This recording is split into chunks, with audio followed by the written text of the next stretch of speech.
All right. Well, what is going on, YouTubers? For ladies and gentlemen, it's the Natural Born Thriller here. Welcome you all to this Being the Asylum, episode 266. This will be the Thanksgiving Eve special edition. And here with me to join with this wonderful feast. There's really no feast here. The feast on, but here's the True Jaybird, and you'll make it right. What's up? What is up? What's up? I'll tell you what. I'll tell you what's up. I want to see more of that midget Cena than the actual John Cena.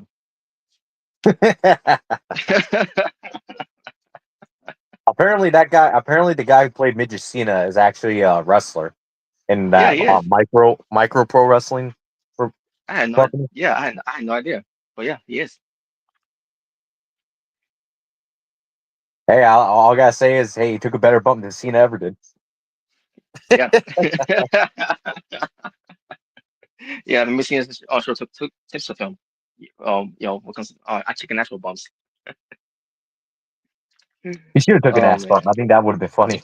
That would have been believable, at least. Oh man, yeah. Imagine if that would happen. Yeah, I would probably lost my mind on that stream. Besides, lose my mind. I drop a Brock Lesnar later on.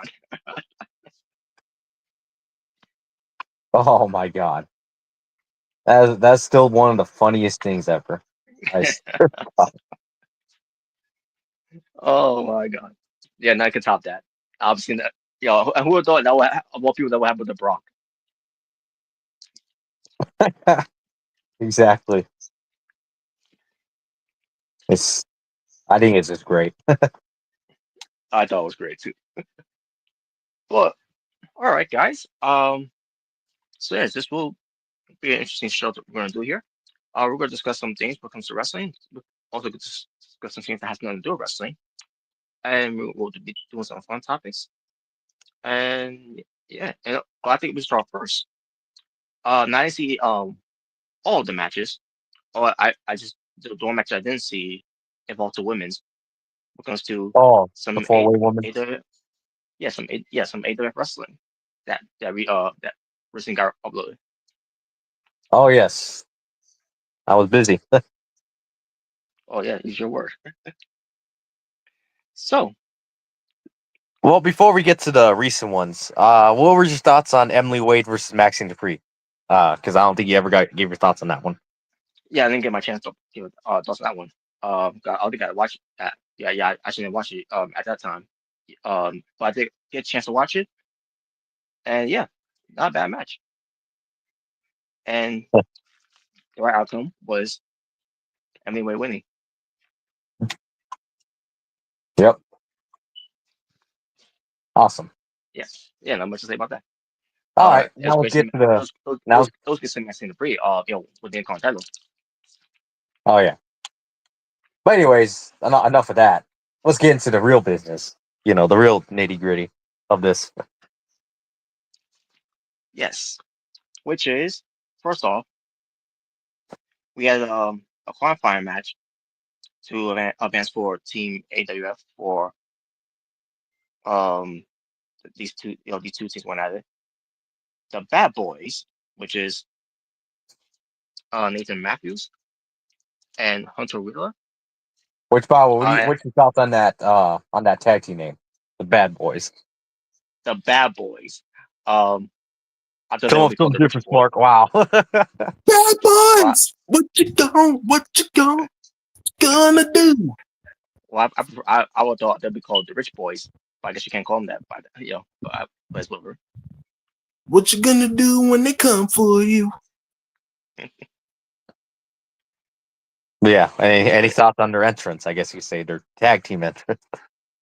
And the tag team entrance, uh, I couldn't really see much of Nathan Matthews. Oh, when they first did the entrance, the whole thing was obviously what I'm talking about here for those who don't know. There was an entrance that A Town Down Under used to do. Austin Theory and Grayson Waller. Well, Grayson Waller, well first, Austin Theory, doing his usual pose, and then all of a sudden from behind, because of the camera, there's the angle. to to rotate to the face of Austin Theory. That's when we see Grayson Waller popping in, where you can see his face. This one, unfortunately, what comes to the bad boys, I couldn't see Nathan Matthews' face because he's so fucking small. So now he's gonna be included as a villain midget in AWF. Great. who Nathan Matthews? Yes, Nathan Matthews is a villain midget. What the hell? He Why? made Sean from Is Tokyo it Drift. because Hunter Wheeler's bigger in him, like more muscular and taller? Is that why? Yes, yes. He, Nathan Matthews made Sean from Tokyo Drift more taller. Damn, Oh, they don't want none. they don't want none. But yeah. But as far as the match itself, and also Lazarus Dora had I guess an upgrade of his team is entrance I should say, and And look, I do look pretty good too with him. Yeah, looking looking and badass. and by the way, when it comes to the bad boys, hear that crowd reaction. Oh boy, Oh you yeah, gotta love that. oh yeah, that was The great. most genius move ever. Get the two most hated guys on the roster, a tag team. That actually was a genius move. Yeah, yeah, and we get to how the result of the match too as well. Um, But you just love hearing so those crowd boos from them, don't you? yes, indeed. And I'm pretty sure CJ loved it when it comes to Nathan Matthews. So I mean, then again, Nathan Matthews has always been booed, so I don't think you're really surprised. yeah, and that's not going to change. But so the match itself was pretty good, and in the end, I couldn't believe it that not only the Bad Boys win the match, but Jungle Gamer tap out. Wow, I love Remington's comment on the video. That was funny. Wait, what? Wait, what did he say? Wait, hold on, let me He go. said he would never tap out to that bitch, like in real life. I mean, yeah, and by the way, the one who made him tap out was the villain midget Nathan Matthews. The vanilla midget. Yeah. I thought you hated Hunter Wheeler more. Now you hate Nathan Matthews more? What the hell? Now I'm gonna hate on him more now, like CJ is. Oh, wow. Oh man, but I still hate Hunter Wheeler obviously. He's more of an entitled brat than Nathan Matthews is. I still have respect for Nathan Matthews, but And I mean, you gotta give credit. Like, wow, for once in his life, he actually earned his way into a match. Wow, how about that? yeah, that's right, he did. And I'm pretty sure I didn't need a big dumb bodyguard to help me win matches. Wow, Now I'm pretty sure that's what he thinking in his mind, but he wouldn't say that if he is around. wow. But anyways, but yeah, so yes, we do have the bad boys advancing to be part of team And the question is, AWF. can they coexist with Jordan Williams and AA Omega? That's the question. That is the question. I mean, we got Jordan Williams in the team. It's kind of hard to. Thought you were a Bayface. Well, since when did you take their side? Wow. Wow. I don't, but still, Jordan, still a problem. Yeah, what about that's the problem. Hey, that's funny. Both of your biggest rivals are in the same team together, representing the brand. AA Omega and Jordan Williams. So how about that? Wow, terrible. Man, that's a nightmare. Wow. Yeah, but, oh wow, yeah, it sure is nightmare, I guess. An American nightmare, But that's fine. An American nightmare. Oh God. wow, but then you had the King William versus AA Omega. His first return in his return singles match, I guess you could say. Yep, his first return, and he lost. Well, no, I wasn't talking about King William. I was talking about AA Omega. Oh, okay. I think you meant King William's gonna be on. Well, that's when we see him. Oh. Well, come on. You didn't like the Um, match? Wow. but the match was fine. Yamato Turnbuckle being removed. Um, Bob, I think it was this match too. By the way, I think it was. I could be wrong. This was it was from JKP. Um, you know, but I'm trying to remember. I can't remember exactly. Um, What happened, Mark? Wow. yeah, I was trying to remember exactly. What, if it was that match or not. But anyway, but the match itself, I thought was pretty decent. They were going at it. Again, the whole removing the turnbuckle thing was Oh it's yeah, al- yeah. it's always ignites me You, every time. you thank the Queen for that one. Yeah, the Queen got involved or that whole thing. Well, they're the heels. What would you expect? Wow. Yeah, but I mean, it's pretty clear in this match who's the heel, who's the babyface in the match. pretty it was pretty clear. Yeah, there was a lot of false finishes. Yeah, that happened in the match. Yep. But however, um, when it comes to doing more than one finisher, that it was enough for Jay Omega to get the win because he won the frog splash. Aren't you happy? Wow. And by the way, yes, it was this. And by the way, yes, it was this match where we heard the infamous, "Oh, right, I love this guy," Yeah, and it was unfortunately for for you my entrance. My entrance. for your Unfortunately. entrance. All right, If I I was love this guy. if I was commentary, I was like, oh great, I hate this guy. Oh, well, that'll be Corey Graves. Yeah. Oh my God, It's like, well, in the I game, agree with man. you. I agree with you, Corey Graves. All right. But yeah, but let me get to JKP versus the Wonderful O. And boy, Yep. Wonderful O's entrance. Well, you don't Mm-hmm. like it? Well, I guess you could say it was ravishing. they Yeah. don't have Bobby Roode anymore in the games. Oh They still man, have, that sucks. I think they still have his glorious entrance Yeah, though, they still right? have his entrance. They still have no, they don't. You They don't have his have his entrance? like they have his entrance motion. They have the Okay. his attires. They just don't have him himself in the game. Well, yeah, I know he's not in the game. Yeah. Well, so much for that, aura of Wonderful O. Because now it's gonna be all about being the ravishing Well, O. you never had aura to begin with, but Well, Robert, I'm surprised you didn't say the wonderful O like you always do. Oh man, the ravishing O is gonna be moving forward now. And yeah, the wonderful. Oh, and you hate the learning It's, tree stuff, don't you? With it, wonderful and O. yeah, in my learning tree. yeah, I guess he could do a learning tree now. But yeah, but And yeah, he has his own entourage with him too, on ringside. yeah, that was cringe. That was cringe. I agree, Robert. I agree. So you're rooting But for JKP to win. Of course. I mean, I'm the best. and I was rooting for JKP. And guess what? He made him bleed. Like, yeah, make it bleed more. Yeah, but then I got screwed. But I got then screwed. he knows. He tapped out. And like, fuck. I Yeah, got screwed. Robert's like, yep, the overpowered, overbooked, wonderful O is back. Yep. He played politics. He's like, does work for me, brother. And he probably hated that the learning tree got involved. The other two members. Yeah, they did I too. hate it. I hated it. Trust me, Robert. I feel the same way you feel, bro. I do. Trust me. Oh man. Trust me. But whatever. I'll get But my yeah. revenge someday. But that was that whole thing when it came to AWF.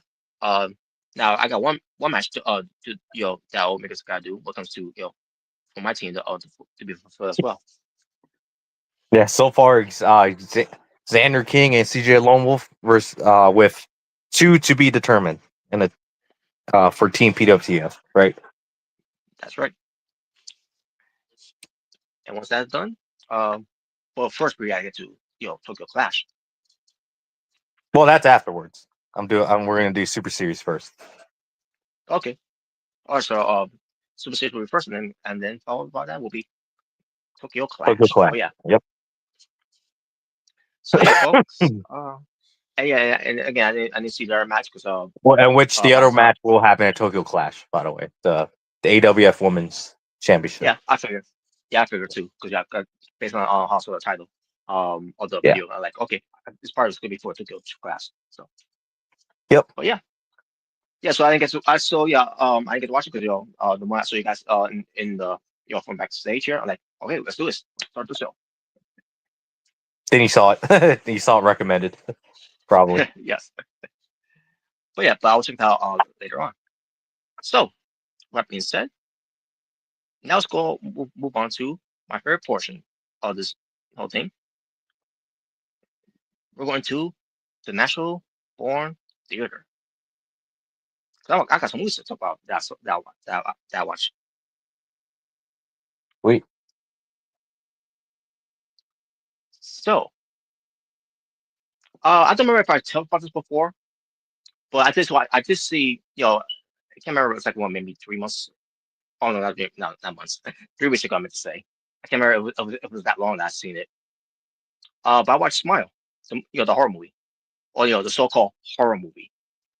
Oh boy, here we go.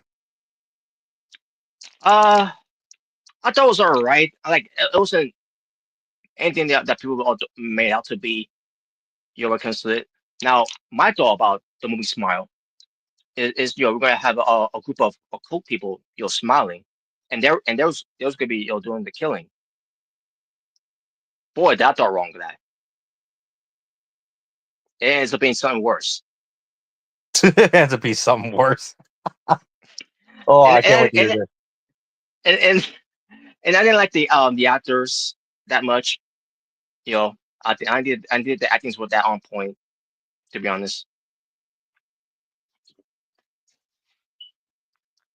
Uh and then the whole smiling thing, I'm like, okay, whatever. It didn't intimidate me. But what came to this, there's a chick that was taken in to see this doctor, right? And it was a female doctor.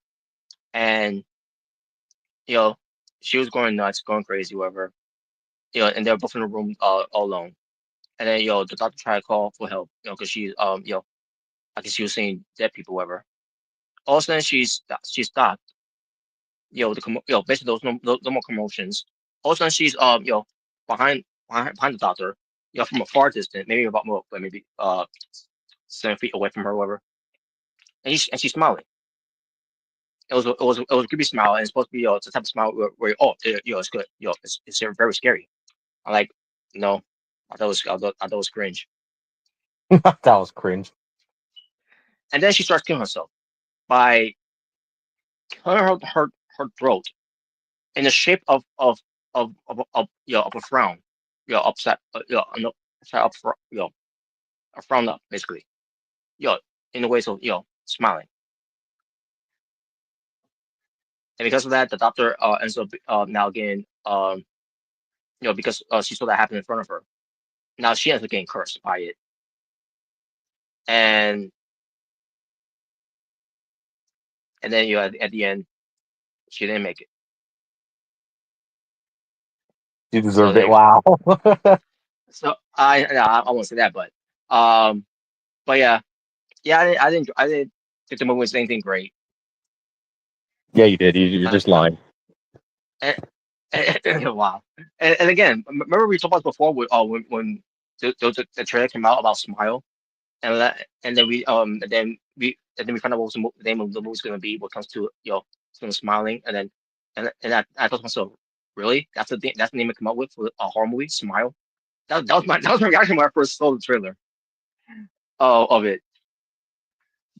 And after, I was like, oh, let me see this movie. I want to see what because they made part two, by the way, of this. Now I think part two is like will come out later, maybe. I don't know. But like let me see what part one's all about first. If in case if I do want to watch part two. But then again, if you do come in part two, they probably will change it to comedy or out or an action flick, whatever. But And yeah, so well, it wasn't worth it. If you guys didn't see it yet, I don't think it's worth it. This is just the budget they used to for this film. Sounds like you're jealous. Wow. Wow. And as I watch it, it's like wow, there really are a lot of ideas of what to do with movies moving forward, and this is the best they come up with. Sounds like you're jealous. Wow. Yeah, boy, of any ideas of what to do with horror movies. I'll only thing that I will say, of this generation, the Black Phone is doing this is a good job. But so much as we're getting a part two, and that's way more interesting than Smile two. Throw him a smile. Wow. I didn't like it. I didn't think it was a good movie. And I don't know. I don't see how anyone thought that was a good movie. A good Yeah. horror movie that you want to look back, watch again. Your life was never a good horror movie. Wow.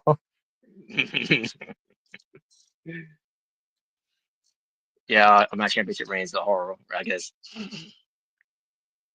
Wow. All right, but that was that movie. I want to get that out of the way for that. Now, uh, what was your movie at? Now, oh yeah, I went. I also took a look at watching Bram Stoker's Dracula. That was in what 1990, I think it was. I can't remember if that was the year, but either way. But it involves Gary Oldman, Keanu Reeves. I can't remember who else was in it. Sometimes I keep forgetting her name. From Beetlejuice. Is it Ortega or is it another woman? No, talking about Okay, Winona Winona. Ryder? Yeah, Winona Ryder. Yeah, that's what I meant to say. Okay. Um, yeah, but yeah, she was in the movie. The Dracula movie. By the way, this movie, I think it was supposed to be like based on a novel. I guess it was. I can't remember if it was or not. Either way. Um, but after watching this movie, oh yeah, it was 1992. By the way, 1992. And after watching this movie, yeah, it may be an iconic look when it comes to Gary Oldman's Count Dracula, and also we had Anthony Hawkins in the match in this movie as well. Yeah, so after Okay. watching this movie, um, because I didn't know there was a movie of this, because and the reason I say that is because there was a video game based on this, a Really? video game from Super Nintendo. Yeah, for Super Nintendo. And I thought the Super Nintendo movie was I mean game, I should say, the Super Nintendo game of the Dracula was good. Um, the movie, however, it was boring.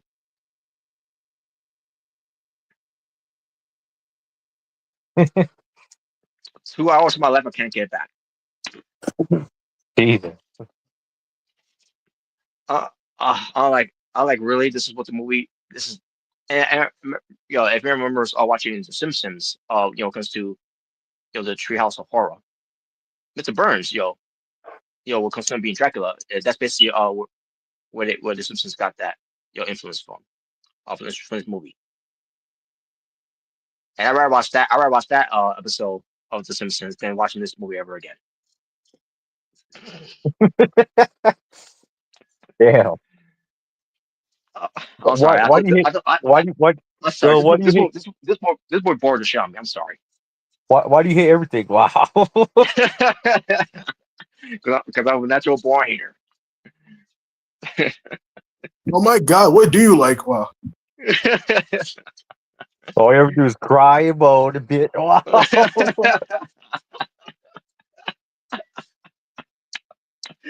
Oh my god. Well, I'm sorry. I don't know what you expect me to say, y'all. What you should me say? I recommend y'all go watch this, guys. You can feel like being bored of it too. Those parts I dosed them twice.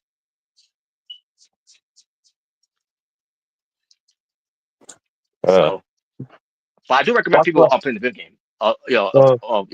From the Super Nintendo one. Once you left, would you stop crying? Wow. Oh my god. Now I'm gonna talk about some positive with some other movies. I watched three trilogies of Back to the Future. Okay, so you watch Obviously, all three of them. Sweet. yeah, basically I rewatched all three of them. 'Cause I missed watching them before. Growing up, I love the and first. Love the movies. I love the movies. I love all three of the movies, obviously. Now, which if I were to rank them, I will put number two as number one, as to put as number two, and number three is one of my least favorite. Uh, so yeah, it overall, Back to the Future has always been a great movie either way. So, um, and not much to say. Very good job, very good job with those movies that they did. And the reason why I put number two up there as my number one favorite out of the three is because you know, um, most likely because I got to listen to Michael Jackson beat it, which was great. No, wow. But also my favorite part too, by the way, anyway, when they came back when they came back to the future, or should I say, back to the present time, I should say, where Ryan McFly was trying to go back to his home. That it was this, he was in the right location where he lived at, but it wasn't his home anymore. And it ends up being a black folk home. He Oh was in a God. black he was in a black person's home. Oh, I forgot about that part. Oh, that happened. Oh man, it was so funny.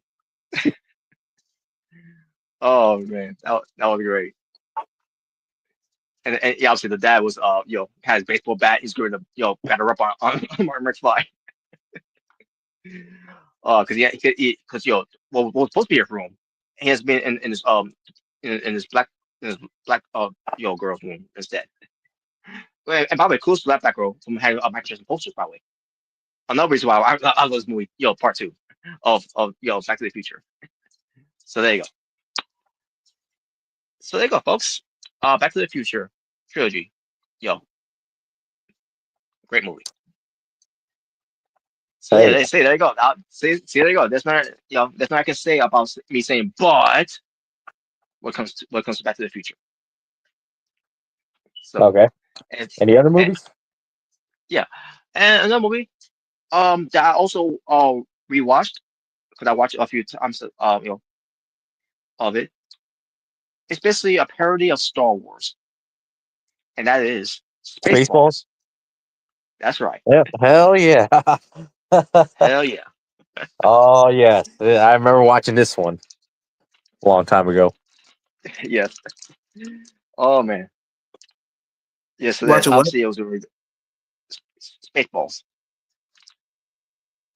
What? Spaceballs. That's a parody of Star Oh, Wars. oh, Have you ever yeah, watched yeah. it? Yeah. I know what you're talking about. I've seen clips of it. I've never really seen the full movie, but I know what it is. I Are recommend they watching it. making It's really Are they funny. making like a sequel? Are they making like a sequel to it? Yeah, they Yeah, are. in 2027. Yeah, yeah. Well, we'll see Which if it's even as good as the first one, though. yeah. Now obviously You you know, won't be be seeing funny. John Kennedy on there because John Kennedy is not longer with us. Rest in peace. Yeah. Yeah, rest in peace. You know, it'd be funny if they made fun of if they made fun of the Disney like Star Wars stuff. I think they will. They probably will do that. That'd be I think so. that'd be hilarious. I hope so. That would be hilarious. But Like yeah, imagine if they have hopefully like imagine have like Ray like like a a female character similar to Ray, and like they just make fun of her like something like that. Say, bro, probably. we no one asked for this. But yeah, I can't Yeah, wait either. I'm but surprised, we'll see. what comes to this, what comes to Spaceball, because for Mel Brooks is still alive. 99 years old. Holy shit. Wow, 99. That yes, he is still around. Um, and the fact that they make a sequel that's going to come out in 2027, I'm like, oh, well, hopefully he's still around. Whatever he's doing a great job. Still living. Holy shit. Now, I always love Mel Brooks. By the way, he's great. Yeah. So one of the old school actors and still around to yo, he's seen it all, man. So but yeah, Yes, but he is. Spaceballs was very good.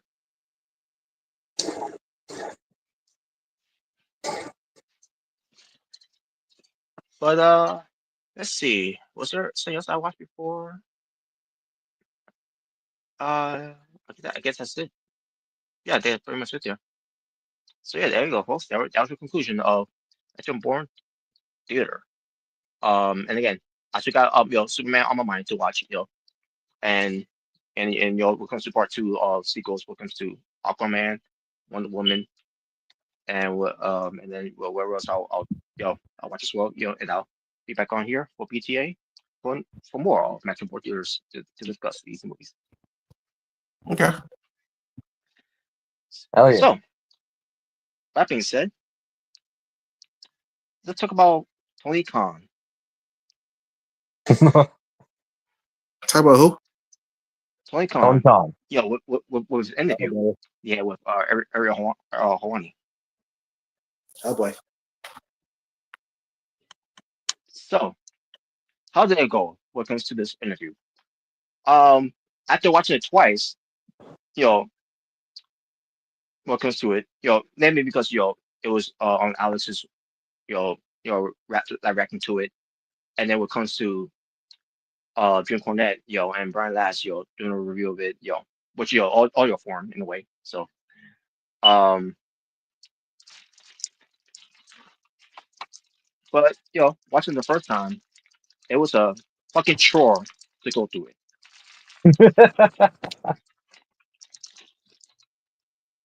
I mean, it was funny, with the whole thing with him bringing up, I mean, always, bringing up, how many times he said great. Like he said like over 100 times in his interview alone. Yeah. I think what we should do is well, actually, hold on, before we do that, anything. Did you watch that all, Jaber?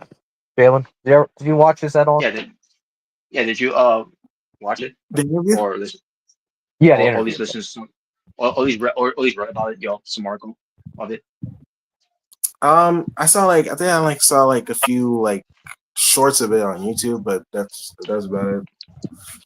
All right, Did yeah, you hear yeah. did you hear They the did that part too. then They when did that he too. was trying to compare booking AEW to Ghostbusters? Yeah, yeah, I did see that. I remember you told me about that. Yeah, I remember you told me about that, and I was like, "What?" I was still like, "What, bro?" Yeah, because huh? the question was what comes to that whole thing is Ariel Helwani was asking, is it just you that's running things behind the scenes, what comes to running AEW, and I can't remember, it was Ring of Honor was put in as well, because he's also in charge of that too. Yeah. And boy, that he was having a discussion of when it comes to explaining things. And I'm like, dude, it's a simple question. Like, is this just you running things? Like, why you going all this diatribe of it's like with Ghostbusters, with this and that that's going on in the scene. Oh my! Ghostbusters. I couldn't believe I was hearing. I'm like, is this fucker serious? I mean, great You that he's know, it's great that he's a fan of Ghostbusters, but holy I shit, mean, I don't have a problem with that, but seriously, like, get to the damn point. holy you shit, gonna man! Like, call Elite Busters? Elite Busters, yeah. I mean, we did kind of see that, on AW before. Unfortunately, Yeah, yeah, we did. Unfortunately. You talking about that was great. That was awesome. Dude. I love when the Young Bucks dress as the Ghostbusters. Wow. Oh god.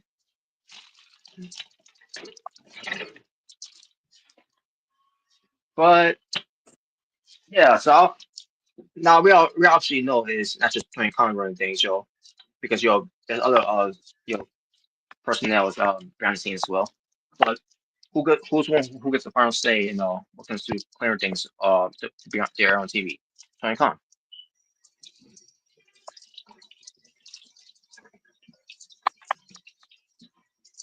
Yeah, But that's true. but that was one yes, but that was one of the things that was really hard to go through when when you asked that question, and then he went to all that spiel about Ghostbusters. So, well, So, but and they talked about the meteorites, right? Which he didn't really discuss much of it into it, because there's really much of him to say because people's jobs could be online when it comes to that. So he did give a documented answer when it comes to that. So not really much to say about that whole thing. But they talks about when it comes to the numbers, HBO Max numbers. That he said they're doing great numbers, all that. But at the same sentence of it, he says, but he doesn't have the numbers with him when it comes to that. I'm like, but how do you know if it's great if you've never seen them? I I didn't. I was like, wait a minute, you're telling me like the numbers are great, that people because people the numbers of people that are watching on CBS, and he's basically basing that as the same thing when it comes to HBO Max. And I was like, it's not the same thing. not the same thing. You either know the numbers or you don't, So, and you can't say if it's going great if you don't know the numbers. But I know that's a word the word you look to use all the time. Because everything's great.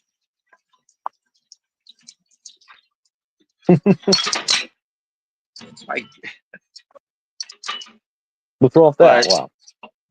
yeah. I guess not wrong with that. Not even Stickles doesn't know what's wrong with that. But then we get to the part where he talk about the CM Punk. The whole thing with Jack Perry. The whole footage being aired on TV, which we all thought was a bad idea to do that. Yeah, it was. And Tony Khan's defense was it was to boost up a number, and it was something that we advertised, which they did. They did advertise that on Collision, you know. But let's face it, why this was done too.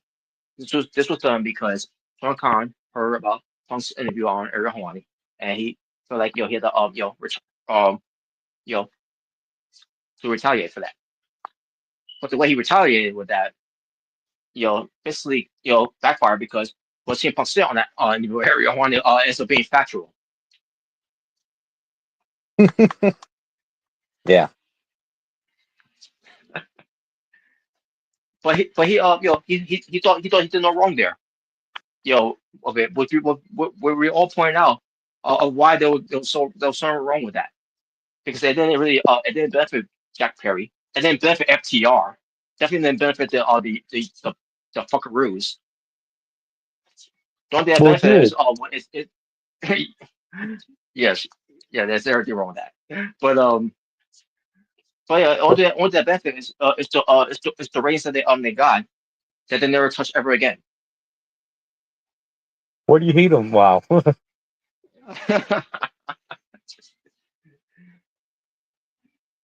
Oh man. So yeah, he brought that up. Yo, Eric Hornet, he asked me that, that. And you got how he did Tony Khan was saying, I appreciate you asking me that question and all that. We're doing you're doing a very good job. This and all that. I like, okay, where you going with this? Like, I like I'll just go do that, but I don't want to talk about it. I'll just go, do that. I don't want to talk about it. Oh man. But because again, they barely hatchet, because obviously they got the wrong, they got off the wrong foot when they first did this interview a while back. Where Tony Khan didn't want to discuss anything with Ariel Helwani at that time because of Cody Rose, even with the whole CM Punk. Even I can understand what was CM Punk thing because again there was NDAs involved, and the whole Bray Wyatt, and what was so up as well. What Tony Khan did not want to talk about any of those those things. So at least for this one, I could at least give Tony Khan credit here that he actually discussed something and then you know dodge away dodge away from it. I thought what he did there was the right thing. Just in the fact that how he was dancing around these questions and then throwing things out of nowhere like those Ghostbusters didn't really help much with this interview for me. No. Even with Chris Jericho, the whole thing what Chris Jericho was brought up. Will we be seeing Chris Jericho back soon on AEW television? And obviously that I don't think that's gonna happen. I think he risks to be gone. He is gone. He's gonna be coming to WWE. Do I want to see it? No. Yes. No, stop lying. You do. No, Once you hear, Oh God. once you hear the countdown and break the walls down, you're gonna be, oh my God, Chris Jericho's back, yay! Yeah, come on. You don't want to see 50-year-old Jericho versus CM Punk? Oh God. Oh, I don't want to see I don't want to see Chris Jericho versus LA Knight because people want to see people are already talking about that match happening at WrestleMania. Oh no. Let's not do you that. really want to on the internet to lose their minds at the internet loses to Jericho Hawk. Go right ahead. Be my guest. No. Right ahead. Ain't no WWE will do that too, by the way. Jericho's not gonna lose. Dude, that just sounds. Jericho's not gonna win. Yeah, Dude, sure. that just sounds terrible. Maybe a few years, maybe like a few years ago, it probably would have worked, but not now. Oh man. But yeah, we'll see what happens with that. But as far as Chris Jericho, even Tony Khan was having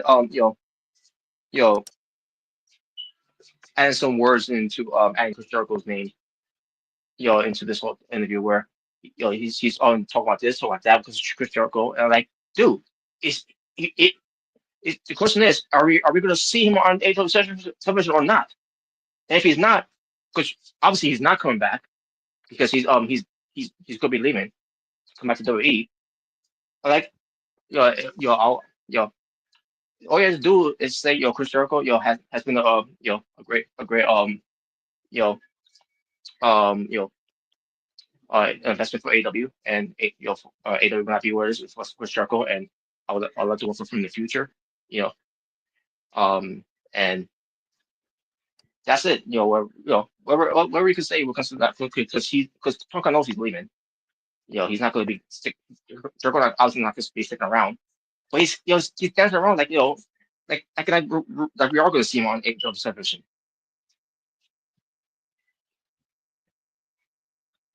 Same thing with Britt Baker. He did the same thing with Britt Baker when he was asked about Britt Baker. Yeah. Even with that, saying because Britt Baker, he'll when it's the right time to bring her back, he'll bring her back. And so months ago, when AEW was in Pittsburgh, the hometown of Britt Baker, you're telling me that wasn't the right time to do it? Yeah. Gee, I know when it's the right time to do it for Britt Baker to come back. Maybe, just maybe, Britt Baker ain't doesn't want to come back.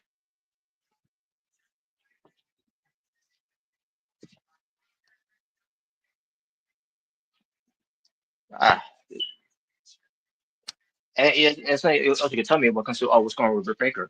She looks fine to me. She, unless she says otherwise, there's nothing wrong with her, or why she can't come back.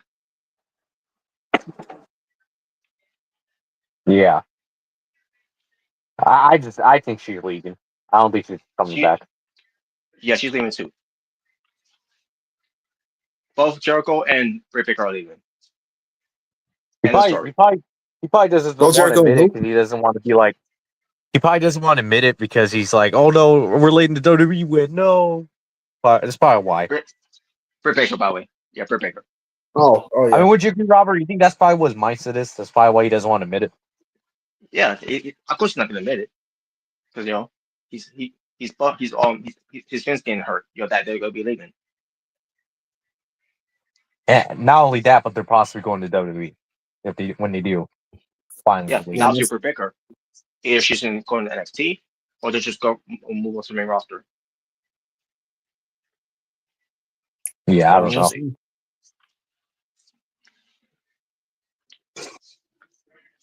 But then Tony Khan brought up, what Ariel Helwani brought up when it comes to the links of the pay per view shows, because of links of matches. That's too long because, and this is Tony Khan mentioned here is that he's got a contract to that it's got to go 4 hours long. You know, which if that's the case, then whatever. However, that doesn't change the fact that you had to put about 15 fucking matches on the card.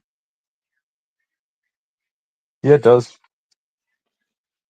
And yes, I'm also including the pre-show because they also include pre-shows, to put all together. Especially how and we'll get to Full Gear when we get to it. But yeah, that's the reason why Tony Khan doesn't show as long because he's got a contract commit with. So Why are you gonna hate on him for it? Wow. well, I am because it's too I fucking long. am. And the matches is they drag on 2. And again, we'll get to that when we get to the preview. About Full Gear. But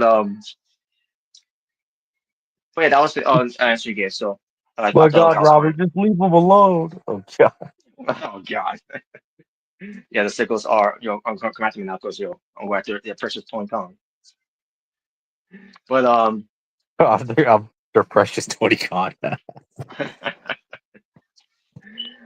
and I mean I'm trying to think of what else brought up besides Alan Cole. I'll touch on that momentarily, but I can't really figure out anything else that's important of note within Tony Khan.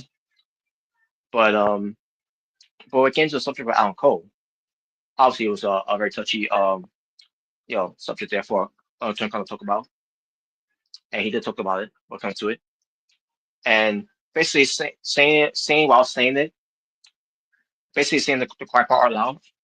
I think Alan Cole has retired. Oh man, that sucks. It does. I mean, because remember what Alan Cole did, when he came out there on what was it, All In? Yeah, All In. Giving that interview, in the ring, you know, and he was in tears, and he got me in tears of that.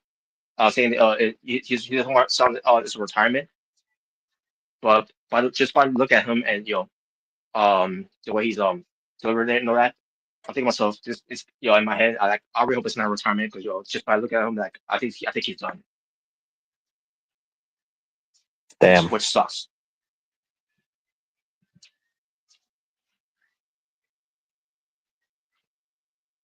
that just sucks. You always hope that's never the case. Yeah. So yeah, so all the things that was talked about here on this interview, this was the important piece of it that Tony Khan talked about.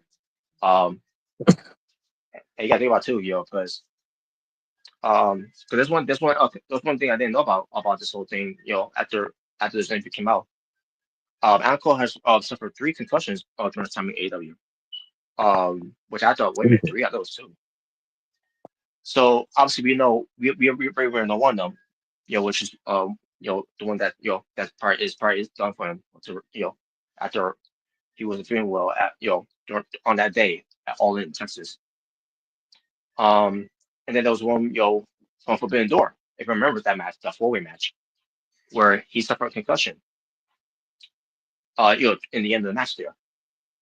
Because remember, he's supposed to take a Rainmaker, but he ducked from the Rainmaker. That was supposed to be the finish. He's supposed to take the finish with that Rainmaker. Um, and then he got pinned. In a worse way, in the match where Ankle really didn't get hit with a Rainmaker. And then there was another concussion that I did not know about. It was during the match I believe was Samoa Joe on that Owen Hart Cup tournament. I'm like, wait a minute, he had a concussion from there too.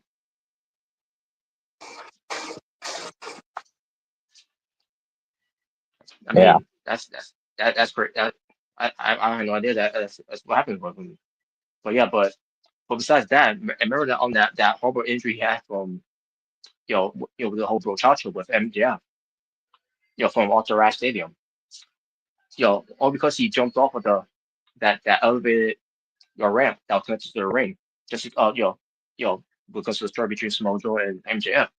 That one landing he had, it was damaged his ankle so much that you know it took him out of doing what he's got to do for months going into the new year, like where the whole death, no, not death, the devil angle um ended up being a disaster, and the whole undisputed kingdom was a fail as well, unfortunately. Yeah, all that fell apart because of what happened with Adam Cole on that night when they were in Grand Slam. And there was no doubt, obviously, there was no doubt he was going to be a AEW World Champion. I believe Smojo was not supposed to be in that position, but the reason why he was in that position because Adam Cole got hurt. So in a way, it was a blessing in disguise for Smojo becoming champion because of that.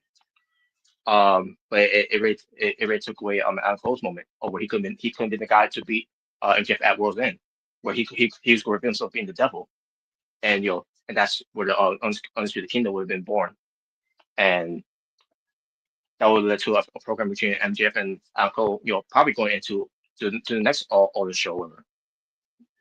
But unfortunately, fans fell apart because of the injuries that Adam Cole suffered. yeah. Unfortunately, that sucks. Yeah, but yeah, um, and that was on the interview that Tony Khan gave to to Ariel Helwani. So I'm glad things all worked out. Oh yeah, I remember now. And the end of the stuff. This was the same interview that Tony Khan talked about Ariel Helwani when it comes to NWA, the whole shockwave, which was a trademark by NWA, and you know and basically well TK does this type of thing when it comes to trademarking stuff that he didn't know that was already trademark. Which I don't blame him that much, but at the same time, uh, but in a way, when he does these things, he just do things without even looking into it. Can I go to the whole Andrade thing? You know, Yeah, bringing in Andrade while knowing that do you have a non-compete clause? You know, which it was also talked about here in this interview as well. They talked briefly about it, but yeah, even that was discussed in this interview. But yeah, but TK's problem with that thing is that he just do things while looking into it. apparently so. But yeah, but again, this was an interview where it came to so about that he's a good friend with Billy Corgan, and you know there's not that there's no there's no hard feelings or blah blah blah, no that could especially when it comes to the NWA National Championship. Um, so it's all good. But he says that knowing after what happened, because we're revealing the belt at Full Gear, that NWA has an issue with copying their championship belt. Uh, So wow. oh my god, like it didn't make Smoke look good there. So, but yeah, but that was the interview. What comes to it, I mean, if anyone wants to watch it, I recommend you don't. If you want to, if you want to stay I awake, recommend you don't. you know, yeah, if you want, that's if you want, if you want, a nap, use some NyQuil, that to watch this interview then. Some NyQuil. Come on, So yeah, Robert. What? Come on. You don't want to be best friends with Tony Khan? nah, I lost all respect for him. Come on. He's a nice guy.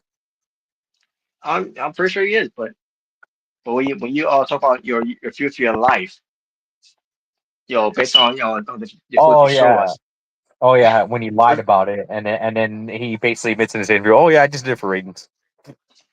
yeah. And some people will say, well, maybe the lawyers may some say that because they want to be any legal problems with that. Like I don't care what the reason was. It was stupid. And the lawyer doesn't know what's going on unless they saw the footage itself, and then and then let someone know you gotta say this, all that, and make sure you're adding this word. They look bad too. They're not very very smart lawyers then too. Oh, you look bad. Wow. But I digress. But there you go. That was the whole thing.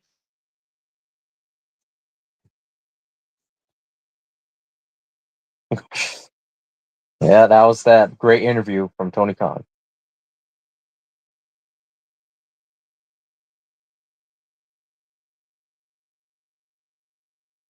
Anything else? Anyone want to add on?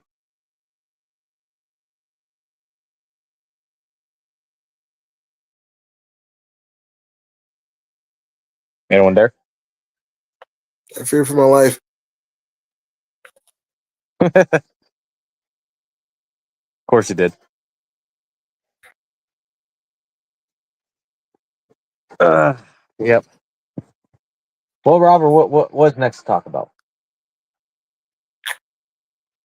If you're still there, I probably saying that went off. That's why you probably couldn't hear him. maybe. Oh, I guess it did. I was gonna say, like, what the fuck?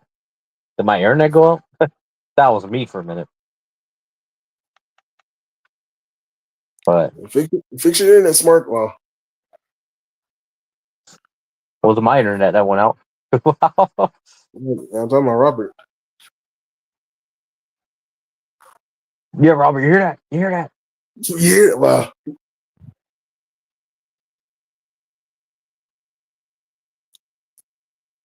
let's wait till Robert comes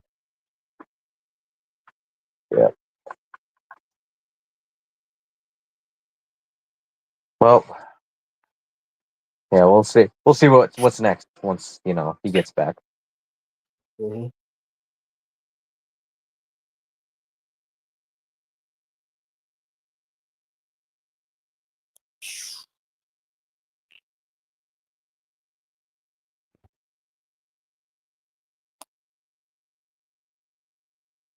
You said, did you see AEW tonight? I saw a little bit of it. Yeah, I got to see what happened. I don't know what happened tonight. Well, I'll say this. Well, I don't know if Robert's seen it, but all I'm gonna say is, well, thank God, Kyle Fletcher beat Oblata in the first round. Oh, okay. Yeah, he beat Oblata.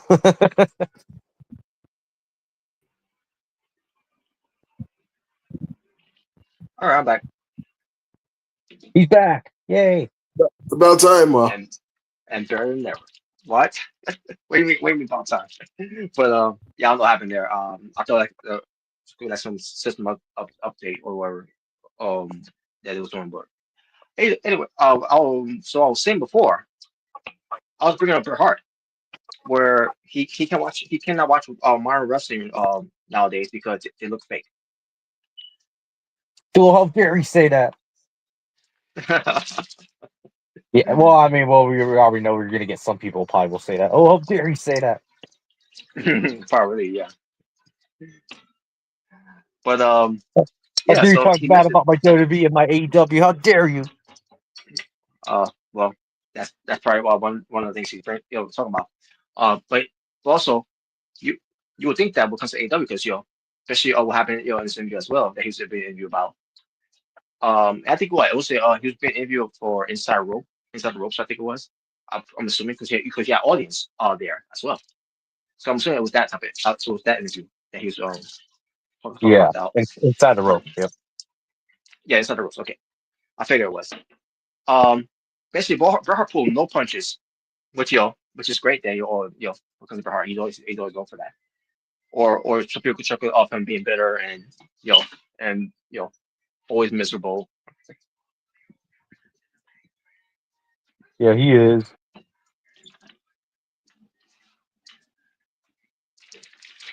Yeah, sure. Um, it's just for her sticking his mind. I know you loved it when he rolled his eyes at Triple H at the Hall of Fame or at WrestleMania. Right. Oh, okay. Okay. No. Oh, sorry. No, I was talking about how I know it was your favorite moment is when he rolled his eyes at Triple H at WrestleMania. Oh yeah. That was great. That was great. 'Cause obviously, there's no love lost there. Well, I mean, I think Triple H had something to do with Montreal, didn't he? Yeah, he did. And then he swore to God he didn't. I take you don't believe a word he says. Yeah, like,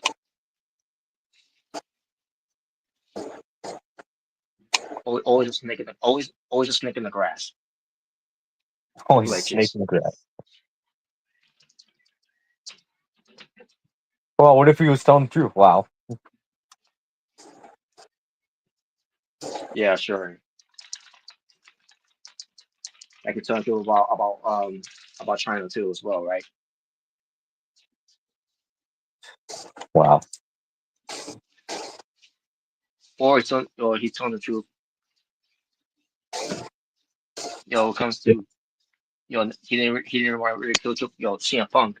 Even though there were reports saying that he did want to kill CM Punk, but then he ended up being on Punk's pocket saying, "Well, I have no issue with Punk." Well, that was different. Fucking liar.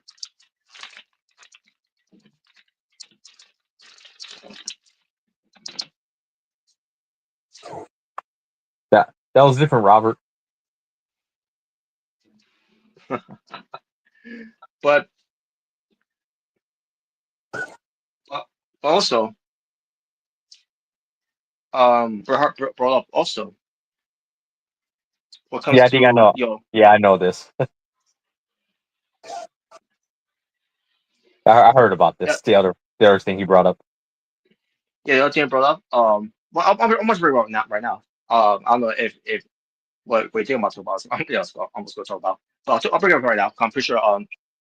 You know, the next one I'm going to talk about here is it's about Vince McMahon and Shawn Michaels Oh lo- yes, here we go. being lovers. Is why Michaels got over. For a guy who's a small guy. I mean, there's been stories of that before. Of Michaels and Vince. I had a hard on of Michaels. I mean, look up on TV. I mean, look no further than on TV during that time. Michael's stripping his stuff out, and then you hear Vince on commentary. Yeah, rip it off. Oh God. Because remember, Shawn Michaels' character, gimmick at that time, it's that he's a cop, because he's from Texas, he's a cowboy stripper. Cowboy stripper.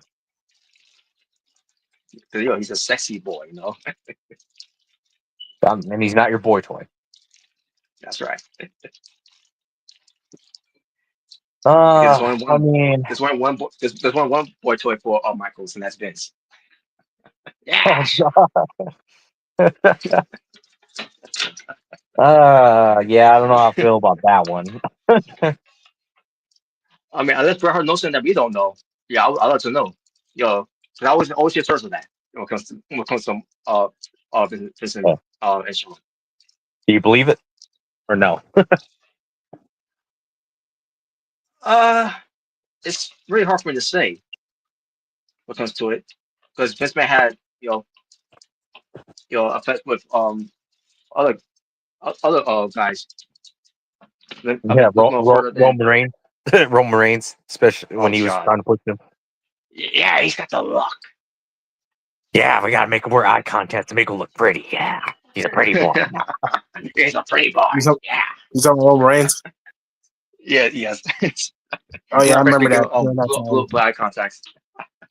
Make yeah, I him wear eye remember. contact. Yeah, yeah, we gotta make him look handsome. Yeah, Yeah, I he's a mean, pretty boy. I have the we blue gotta eyes. make him look so good. Even the men will get hard on. What the hell? oh God, pretty much. But Yeah, I remember that too. what I was gonna say, when it comes to Vince, feeling that way or the men, look no further than the bodybuilder, the bodybuilder federation. When that segment they did with Bobby Heenan, he couldn't lift up, he couldn't lift up, the hardest weights, and then you have this one big black dude who's jacked and all that. He started lifting up the weight, and then Vince goes, yes, Yeah, he did, he he did, actually did that. he did that. He went, what the What fuck? the fuck? Wait. What happened? When Vince was doing the bodybuilding federation in the '90s, he did a Okay. segment where Bobby Heenan was lifting up the weight, but he couldn't do it. Because Mm-hmm. because it was about maybe about 100 or 200 pounds, whatever. And then this black dude who's he's jacked up, part of the whole the whole roster of the bodybuilding. He starts lifting up. Obviously he did it. And then Vince goes, Oh. What the hell? so yes, it went. So yes, what Brett is I saying guess here. it's. I guess it's true. Black don't crack. Wow. So yeah, so what Vince is saying here, man, I mean, Brett is saying here about Vince and Sean might be true. You know, that's saying that Vince McMahon and Shawn Michaels is going to have to tell us.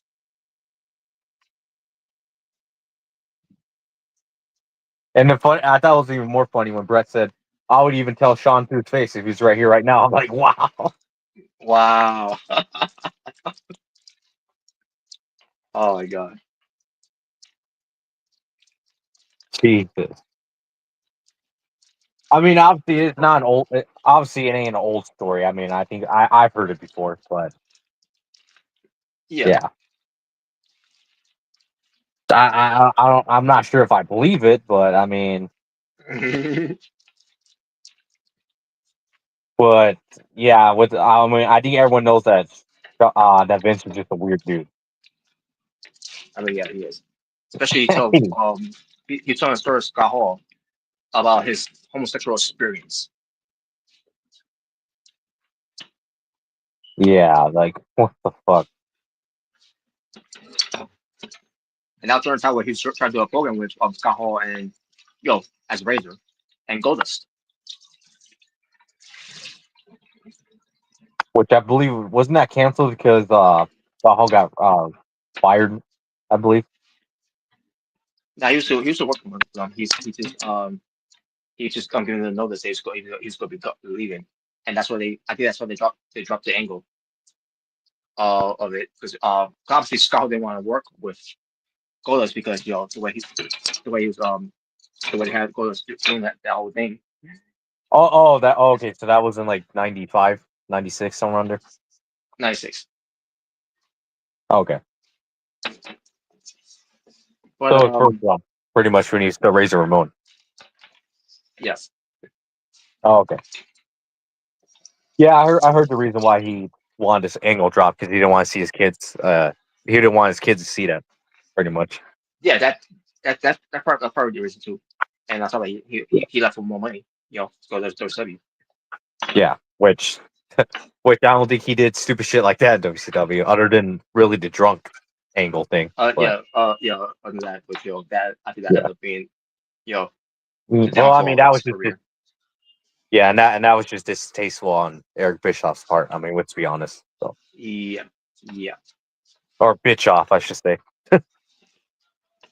I think Point would have done worse, like he did with Tammy Stitch Better and than ever. oh yes, better than ever.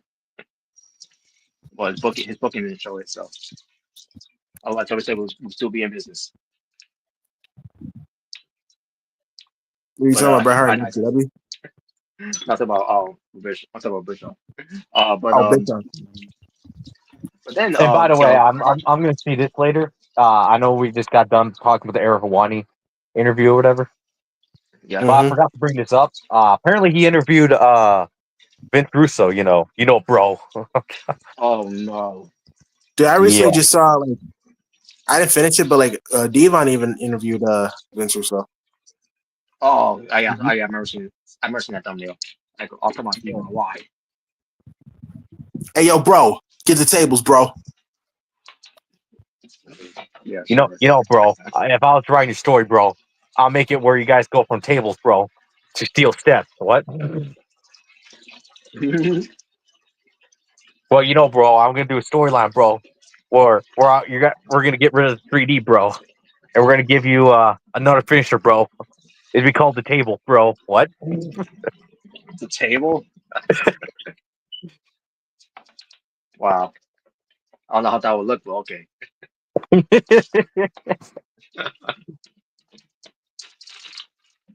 But then Brad talks about who he will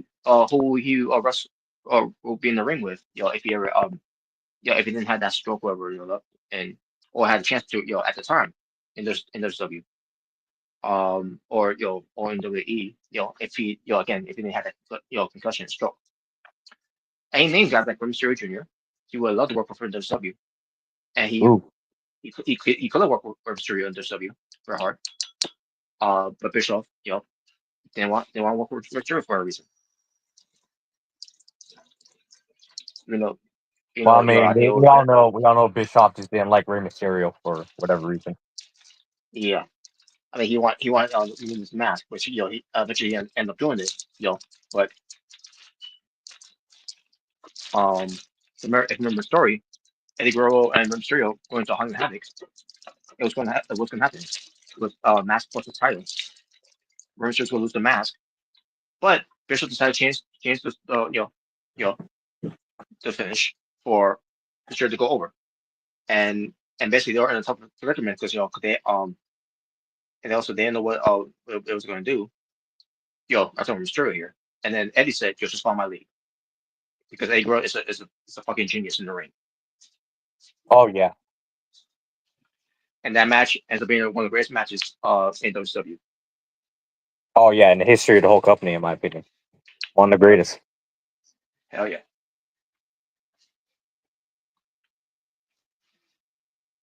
So, but yeah, he wanted to work with Mysterio. He also wanted to work guys with Kurt Angle.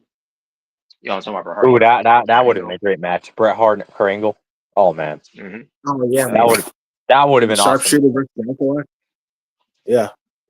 Hell yeah. No, that match would have sucked. It would have been too much wrestling. Not Too enough much flips. wrestling, too much technical wrestling, no flips. Wow. Yeah, we did. They should have.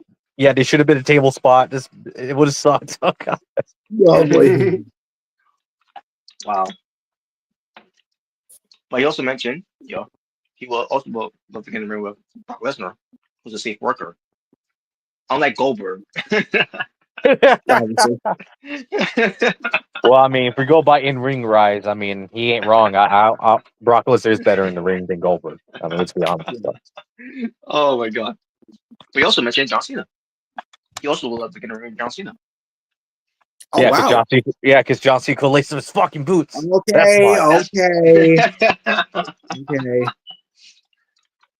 That would Not have been big on something. not big on that at that time. I think he would help Cena get over. Like, Tom McGee, from years ago. Yeah. If Um Bret Hart was still around, bro, if he was still around, like, wrestling, I think like maybe mhm, 2007 would have been a perfect year for them to have a feud.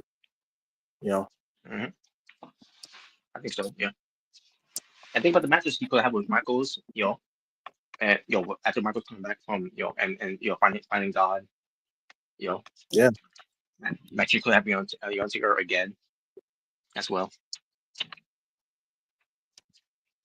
Yeah, that'd be interesting. Yeah. Um, hell, I could picture him of facing Edge, if he was Yeah. back around that time. Yeah. Imagine, bro. Imagine Bret Hart, and like the Radar Superstar Edge. Like, I could see like I can see Bret Hart calling him, a disgrace of professional wrestling, like he did Shawn Michaels.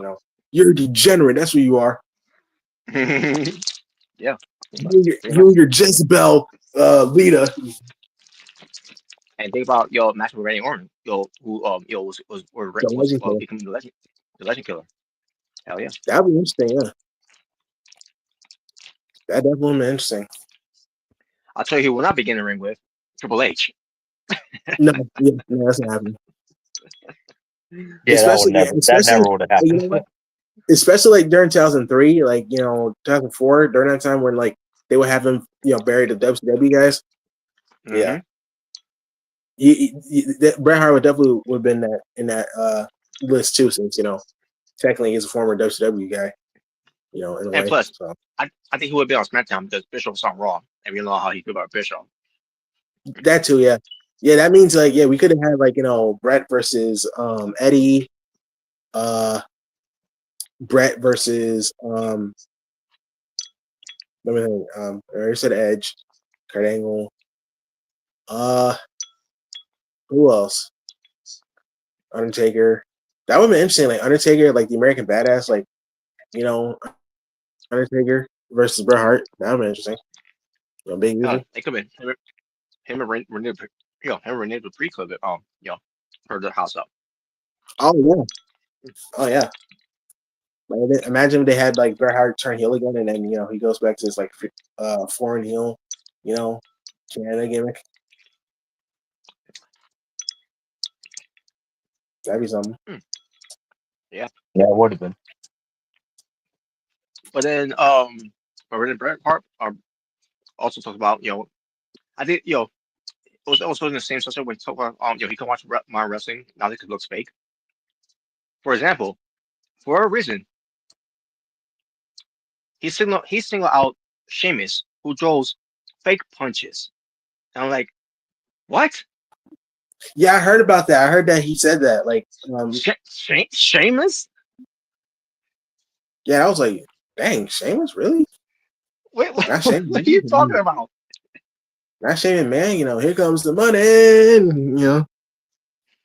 Yeah, are you missing Or his name is Sheamus, man? I was gonna say like real famous over, no offense, but John Moxley. Yeah. I couldn't believe Yeah. that. Like why what people he's singling out Sheamus? He must not be a fan of him, I guess. It's a Hmm. shame for they lost their head.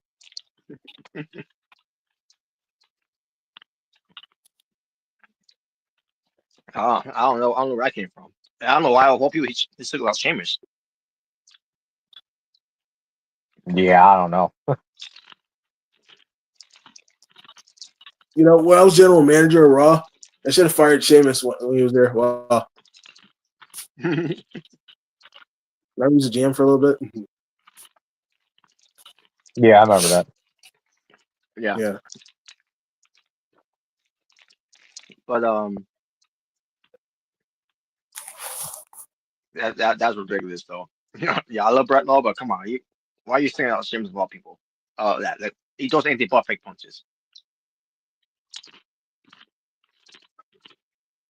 Hmm. Yeah, I'm pretty sure it's far worse than Sheamus. Hmm. Yeah, that's far worse of fake punches as far in wrestling nowadays than Sheamus's punches. Yeah. Sheamus sucks.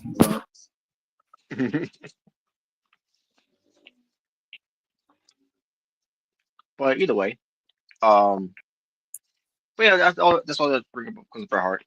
Um, Yeah, so Crybaby, Bret Hart cries again. I guess he's at it again. Mm-hmm. But Probably Brett. so Yeah, Crybaby Bret, yeah. yeah, he's like the born thriller, always saying on everything. Yep. Yeah, you admitted it. Wow. All right, NXT Gold Rush for week 2. Okay. So the show sucked. Wow. Wow. Actually, I like the show. Yeah, this is minus actually Dick, I actually like minus, that. minus, minus Dick Joseph and Peter Rosenberg. Oh, but Yeah, oh yeah, fuck him. I forgot Peter Rosenberg. I forgot Peter Yeah, Rosenberg was there, but fuck him. get over Vin Joseph, bro. Get over it. Dude, he's terrible on commentary. He's terrible. Yeah, he is. Peter Rosenberg, Yeah, he's Yeah. garbage. isn't he? Isn't he? He does commentary in Evolve, right? Evolve, yes. Unfortunately, yeah. Unfortunately. Yeah. All right. Let's talk about the matches and announcements that was made by my boy. I'm telling Fuck you him. something. Fuck him too. No, stop. No. Oh, come I'll on. say something. I would Well, say I'll, I'll take him over Cody Rhodes. Yeah, fuck. Yeah. I'm I actually think, going to praise Cena for this one. Yeah, when it comes to what he did yeah, on NXT. Well, at least say this. yeah, At least it was good. He picked good opponents for both the Iron Survivor challenges. yeah, I was gonna say one surprised me. One pick surprised me, and I think Robert knows. So Yeah. So yeah. The one TNA guy. Is that what it is? Not that one. Not that one. so basically, I'm gonna say those. I'm gonna say who he said and who he picked. Before Yeah. we get to the main event, because the main event, it ends up being what what's gonna be a decision for the men's side of it. Mhm. So so as far as the first match, Sean Legacy versus Jackson Drake with the rest of the college rejects, college dropouts. Those Yeah, idiots. that. Mhm. Honestly, I'm gonna say if it would have been me, I would have had Shawn Legacy kick the shit out of him, and he would have won that title. Yeah, Because I actually and like he Shawn was Legacy. I don't really care much for this other dude. no, but he wasn't bad either. But at the same time, eh, He's literally almost the same height, the same physique as the Young Bucks. Oh. yeah, Let's hope he's not like the Young Bucks. Let's hope that. he's a better wrestler than them. I'll tell you that. I'll tell you much. Jackson Drake, he's a better wrestler than them. So Let's hope they I'll don't. give him that. We don't play politics. Yeah. Let's hope they don't do that. Yeah, we don't play Mm. politics. All right. But yeah, but it lasted 7 minutes and 55 seconds for the WWE Evolve Championship. Mm. Mm-hmm. So the other names probably of these college dropouts are Brad Baylor, whatever how you say that name, fuck him, Oh my and God, Bailey. Fuck uh, him. Fuck him. Ricky's Monks, fuck him too. Wow, damn. Yeah, I know. Robert's definitely not a fan of those swipe right guys. I'm He is not. not a I'm fan. not. I'm not a fan of these guys. I'm sorry. Yeah, I'm jealous of him. Wow. They're MJF rip-offs.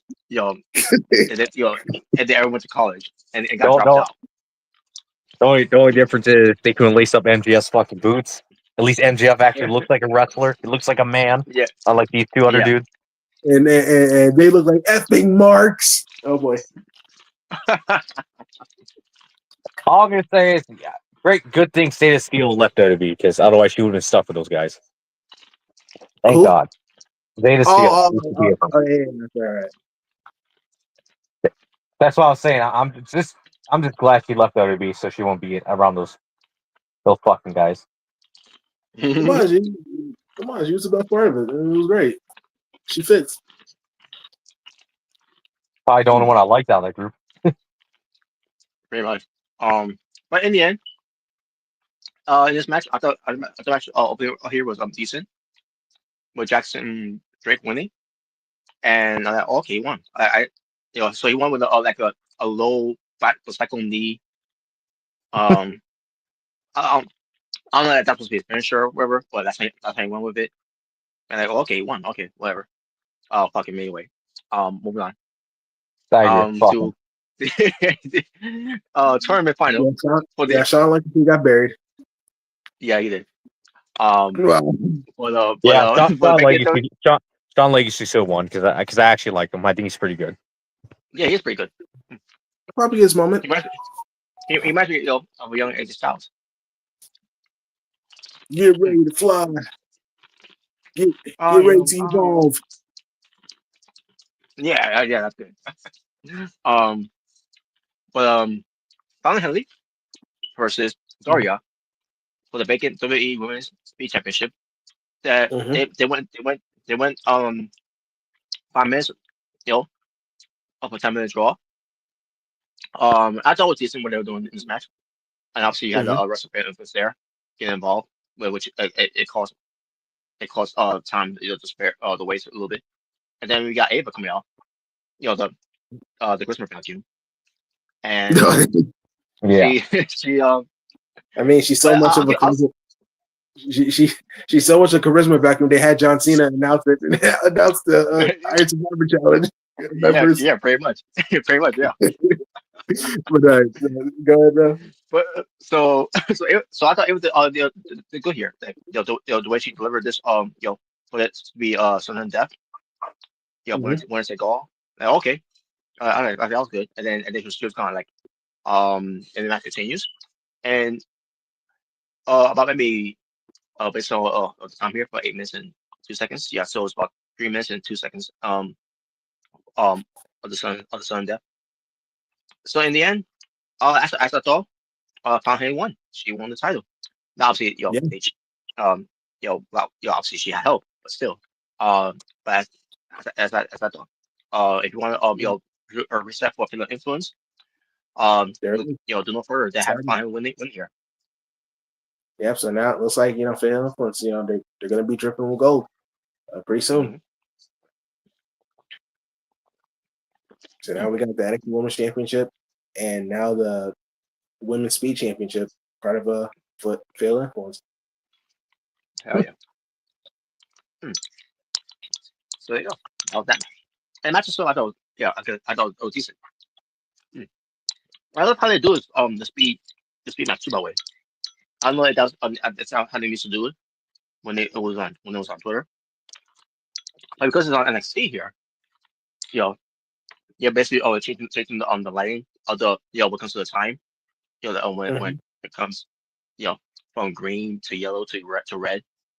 Um, okay, Yeah, that's a nice touch. So yes, yeah, it's a positive when we say about the speed division there for WWE. yeah. So far, it's actually benefiting from being in NXT. Would you Yes, say? I gotta ask Robert. Would you prefer that over the Heritage Cup? Yeah, I already knew that. I mean, definitely. that's a brainer. Yeah. And that's One, rare. That's rare. You ever hear me say something positive about NXT there. So yeah, the speed championship does work for the NXT. yeah, it works. It works for that brand. All right. All right, Nah, no, you're just next a hater. match. Yeah, you just hate everything. Wow.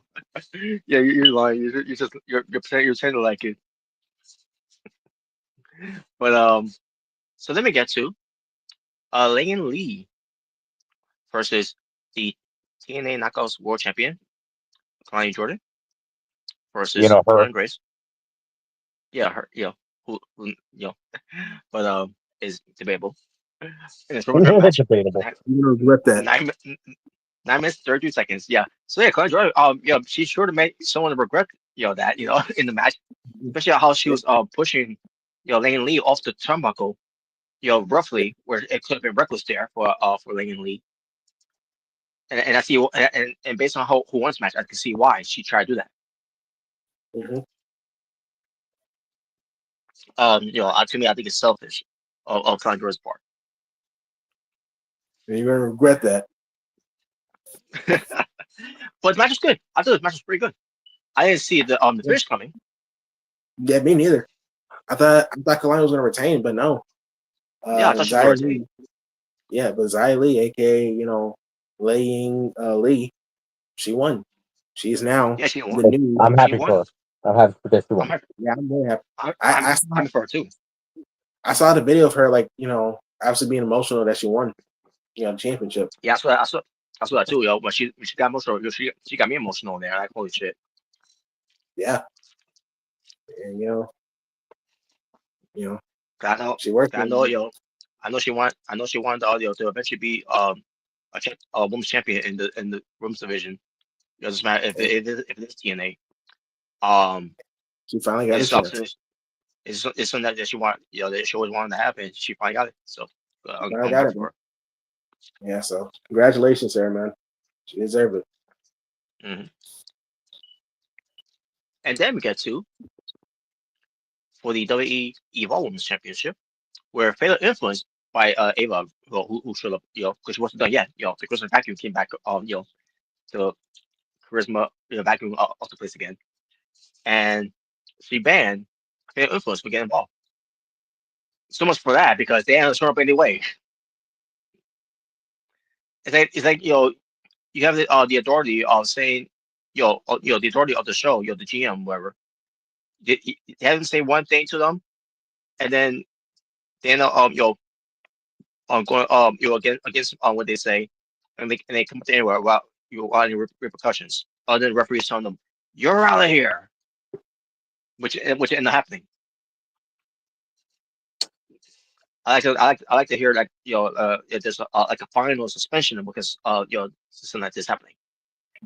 Yep. It's again you get a slap in the wrist. Anyways, but for the WWE Evolve Women's Championship, 6 minutes and 58 seconds, it was Kendall Gray being accompanied by Ren Sinclair versus Oh yeah. Laney Reed. Excuse me, Laney Reed. So after seeing this match, obviously we all know how good Kendall Gray is, and she she did not disappoint. She was great in this Oh match. yeah. She's really good. Mm-hmm. But that being said, as far as Laney Reed, she wasn't bad either. She actually showed me something, and like okay, she showed something here too. So Yeah. um. I thought he was going to say, but I thought he was going to say, but for a minute. During Blood, I'll say is that we had their influence coming out, even though they were told not to come out because they were banned. We do what we want to do. Yeah, I guess they do what they want to do. But I guess they finally they wanted to protect Danny Reed, because obviously she wasn't going to win the belt because like we said, Mhm. Tina Gray was not going to lose the belt. Yeah, not yet. Yeah.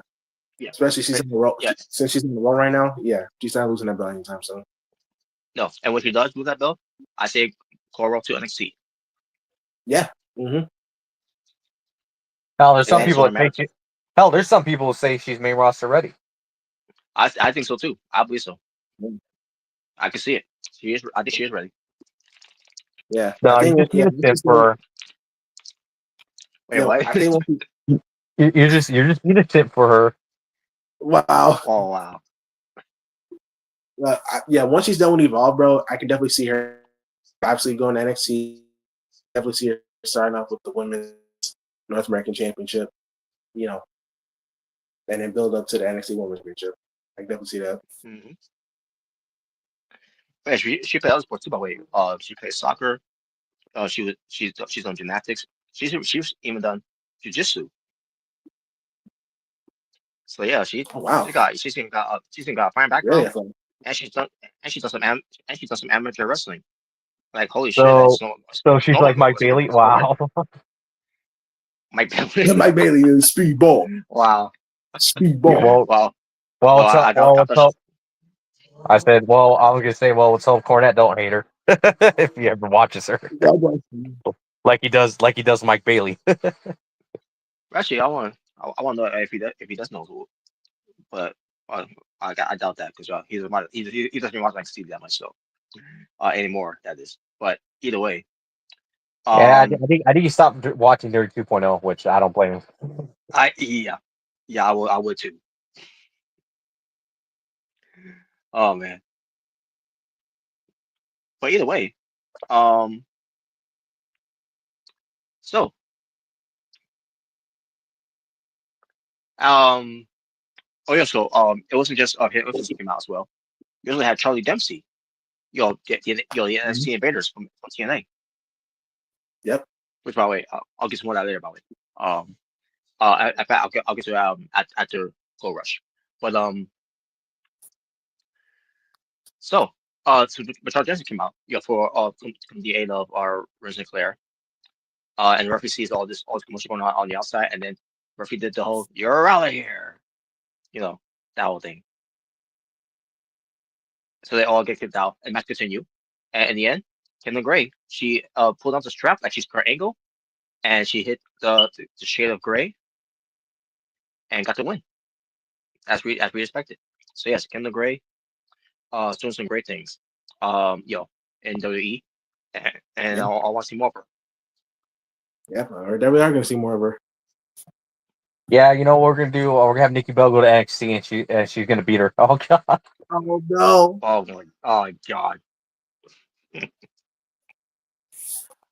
All Yeah, right, just let's not do that. Now, before we get to the main event, now mm-hmm. we can bring up what John Cena did on the show. My boy That, John Cena. now he wasn't on the show Shut up. because it was a recorded promo. Shut up, Bob. Oh wow. I'm But nobody's yeah, boy. Shut up. I'm wow. nobody's boy. I'm nobody's boy. Wow. Anyways, but yeah, I was gonna say, um, John Cena first brought the men's. Mm-hmm. But I'm gonna do something different. I'm gonna bring up the women's first because I'll bring the men later when we get to the when we get a chance to talk about the main event here. Because the women's he brought up Soruka. And Mm-hmm. like obviously we all figure who that Soruka's it's gonna be big either way, you know, and John Cena could definitely see that, you know. Mm-hmm. He also brought up Lola Vice, which she's Yep. also doing some some great things for especially when it comes to Triple A. And Yes. even NXT, they book her strong too and all. At the same time, they still don't do her any favors when she, you know, looks like a fool when she in defeat. And I could bring up some other things of it, but I'm not going to. But yeah, I already know in the past what those were. No, we don't. That'll be a later date.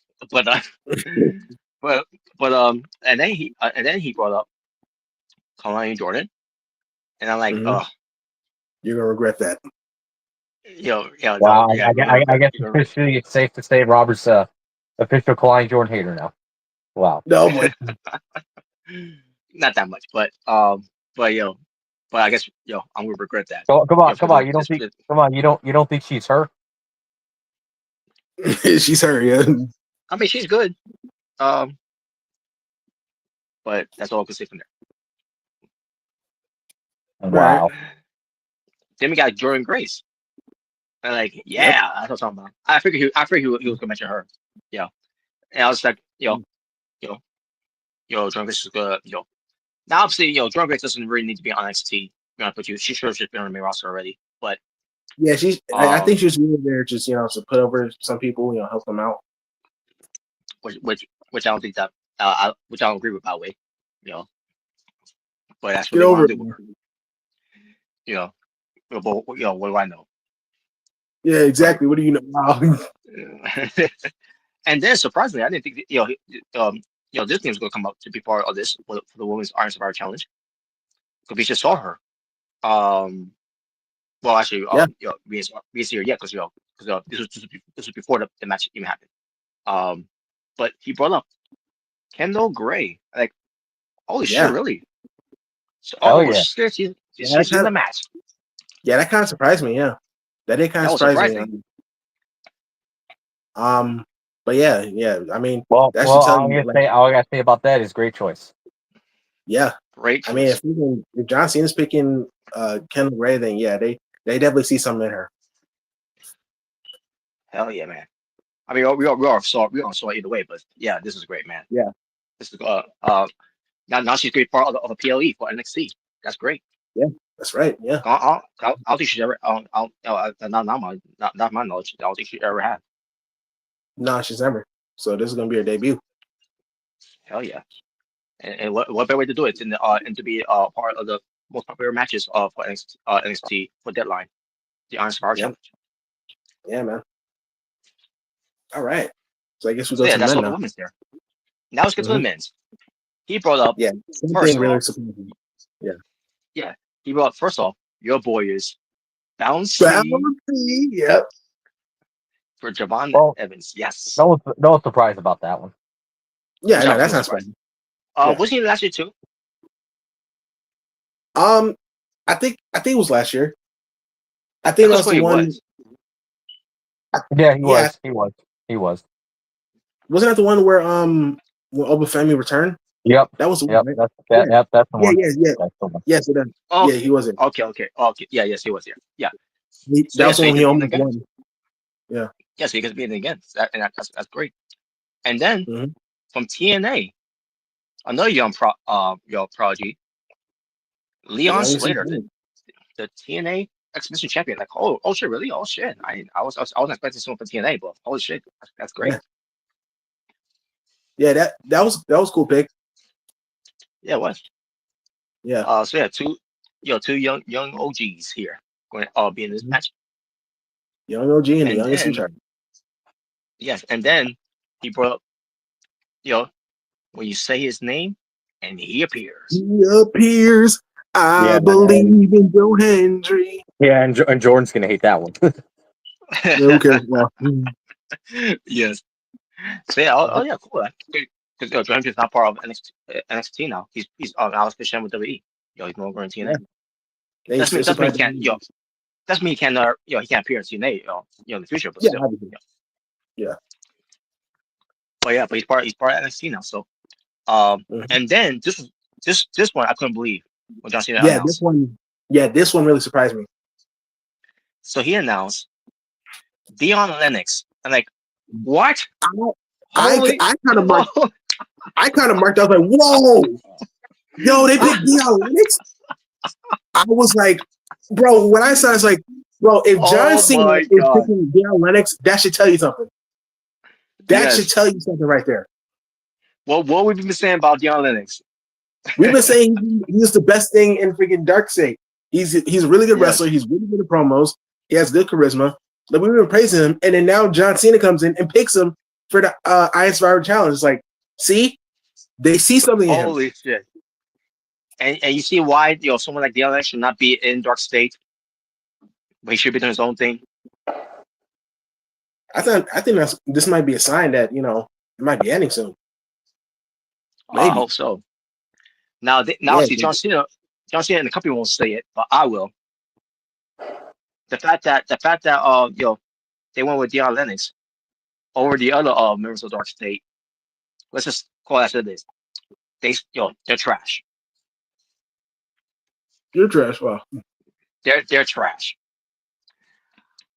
So the fact that Dion Lennox to be part of this, that's a plus. Yep. So yes, now he gets to showcase what he's made of, Yeah. while being I can't wait to see him. while having dark shit involved.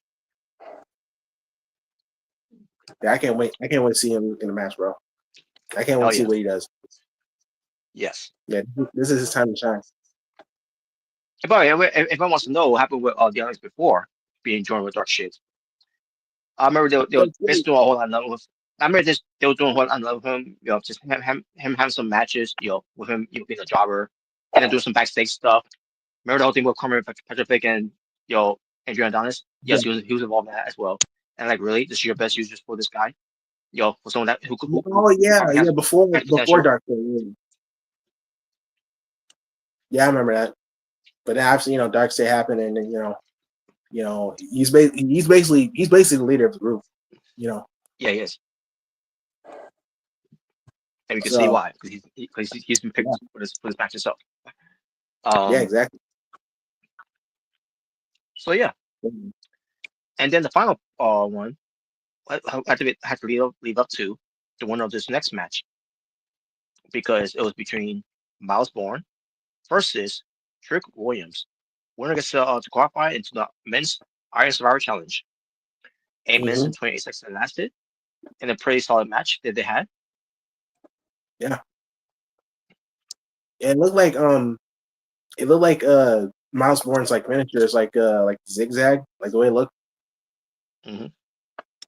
Yeah, so Yeah, I guess that's I can't remember what he called it though. Yeah, they called it yeah, something. I don't know what he called it. yeah, I forgot what he called it, but it was basically zigzag. Yeah, Um, basically it was a zigzag. He did it on the floor, It and was then he called got the back on dark. It was called the dark zag. Oh wow, God. the the what? dark side. The dark zag. But I was gonna say, oh yeah, wasn't it called Born Again, something like that? I can't remember. It was. I'm pretty sure it has Probably. something to do with his last name Yeah, probably. or Reborn, maybe I don't know. You know what? Hey, But you know anyway, what? I got a great idea. Let's bring back Evan Bourne and let's have Evan Bourne and Miles Bourne be a tag team. The Bourne brothers. The Bourne Bros. Oh, yeah, you're so funny, smart. Wow. wow. He did it on the outside, and then they got triggers in the ring, and they did it again. Basically doing two Yep. finishers and got the win. Mm-hmm.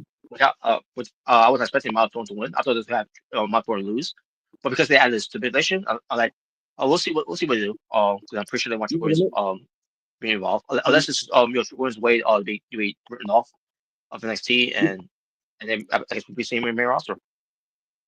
When I saw that that they added the stakes for Miles and Trick Williams for the main event, the winner gets to be in the Survivor Challenge. I was like, yeah, I think Miles is winning, and I was right. Thank God he did.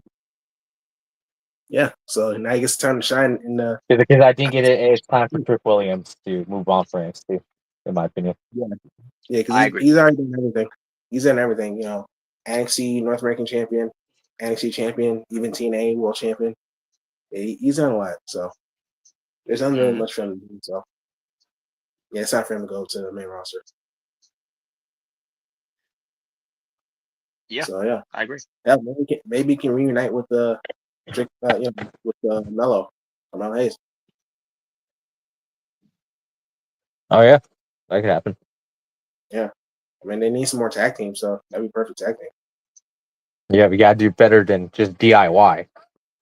Yeah, okay, you didn't say it like that. What the hell? Yeah. Actually, yes, I did have to say it like that. Oh my goodness. Yeah. Wow. Well, you don't like I it? What are you gonna do about it? Wow. Yeah, we gonna do about it. Wow. What you gonna do about it? Bring it on. You Bring it gonna on. cry? Wow. Wow. You cry me a river. Oh Smart. boy. Oh boy. Anyway. All right. But yeah. But that was the show. I thought the show itself was good. For the 2 weeks of this show, I thought it was good. But Mm-hmm. Oh boy. What? Oh no. What's the butt? Nick Joseph Oh my God. Yeah, I agree. I agree. and Fuck Papier him. Rosen and Papier Rosen. Yeah, definitely fuck him too. I agree with that. The bald headed piece of shit. Fuck him. Why you guys hate him so much? What do you do? Little fat stubby bald piece of shit. I fucking hate him.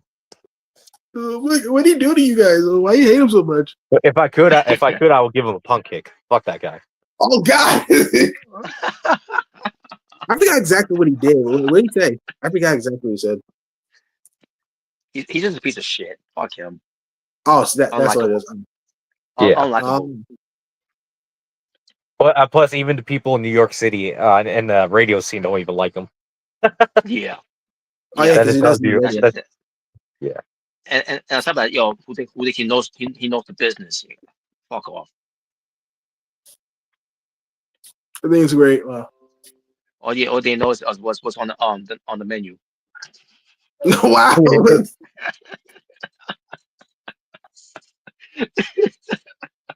But anyways.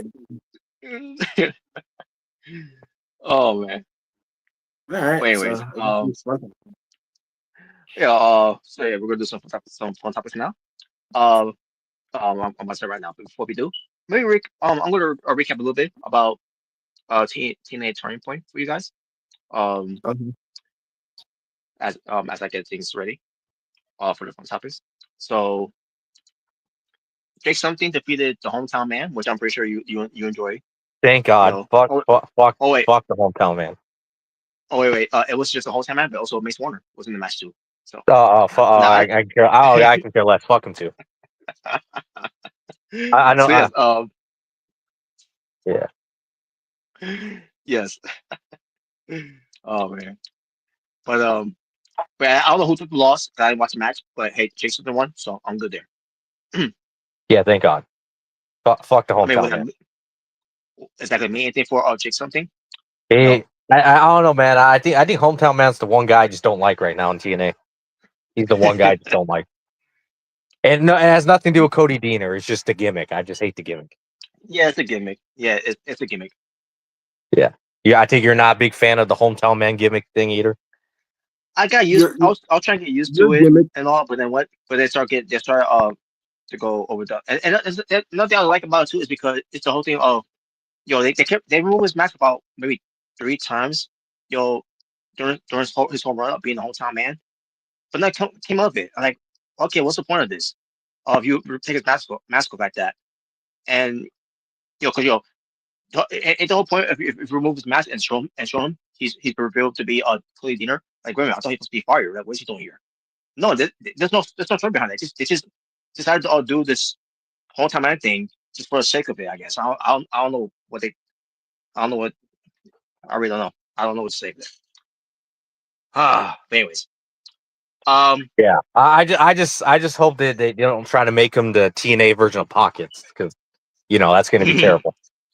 well, Or I the mean, that, TNA version of Mission Iguana. That's the last thing we need. yeah, I mean that's even the Yeah, double the last thing we mask. need is him become either the Pockets or Mr. Iguana of TNA. Yeah. All right, but the other matches that happened, was the main show. Glenn Jordan, defeated M by Elegance to retain her TNA Knockouts World Championship. Now, obviously, she's not champion no more because we just went to Gold Rush, but Yeah. but that was that match. AJ Francis defeated BDE. You got any thoughts on BDE? I thought he was good Is there a butt? of selling, yeah, and he was selling, his ass off, against AJ Francis, Yeah. but Here we go. I knew I it. can't take him seriously. I still can't take him seriously. He it's his physique. Yeah. And I mean, he's not in bad shape at all. He just need to add a little more mass muscles. I just think he's too skinny. Yeah, he is. He's too skinny. He Yeah, makes Young just Bucks give him look like steroids. he I'll makes Young say if Bucks look it. like he makes Young Bucks look like the British Bulldogs. That my kid and Davey Boy. Oh God. Yeah, and I like him, by the way. I like him as a YouTuber, but yeah, I just him as a wrestler though. Yeah, I don't know. I don't know how I feel about that at the moment, but yeah. Pretty sure we're gonna see him in the Rumble. So Oh well, I mean, I'll take him over I Show Speed. I agree. I'll take him over Travis Scott. Actual speed. Oh yeah, definitely. Yeah, The yeah, fiend, yeah. fiend. I don't Yeah, know, man. I still think Travis Scott's somehow worse than I Show Scott than I Show Speed. I show Yeah, if Scott. that What the? yeah, I botched there. I Show Scott. No, I would say I Oh, Show wait. Speed. Actual Scott. That's what he said. Like, I show Scott. I was like, oh, I don't want to watch that. No. Like I said, no. My point is, as bad as I Show Speed was, I'd rather take him over, Travis Scott. So Wow. Well, yeah, that was funny though. Actual Scott. That was something. that's gonna be their tag team name. Oh no. Oh God. Oh, fiend. I show Scott. All right. Another match happened was Indy Hartwell defeating Diane Luna in a no disqualification match. Um, which was which Uh, was which was brutal. Which was brutal, by the way. It was a brutal match. are you glad it I think wasn't an indie mud show match? it wasn't too Indy mug show, but it did its job for No, as no. no I was saying, disqualification. I was just saying, like, aren't you glad it wasn't? Oh yeah, I wasn't. Yeah, Yeah. I agree. No, there was no dumb tags. There was no forks. No, bleeding. Bucks of blood. Which, yeah, I get a feeling. Yeah, I don't know if you heard to watch Dynamite and heard that stipulation the timeless tie bombs made for the quarterfinals or Oh, whatever. no, I haven't heard about that. It's gonna be more than likely indie mud show match. Oh boy, I figure it would be too, by the way. I figure it would be. But then we had the Inspiration in a three-way tag team match to defend their TNA Knockouts World Tag Team Championships against the Angel Warriors, which was Ling and Lee, who's now, after we went through Gold Rush, the TNA Knockouts World Champion, the new champion, and her tag partner is uh Sarah Brookside. and they went up Yay! against yeah, and they went up against where it was originally supposed to be, that piece of shit Tessa Blanchard, and team up with with the crack whore herself, Alicia, who gets some folks. But Tessa Blanchard couldn't compete. She's not make it clear for a reason. I'm like, whatever. And they have um someone named Mila Moore to take her spot, who's a newcomer in TNA. Yeah, I think And I heard about this. I didn't see the match, but yeah, I didn't see the match. But how was Mia Moore or whatever her name was? she wasn't bad, but at the same time, she didn't really show much because this was a triple threat tag team match. They didn't really feature that much on there because she wasn't really supposed to be in this match because again, suspension was supposed to be in the match, but um, 'cause they did a video ban for her, that she's gonna be making her debut soon, and and because of the situation with suspension not being clear to compete, they decided to throw her in there to be in this match, even though she was she and Crackle wasn't going to win eight ways. So, but but but inspiration was anyway. The inspiration retained. Then we had the Order 4, which they feature Mustafa Ali, John Schuyler, and Jason Hodge taking on Cedric Alexander and the Hardys, with Order 4 winning. And Cedric Alexander took the pinfall because of course he has. Why is Cedric Alexander is a jobber in TNA?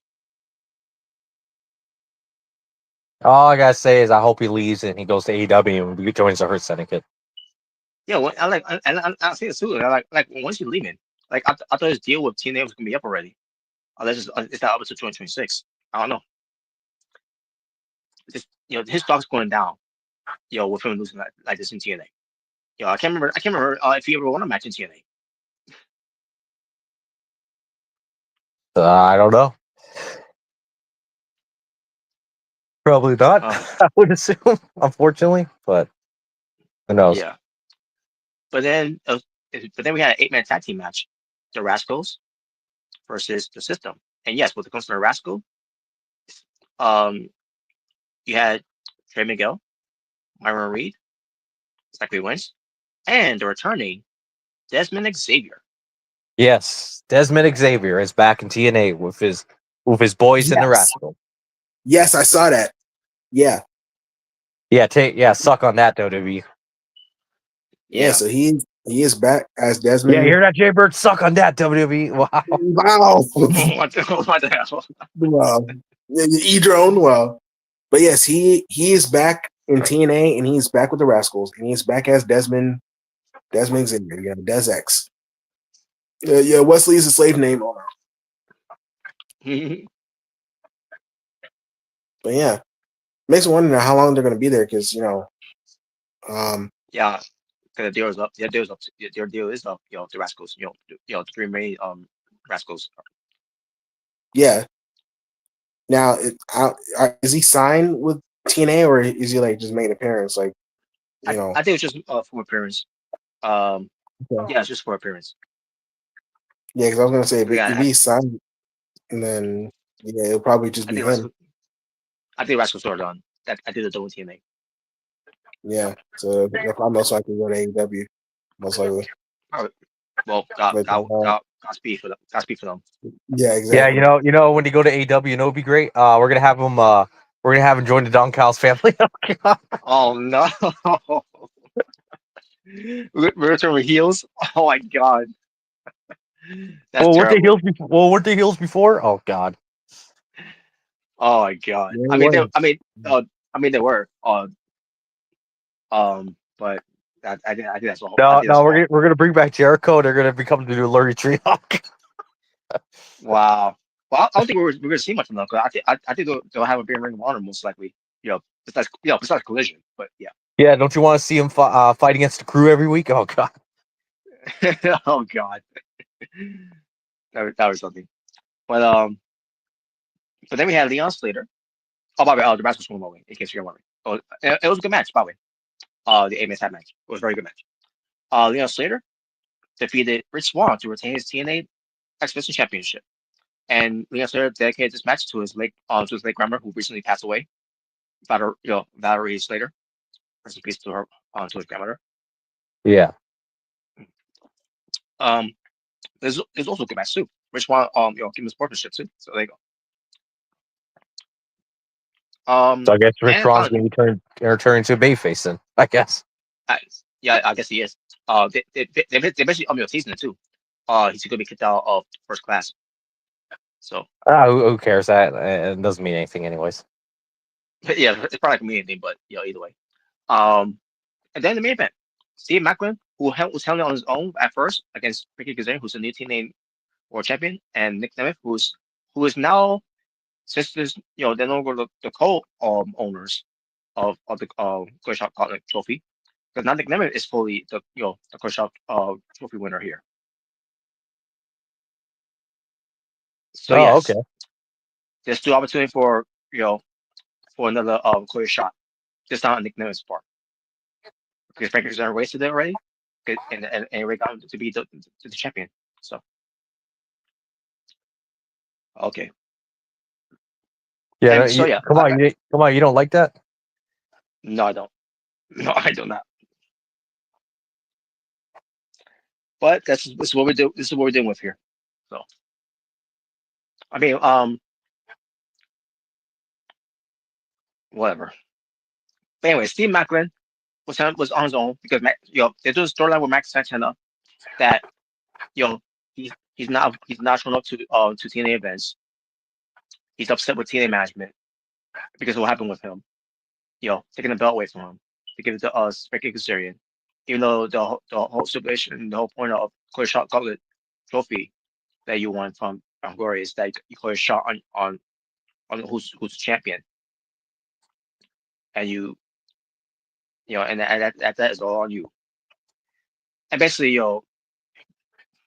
was reported. It was a story. It's all storyline. Why TNA is doing this? To make it look like it's just a shoot. It's beyond me, which is not really a shoot. It's all part of the story. I'm gonna say maybe there is some real tension there, but who knows? Who knows? Uh but in the end, it was Steve Macklin, and he had my sister. You'll show up for that later. And they won.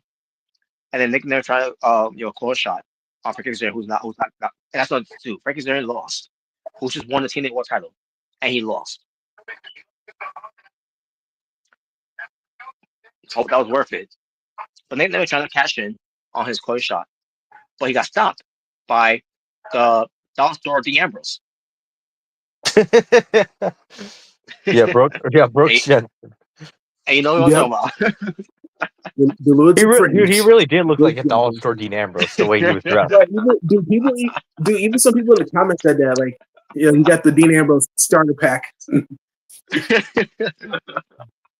You got the jeans, got the wife beater. Oh my god. So yes, we had and the rest of the NXT invaders come in. Charlie Dempsey, Robert Stone, Lexus King, Stacks, the two black guys. I forgot their names. You know what I'm talking about. You know, and no, not the ones that we thought was trash. We were talking about the ones that were with Wesley. Uh and also Brooks Johnson. Yeah, like I said, the Ambrose Dollar Store version of him.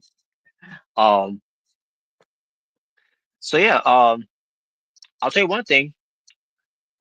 Even though this is like WF Invasion, with those those bringing those low key guys to be the invaders instead of bringing some big names. No offense to DP and Booker T, but you need more than those two. Then um, I mean, you need more than than other names in WW and ECW. Then you know to make the invasion um to make this work. Now for ECW part, you have RVD, you had Tommy Dreamer, um, No, just and be then you had quiet. You're just crying now. Wow.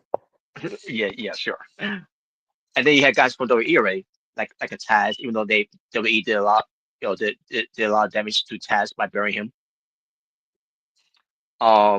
It's same thing with Raven.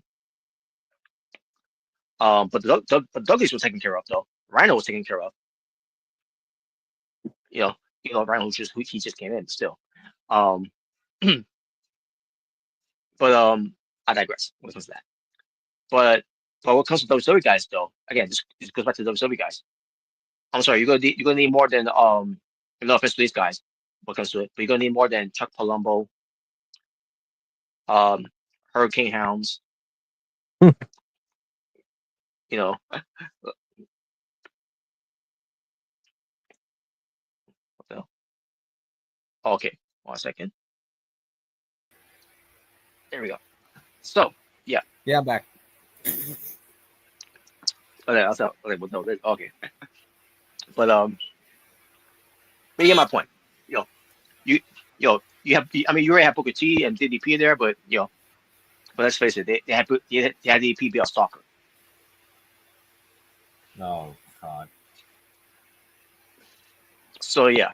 Now, what comes to we're doing here with NXT, again, you got low key guys there that should be in a better position, and also Charlie Dempsey, he's also part of it too. Charlie Dempsey's is also part of this. But you see guys like you see the names I brought up here, Brooks Jensen, NXT has not been doing a great job with him.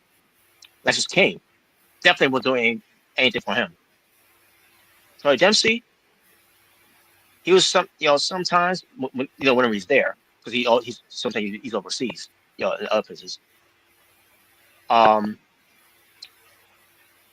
Stone. I think Charles Dempsey. There's something there to him, but the problem is they book him like shit. I mean, it's not that bad, but yeah, but I should say yeah. There's there's not really going on with him that much. That's what happens when your dad's willing Ringo. Wow. Oh wow. Yeah. Go back to eating, drinking. Go back to eating, drinking your biscuits and tea. Oh no. Wow. And Robert Stone. I mean, who cares? He's just leading the charge. Get your fist pumping. Well, come on, Robert. You don't like him? What has he ever done to you? Well, I like him, but you're gonna sell me a lot more than Robert Stone. He should. Yeah, I think he should parody Tony Khan again. I mean, if you have Von Wagner still there in the company, that would be something.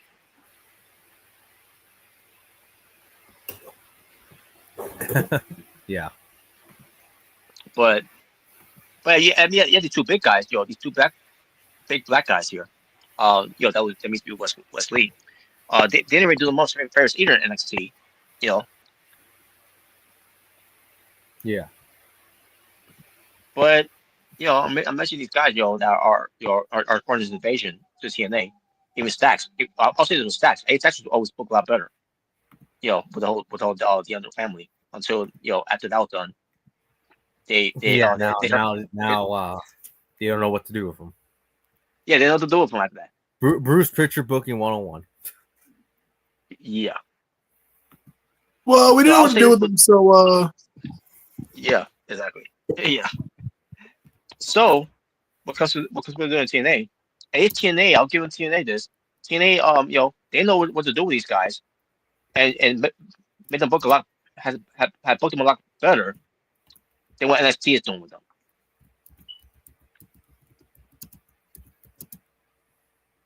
So, but there you go. That was the show.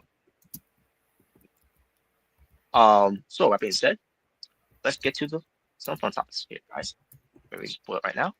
Fucking fun topics. Wow. Oh wow. And shout out to Tokyo, by the way.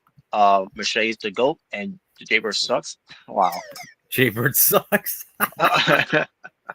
Yeah, that's funny. Oh, here we go. Triple H. Not pushing no N words. What the hell? Oh God. Oh God. Yeah.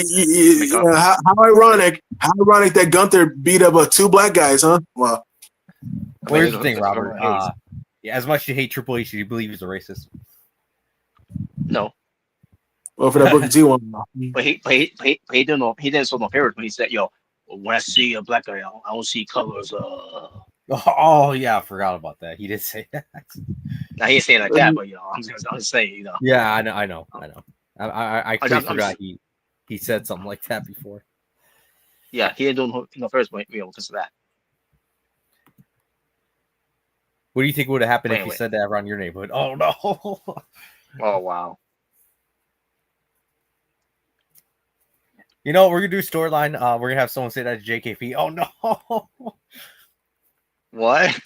No. People like you don't deserve to be champion. Oh no. Oh god. All right. Okay, everything's all good. All right, now it's time to have some fun, folks.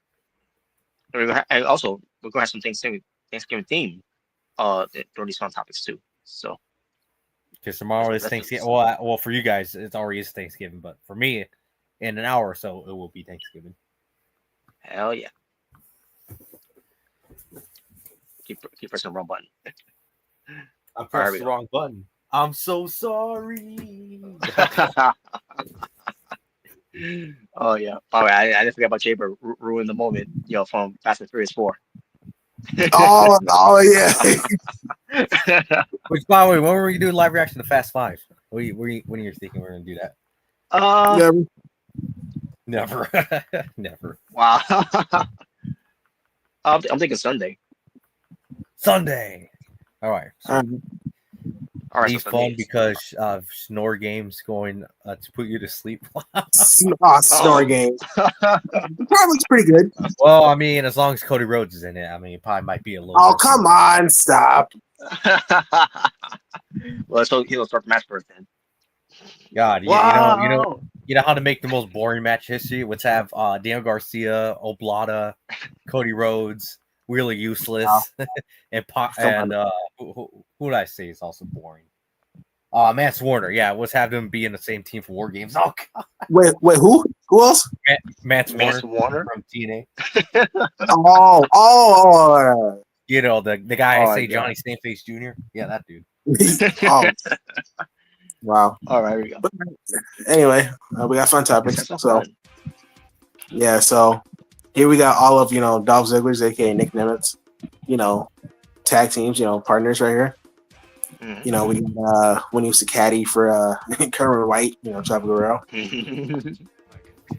We got a Nicky, Spirit Squad.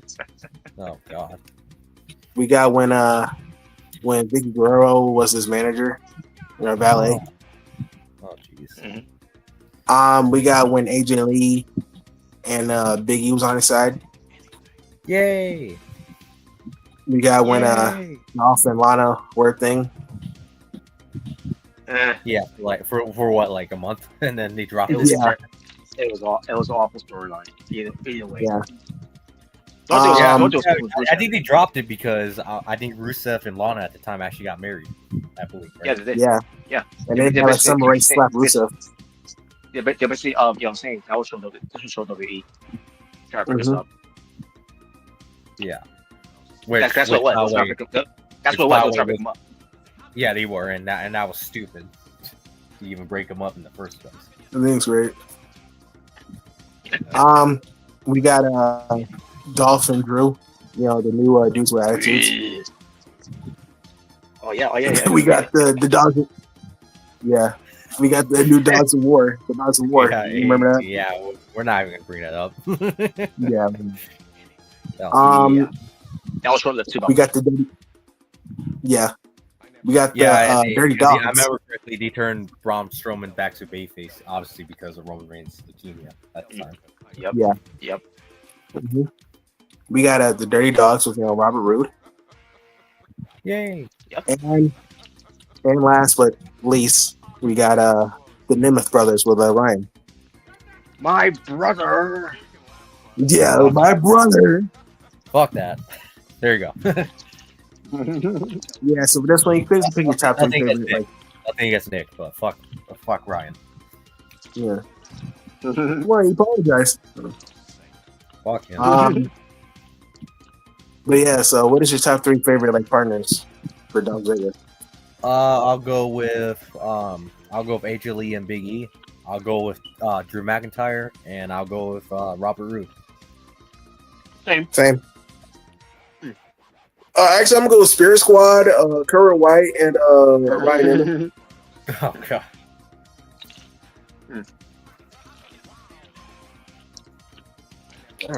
All right. Next one. All right, Oh. so here we got the AEW Unified Championship. And by the way, basically- speaking of this, before you continue on, the Continental Classic is actually not going to be for the Unified Championship. It's actually just going to be just for the Continental title. Just so Yep. Yeah, I know. Yep. Yep. Yeah. They didn't mention that on. So, Jalen, if you're wondering why the champion was in it, well, that's why. That's the reason why. Yeah. You know, anyway, I'm not gonna talk about it. Anyway, Yeah. so obviously, you know, if you could change the name of the, you know, Unified Championship, what would you change to? So we got, you know, the AEW Intercontinental Championship, Global Championship, Undisputed Crown Championship, Worldwide Championship, Multinational Championship, Grand Crown Championship, King of Lions Championship, and King of the World Championship. Out of these names, which three would you choose? I'll go Intercontinental, Global, and I guess I'll go Grand Crown Championship. Okay. All right. Yeah, same as yours. My humble would be a multinational. All right. Send me you guys. Well, come on, you guys don't like Unified Championship? Not really. Awful. Garbage. You're good, You know, when people are getting into AEW, I wonder how many people confuse that with the world title. You know, Yeah, it looks like world title. so I guess even though the Continental belts might go to someone else, I guess the Unified Championship is still going to be a thing. I guess. It looks like it. Is that what they're going to do? I guess. So how's it going to be unified if the Continental belt is on someone else? It's Unified That's Champion's a nice. good. That's a good question. That's exactly why I asked. That's a good I question. guess we'll find. We gotta see how this all is gonna play out. Which, At the end by of the way, I'll- unfortunately, since Kyle O'Reilly's out, I hope either Kyle Fletcher wins or Roger Strong. Even though I know that, I know that's a high bar, but still, I'm hoping those two, either one of those two. Especially right just wrong. So And thank God, Kyle Fletcher beat Oblata. No blotter. Yep. I'm so sorry. all right. This one. I don't know about you, Robert, but I hope those two win. All right. All right. So here we got, you know, Zack Ryder and Dolph Ziggler's theme songs. You know, since they came back, you know, to WWE, you know, making an appearance. So, based for this week, pick three of each, like three favorite theme songs for Zack Ryder and Dolph Ziggler. All right. I'll go with all right, for Zack Ryder, I'll go with Radio, the original version, and you know, the current version he has. Yeah, downstate. And finally, obviously, I'll go with Always Ready. Yeah. All right. With Dolph Ziggler, I'll go with I Am Perfection, I Show the World, and He's a Wanted Man. Yeah, I'll go with that. All right. Yeah, same as yours. For both guys, or Yeah, for both. All right. All right. I'll go with two of Zack Ryder's radio theme, Okay. and I'll go when the lights go. You know, when the lights go down. is that the song? You know, Always Ready. Mm-hmm. I just realized I forgot to add Hype Bros. You know, theme song. I just realized that. Oh yeah, you know, I'll put them on my album. I thought that was good. I thought that was cool. That was, You know, theme they have. we don't get hype. We stay hype. You know it, bro. You know it, bro. That was pretty good theme song. All right. It was good. As far as Dolph Ziggler, you know, / Ryan Limit, I'll go with I Am Perfection. Yep. I'll go with Here to Show the World. And I'll go with Wanted Man. But What's the bud? I don't like the zipper part, and oh my god. Oh, Come on, dude. I'm I sorry, mean, it's kind of like I Shawn. can't. I'm sorry, I find that to be cringe. Well, come on, it's kind of like Shawn Michaels, with the way he's moaning. It's the same thing. There you go. There you go. The ladies love it. Will The be. ladies love it. My combo will be time to shout. All right. What about We're Here to Show the World? When the Dirty Dog theme song, you didn't like that one? No. Oh yeah. Yeah, I agree. That theme song sucked. That's Such cool, a disappointment since it could have been great. Especially since those two have great solo theme songs. Yeah. But no, instead, what did they go with? They go with From Parts Unknown, The Superstar. Yep. Yeah, pretty much. The superstar. The superstar. All right, so obviously we got these anime characters right here. So as it says right here, which one of them embodies pride the best? So we got Light from Death Note. We got Vegeta from Dragon Ball. We got a Scanner from I believe that's a Seven Deadly Sins. And we got Baikuko. That's from My Hero Academia, right? Did you just say Vikingo? No, I said Wait, what? I said Bakuko, right? That's how you say it? Bakuko? Oh, yeah. I think that's how you say it. Yeah. I thought you said Vikingo. I was like, what? Oh boy. He'd be the most boring anime character ever. Oh god. But yeah, so which one do you He'll be think the anime character, all he does is flips in his fight. Yeah, pretty much. But yeah, which do you think embodies pride the most? Vegeta. Yeah. Yeah, I mean that's pretty easy. There you go. All right, here we got Sentai, aka Power Rangers, White Rangers. Mm-hmm. So obviously, we got these versions here. These just Sentai names. So we got the White Dino Thunder Ranger. So Dino Thunder. We got the White SPD Ranger. We got a Spider Ranger. And we got the Polar Ranger. So which one's your favorite?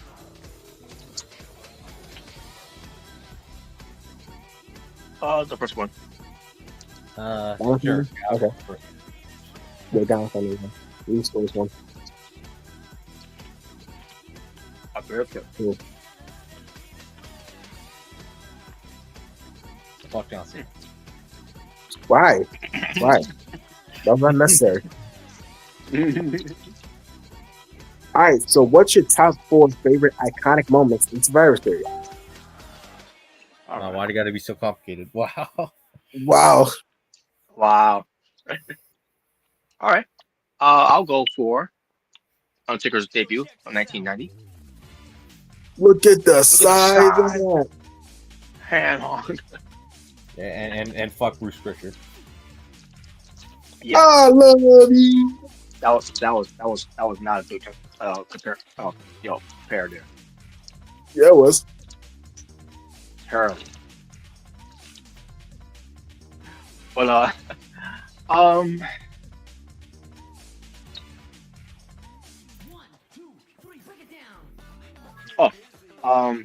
Chuck Norris, kicking the shit out of Jeff Jarrett. Oh, But nice wow. line. Because he knew he'll never do a dime. Wow. Yeah. Well, I hope he does the same to Cody Rhodes then. Oh, God, Come stop. on. Yeah, you help him out.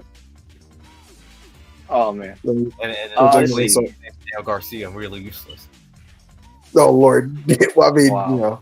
And Vikingo too. Hopefully he kicks the shit out of him too. Well, yeah, I don't mind that. Yeah, I want to know what that is. Oh man. Shawn Michaels' performance. Speaking of Mr. Vikingo, you know what's apparently a thing that's going on right now with him, AAA.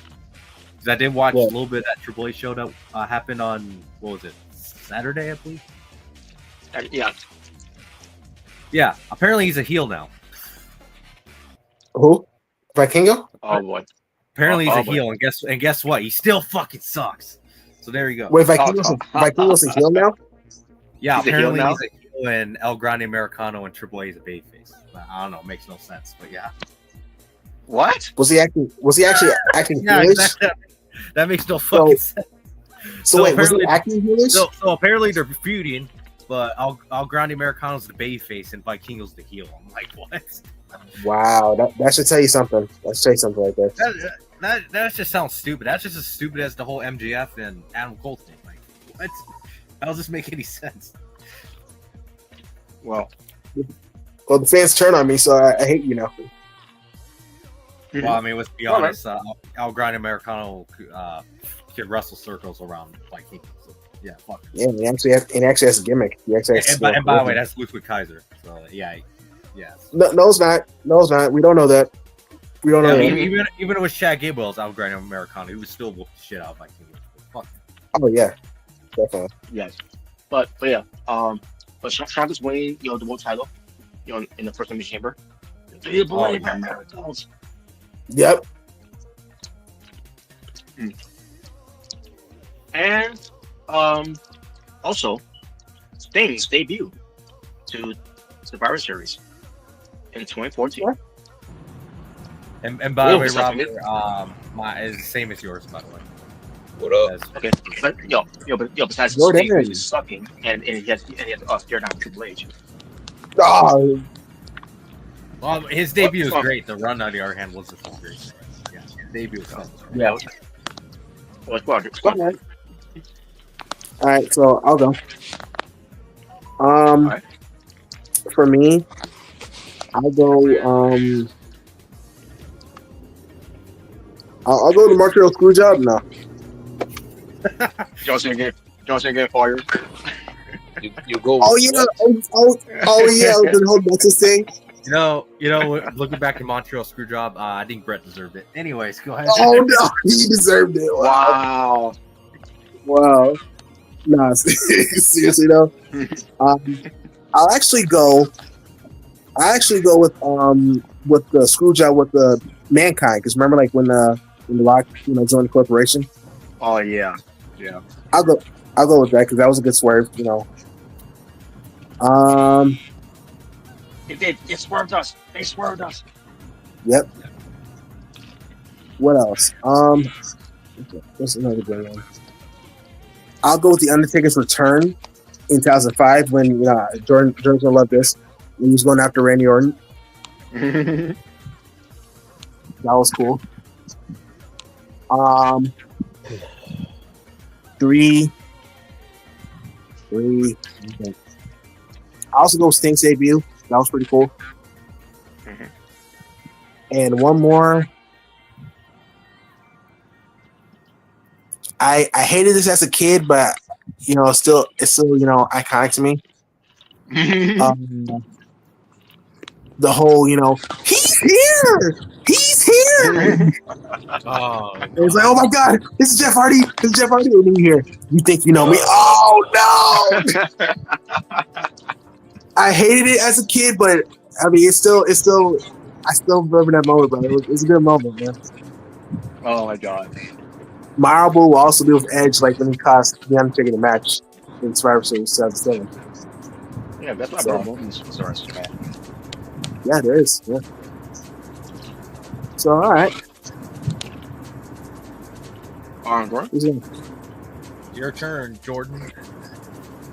Yeah, I know that. Thank you. I'll go with the Shield's debut. Oh, okay. I'll go with Okay, cool. I'll go with NXT. Kicking Raw and SmackDown's ass. That was awesome. Oh boy. But especially Keith Lee and Roman Reigns' little fight they had, that was great. In the Survivor Series match. Yeah, Roman Reigns and Keith Lee, like their little fourth, that was pretty awesome. Of only if they put Keith Lee better, we could have actually had a Roman and Keith Lee match. An actual one-on-one. Yeah, that would be perfect. Yeah. I'll go with Edge returning and costing the Undertaker the match. All right. All right. And lastly, I will go with. Wait for Team Raw. Team SmackDown. Well, Wait, what? Wait for Team SmackDown. Oh yeah. That was in 2005, wasn't it? well. That. Well, I mean, yeah, that, and also I remember Bray Wyatt also won. The I mean, that match was great though. That Raw versus SmackDown. That was. match. Yeah, it was. I'll go with Dolph Ziggler defeating Team Authority. Okay. All right, cool. That's the same. No, the White kids fuck John Cena. That's fine. Okay, we didn't need that. Oh, We wow. didn't need that. And I know for Robert nowadays, he would say, "Yeah, fuck Seth Rollins." Yep. I think it's great. All right. Next one here. Jungle Brothers. Oh, it's Fandango. Yes, fine. Dog. Yeah, JDC. he's returning. So, you know, we want to honor him again. So, here we got all the different names that he had through the years. You know, we got Dirty Dongo, Robert's favorite. We got Fandango. We got Johnny Dongo Curtis, you know, aka JDC. Mhm. We got Johnny Curtis, which was his name in NXT. We got Jonathan Curtis. We got the Portuguese Sun Dragon. That's interesting. I have never heard of that. I've never heard that either. And we got Curtis Studerman. I don't believe I ever heard that one either. Yeah. So basically for this one, you pick your top 3 names. Fandango. All right. Yeah, for me it would be Fandango, JDC, and Johnny Curtis. Same here. It'll be Fandango, Johnny Curtis, and Dirty Dongo. There you go. Okay. All right. Next one. What's this? All right. So here we got video games that's coming out next year. So yeah, so basically for this one, you pick like the top 3 you're really excited for.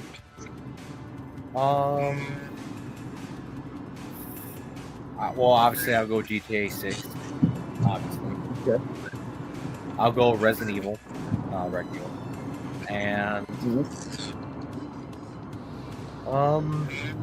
I guess I'll go with the Wolverine. So, Okay. that will look. For me, I'll go with GTA 6, Wolverine. I actually go with the Invincible versus Spider-Man. I'll be honest with you, I didn't even know that was a game. Yeah, it's coming out next year. It's coming out. They announced it a few months ago. All right. I'll go Wolverine. 1943, let's say. And I'll go with Grand Theft Auto 6. You know, it seems like yesterday that the trailer came out. You know, Seems like just yesterday. What? What game came and out?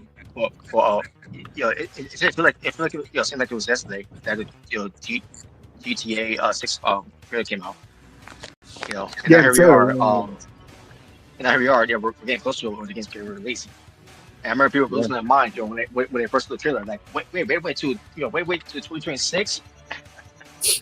Well, now Oh we yeah, have, now we yeah, have to when wait. Phil- We have to wait until November 19th, 2020. yeah. We gotta wait Yeah. until November. What? November November 19th, 2026. 2020. Yeah.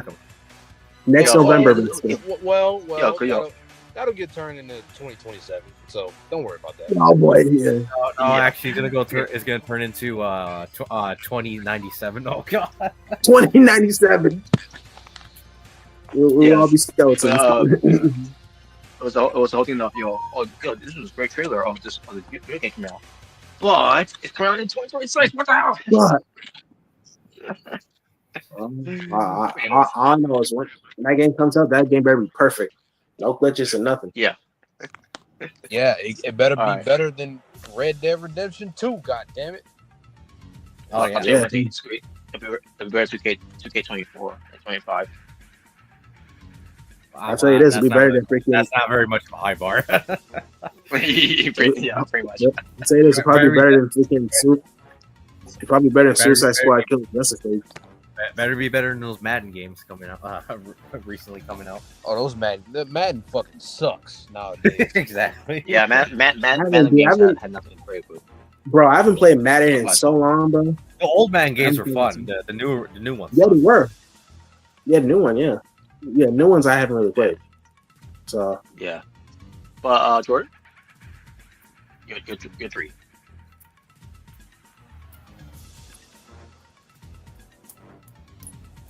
Randy Orton, the video game. What? Randy Orton, the video game. First of all, I go away. All I hear is Randy Orton video game. What the fuck? What? Anyways, I'll pick Lego Batman, Wolverine, and GTA 6. All right. All right. Oh yeah, that Lego Batman game looks pretty cool. Fucking Randy Orton video game. Oh, That'll be yeah. the most. That'll be the most boring video game of all time. Oh no, it wouldn't. Oh come on, you don't want to play? No, you know what would be better? Daniel Garcia, the video game. Oh no, that would be boring. That would be boring. Yeah, the man. catchphrase for the video game would be, "You think I'm stupid?" Oh god. Oh god. Ooh, yeah. I'm not. Oh, Stupid. I'm not stupid. Oh, boy. You got Nickelodeon and Disney Channel shows. Yes, this is one of Jordan's fun topics. Yeah, Jordan. So what is it? All right. So from this list, you can pick 5 of your favorite Disney Channel / Nickelodeon shows. So 5 off this list. Okay, All right. I'll go. I'm gonna go with Drake and Josh. Sweet Life of Zach and Cody. Sweet Life on Deck. iCarly. And I'll go Big Time Rush. All right, I'll go with Drake and Josh, iCarly, Sweet Life, Zach and Cody, That's So Raven, and Big Time Rush. That's where we my honorable. No one asked. All you. right. Well, Wow. Wow. Nobody asked, Smart. All Yeah, right. shut What the hell? Oh. All right. I'll go with Drake and Josh. I'll go with Zoe 101. I'll go with iCarly. I'll go with Big Time Rush. I'll go with Victoria. Okay, Victoria, excuse me. And there you go. all right. For me, I'll go with iCarly, Big Time Rush, Victorious, Good Luck Charlie, and Austin and Ally. Awesome. All right, sweet. Oh yeah, Austin and Ally is also a good show. So. Yep. So yeah, good luck, Charlie. Yeah, and that was also a good one too. That's fine.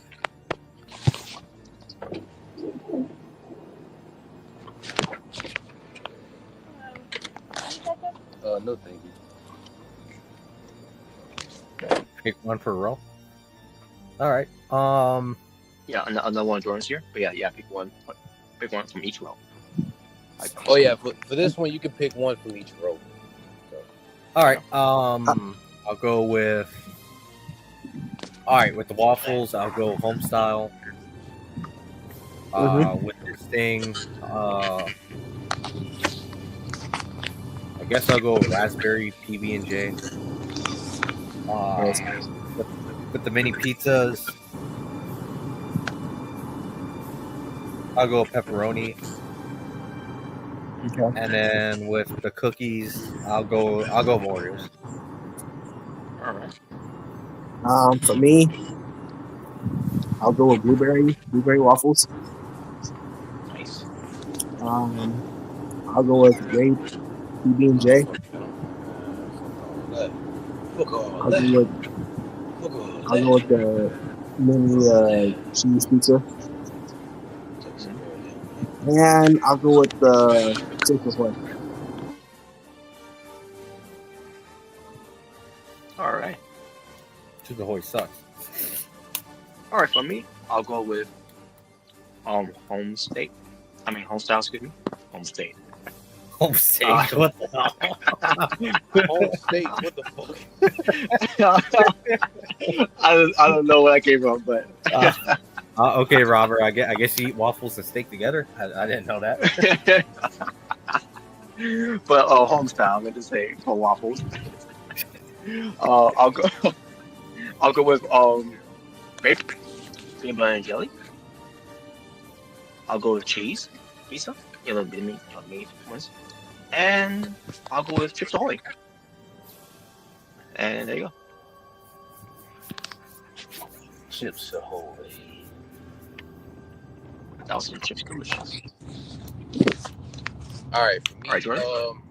I'll go with home style waffles. I will go with peanut butter and honey sandwiches. I'll go with sausage pizza and Chips Ahoy cookies. All right. Yeah, Chips Ahoy. I'm sorry, but who thought chocolate chip or waffles is a good idea? Wait, what's wrong with chocolate chip? It's good. not too bad. It's not my favorite, but it ain't too bad. Yeah, it's not too bad. I don't know. It's sticky Stop to being- I'm Stop being a hater. Well, stop being a hater. You're not a food critic, so shut up. Don't let me be a rosebud. What are you gonna Wow. do? Yelp me? Oh, I'm so scared. Wow. Oh wow. Wow. Ooh. All right. And it was yours too. All right, so you're making a movie and you can only pick 3 of these comedians Ooh, okay. on the list. Hell yeah. I'll go There you go. Eddie Murphy, Chris Tucker, and I guess I'll go Chris Rock. Keep my name out your mouth. Yeah, that guy. No way. I'll go Eddie Murphy, Bernie Mac, and Chris Rock.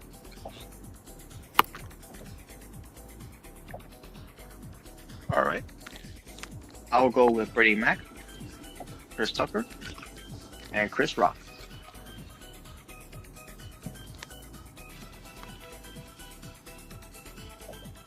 All right, for me, I'll go with Bernie Mac, Eddie Murphy, and Martin Lawrence. All right. Awesome. And next one.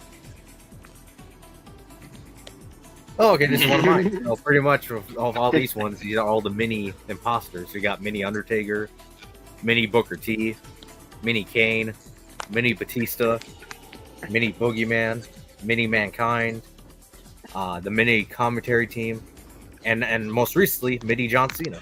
So, of all these mini impersonators, which 3 are your favorites? Hey, Okay, wait a minute, where's Mini Mr. Kennedy? Oh yeah, that was the thing. Oh yeah, I forgot he's not. Oh yeah, that's a good point. He's not on here. Are you guys started the mini Spear Squad? Oh god. Oh yeah, I do remember. Yeah. Or mini Kurt Angle. I remember the mini W Boys and the mini. Hardy Boys. Oh wait, sorry. No, actually, that was. Oh yeah, wasn't there the mini DX? Oh yeah, I forgot that was the Young Bucks. Anyways, Oh yeah. Wait, what? I thought wrong by the way. Yeah, there was no mini W Boys or mini Hard Boys. It was something else. But Yeah. anyways, how many? you can pick 3 of your favorite mini impersonators of wrestling. All right, Jaber. Go. Yeah, for me, I'll go with mini Booker T. I go with Mini Boogeyman. And I go with Mini John Cena because there was a mini stew with him. That was hilarious. All right. Yeah, stew and mini stew. The stew multiverse. All right, for me, I'll go with Mini Booker T, Mini Mankind, and Mini John Cena. And I wish we would have had this Mini John Cena than the original John Cena. There you go. All right, Mini John Cena is better than the actual John Cena. Yeah, I agree. Yeah, Anyways, Mini John Cena, the real GOAT. Mini John Cena. but okay. Anyways, I'll go with Mini Undertaker. I'll go with Mini Booker T, and finally, I'll go Mini John Cena.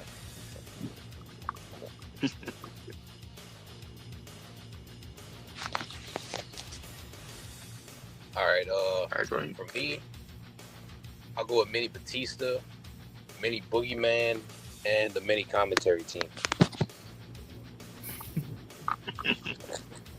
Yeah, wasn't that the WLC match? Oh, for the mini commentary. Yes, it was. For Extreme Rules. Oh, those Extreme Rules. Yeah, we need to do that again, but we need to bring back Mini John Cena. You know, let's not forget about the armor part of Mini Stew. Was there too. Oh yeah, Mini Stew. You know, we need to do that again, but only this time. We'll have -1. We'll have the Rizzler. We'll have that kid that cosplays as Orange Cassidy. Wow. Is it -1 Burger Lee Jr.? Yes. Oh, okay. Yep. Yeah. Oh yeah. Oh, speaking of children, we need to bring back Nicholas. There you go. We need to bring him back. Oh yeah, Nicholas. Yeah, bring him too. And bring in King Maxwell. You remember him? Yeah, let's bring him in too. Oh yeah, you're talking about Matt Hardy's son. Yeah. And you know what? For once, let's bring back Marcus Stunt since he is a midget wrestler. So there you go. That'll be a 5-star matchup. Wow. That is great. And John Silver's gonna be a referee. John Silver. We'll put the Young Bucks special enforcers. Don't you love that? Yeah. Wow. But anyway, I don't know if you guys heard, but the Mini John Cena guy apparently actually was a wrestler for Micro Pro Wrestling. That's right. Yeah, he actually is a wrestler, I guess. Yeah, that's funny when he took a better bump than Cena did. Yeah. Anyways, that's fun. All right.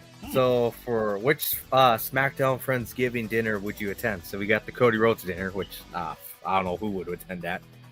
So we have, come on. So we have. Wait, what did he say?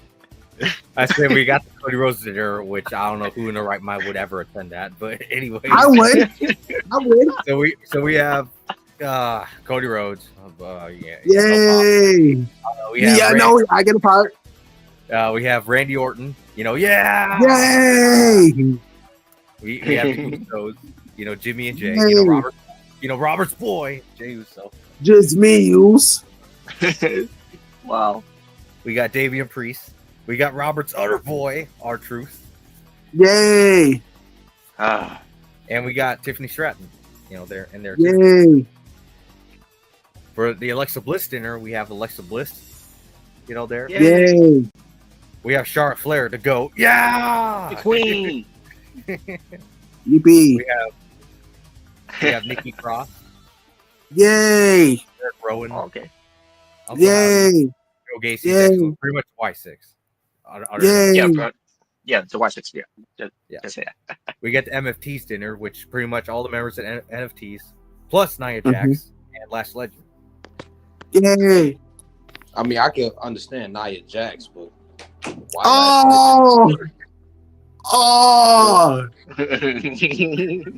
Well, did you mean that as a fat joke, or did you mean that because she's actually a member of the family? I meant that because she's a member of the family. Jalen, what was Oh. all that for? I thought it was for something else. I Well, mean, maybe but more- it says dinner and it says Nia Jax's in it. So I mean, what else you think about that? I mean, she's a refrigerator, so Oh, Oh, You know, her- see, Jalen. her, you know, I'm just waiting for her to cut a promo. She says, "I'm not the, this ain't the refrigerator. I am the refrigerator." Oh no! I had the refrigerator. Oh, no. All right. Anyways, Oh, we got man. the honorary Oos, dinner. Yay. Sami Zayn, Ilya Dragunov, Motor City Machine Guns, Braxium, Yeah. Shinsuke Nakamura, and Ray Phoenix. Yay. all right. We got the Chelsea Green dinner with Chelsea Green, Elba Fire, Kit Wilson, Angel, and Berto. Okay. What? What the fuck? I don't know why they're there. Don't ask. We got the DIY dinner, which we have Johnny Same Face, which We got Gargano, my boy. Okay. Johnny Same Face, Oh my god. Tommaso Ciampa, Candice LeRae, Yay. and also Lena Yay. Vega. I don't know why they're there either. Don't ask me. I don't know why they. I I don't know why mean, they do it. I mean, they do have history. Another dinner. I mean, they do. They do. No, another dinner no one wants to attend because of Johnny Same Face. Stop this, Chris. I Stop. think it would be nice. Yeah, thank you. Thank you, Jordan. We got the BFAB dinner, which we have BFAB, Robert's girl, Yeah. Carmelo Hayes, and obviously the Street Profits. Oh, why? Because they're all black? Is that why? They're all black. I Wow. mean, Michin is half black, so. And then we finally she got is. the Kiana James dinner, which we have Kiana James, Julia, Drew McIntyre, Jay Cargill, and The Miz, which I don't know why. Ooh, Drew Jay McIntyre- Cargill's there. The I Miz. don't What? know why Drew McIntyre and Jay Cargill, The Miz. but I don't know. The Miz. I'm not gonna lie. Some What of these the are fuck? just the most random people for a dinner. I ain't gonna lie. Wow. So how Wait, many are we wait. picking? I mean, shit. okay, Look which at three Sami dinner? Zayn's dinner. Well, I mean, they've been racking with each other, so it's not completely random. Hell, look at Cody Rhodes' dinner. Well, Well, no. Any dinner that has Randy Orton in it is a no-go. oh, come on, bro. Well, for me, for me, any dinner with Cody Rhodes and Johnny Same Face. So Oh my goodness. Right. So how many? pretty much, yeah. Which street dinners will you attend if you had to? Oh, easy for me. Okay, Cody Rhodes, Oh, Cody Rhodes, DIY, Uh, and I guess I'll go BFAB in there. See, this is why you don't make the decision around here. So Wow! Wow! What's that I was supposed to waiting mean? I was waiting to say something. Wow! for me, all right, Oh for me, god. I'll go MFTs, Sami Zayn, Okay. and I guess I'll go Kiana James dinner. I don't know. Okay. All right. I'm gonna go Sami Zayn, Cody Rhodes, Yay! and Alexa Bliss. There you go.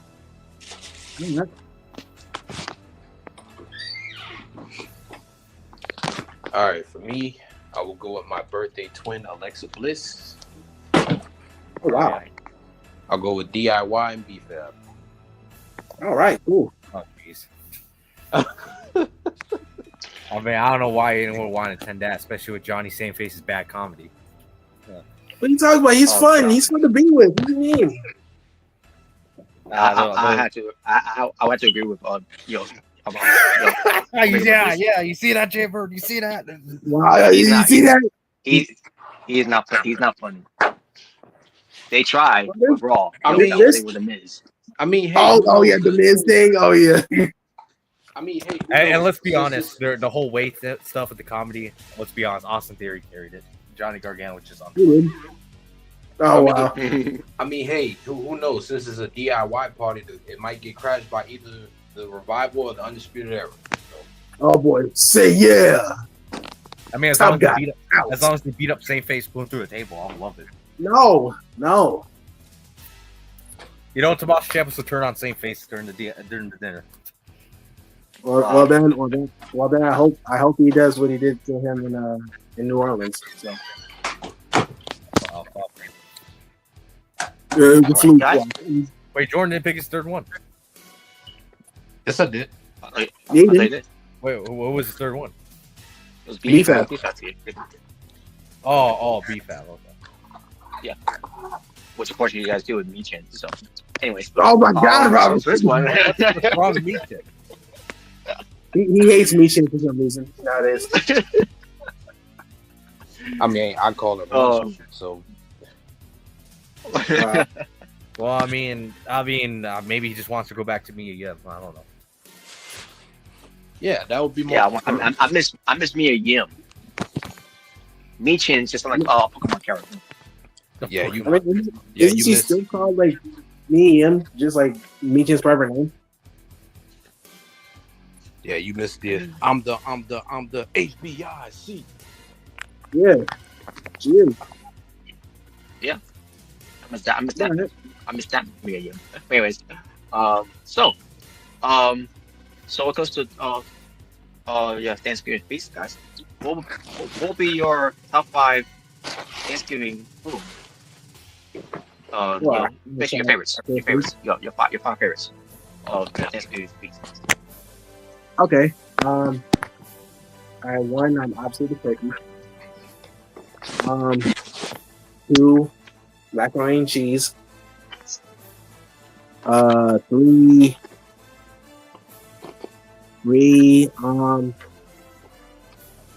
what else?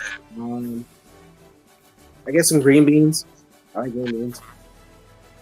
4, some meatloaf. Oh yeah. Meatloaf. And 5. I'm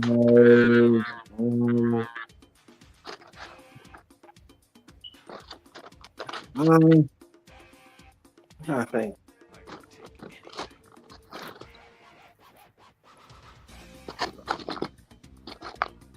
Sometimes my mom and dad like make chicken too, so I guess I make some chicken.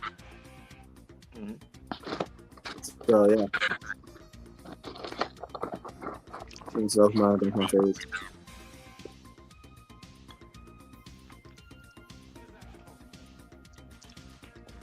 Who's next? All right. I'll go Thanksgiving turkey, mashed potatoes, green beans. I'll go the Brussels sprouts, and finally, I'll go pumpkin pie. Sweet. Awesome. All right. I'll go with Thanksgiving turkey. I'll go with mashed potato with some gravy. Pumpkin pie, meatloaf, and some stuffings. Yeah. All right, Jordan. I'll go with mac and cheese, stuffed bell peppers. I'll go with gumbo. I will go with dinner rolls, and I'll say jambalaya. Sweet. Yes, give it for Thanksgiving tomorrow. Wow. Well, even though it was right today, my time. But all right, next one. Now, besides Jaber, because he's not that type of drinker. Yeah. Well, let's just say. Yeah. Jay Bird, shut up. This is for the real men. Oh wow! Shut up. Well, let's just say if you were. Men. Let's just say if you were. Okay. Because of this type of drink, vodka cocktails for Thanksgiving. Which the drinks looks delicious. So you could pick 3. Okay. Okay, so I'll go with apple pie on the rocks. I go with sparkling Thanksgiving cocktail, and I guess I go with the pear cranberry cocktail. Same here. The very bottom was like the most, That appetizing. way I'm straight edge. Well, no one cares. So shut up. Don't care. You're not seeing Damn, man. You're not CM Punk, so you can't make it look cool. So shut up. Oh, wow, I can't make it look cool. Damn. But same Cold-blooded. Jaber. Yep. Yes, same Jaber though. Okay. Wow. All right. For me, I'll go with the sparkling Thanksgiving cocktail, the pear vodka and cranberry cocktail, and I'll say the salted apple martini. Okay. All right, sweet. Yeah. Sickening. What? Sickening. What? Anyway, Nah, just funny. all right. Kind All right. Now, obviously, there's a different type of drink. This is the mocktails drink here. What's the difference? Well, Well, Well, one is I think actual alcohol and one isn't. Yeah, one's alcohol. okay. So I can drink this. Okay, great. yeah, so top three. There you go. And pretty much it's the drink for pussies. That's pretty much what it is. Wow! What the Wow! Why you gotta say it like that? Wow! I was about to say this. Okay, this is my kind of drink then, and then you have to say that. Wow! So we're picking three again. Damn. You lose. You can pick three. You can pick three. Oh, Wow. Okay. I go with the cranberry one. All right. I'll go with the festive Thanksgiving punch, and I'll go with the apple cider. The apple cider one. All right. All right. I'll go with cranberry. I'll go with smoky apple, and I guess I'll go with the vanilla Earl Grey. I'll go with that one too. All right. I'll go with the Thanksgiving punch. I'll go with the vanilla early gray. Wait, vanilla Earl Grey, excuse me. And I'll go with the smoky Earl apple. Grey. Yeah. Yeah. And I'll go with the smoky apple. All right. Jordan? I'll go with cranberry. I will go with festive and smoky apple cider. All right.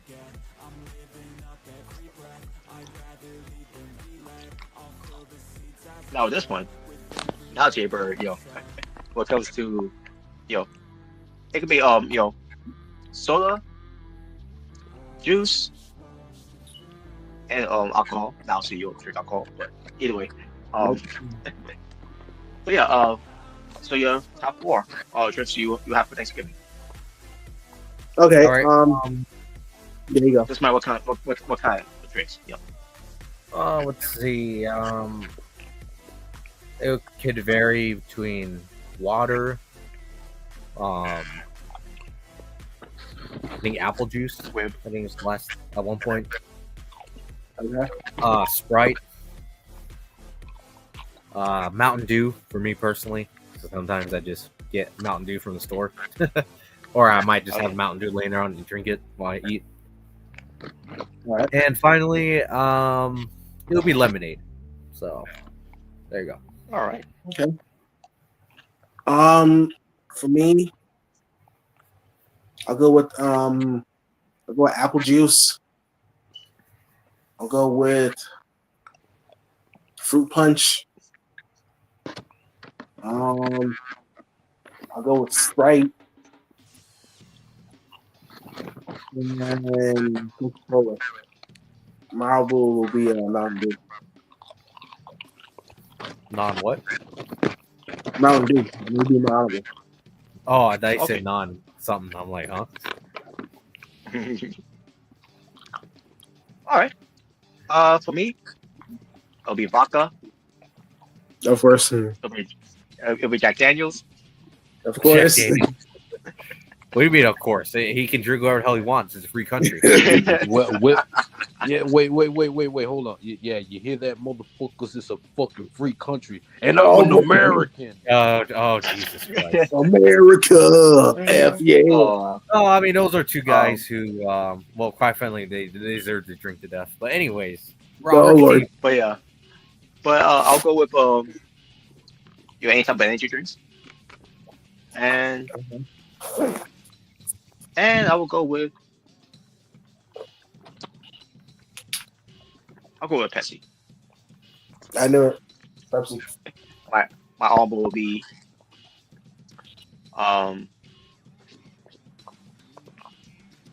screwdriver. There you go. yeah, dishonorable. No. Dishonorable will be Dr. Pepper. There you go. Oh, come on. Well, but no. What? Dr. Pepper is good. Well, that'll be represented. It's all right.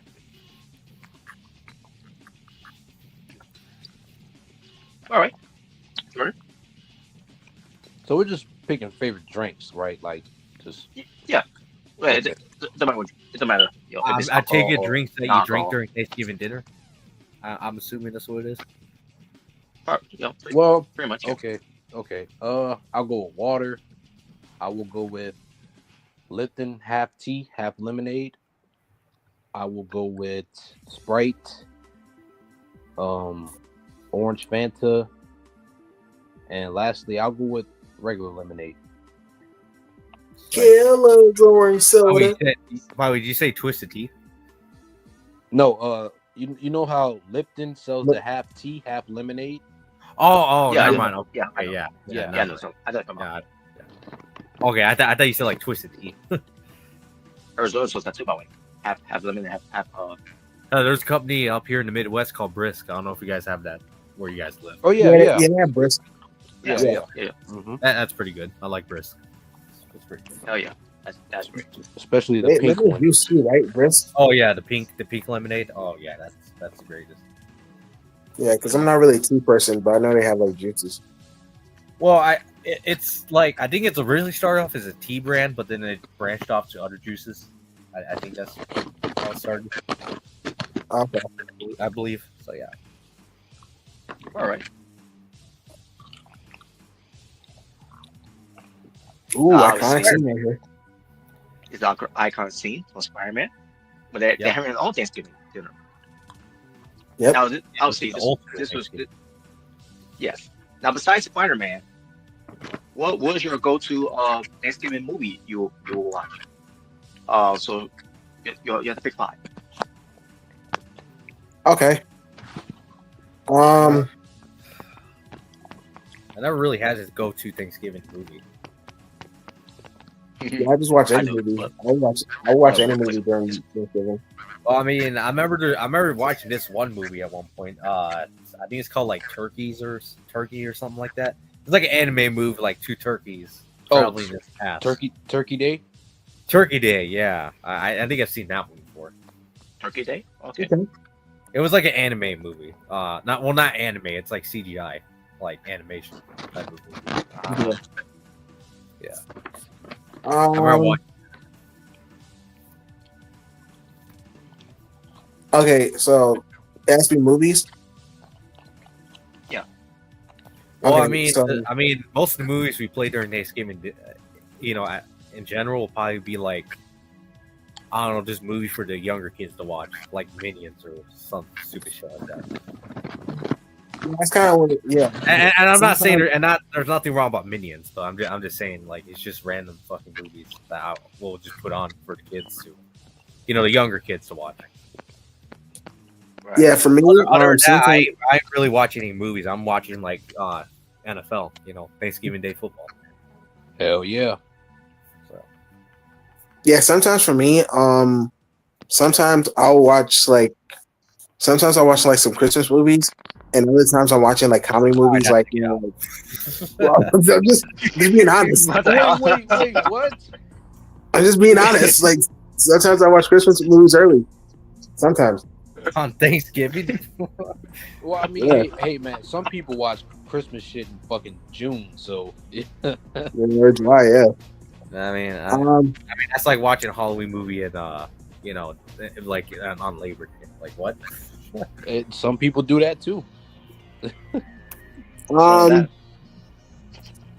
sometimes I watch like Little Man, Oh yeah. um, All right. Little Man is funny as hell. Yes, it is. How much Shrek is 2. There is Um, I'm trying to think of. what? Oh yeah, I think I did see like a horror Thanksgiving movie once, but it was like one of those like really like bad '90s horror movies. I think it was called like Killer Turkey or something like that. Yeah. I see. Killer Turkey. Yeah, I remember you brought it up. I remember you brought it up, but I still haven't got a chance to see it. Yeah, it's stupid. I mean, it's stupid in a good way, where it's actually pretty entertaining to watch. But yeah, it's one of those movies. Kind of like that Christmas movie with Goldberg. What was it called? Violent Night or something like that. Yeah, I can't remember. Or even though it was pretty bad, but it was like bad in a good way. I guess that makes Pretty sense. much. Yeah, pretty much. But yeah. So yeah, since you ever used to finish yours,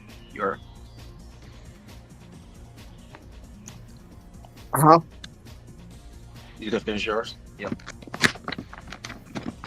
Oh, yeah, like I said, Christmas movies, like Home Alone or something. Like Home Alone movies, All right. and like Little Man and Shrek 2. So that's really it. Oh yeah. All right. Cool. All right. Okay. For me, it will be planes, trains, and automobiles.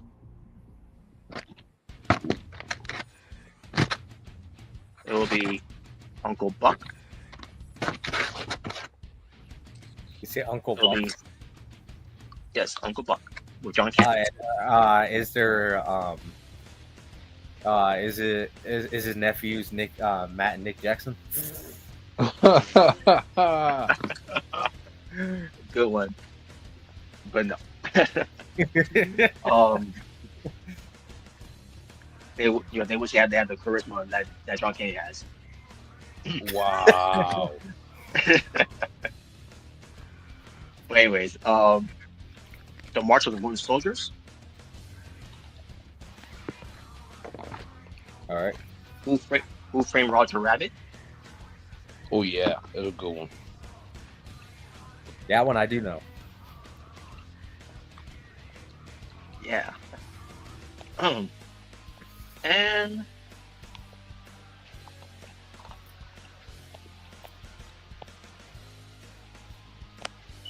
I remember. Well,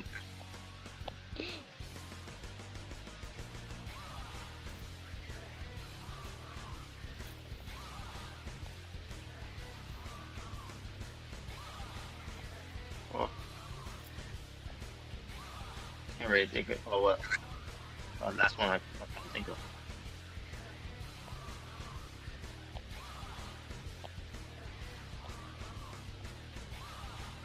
Oh yeah, the Great Outdoors. The Great Outdoors. All right, there you go.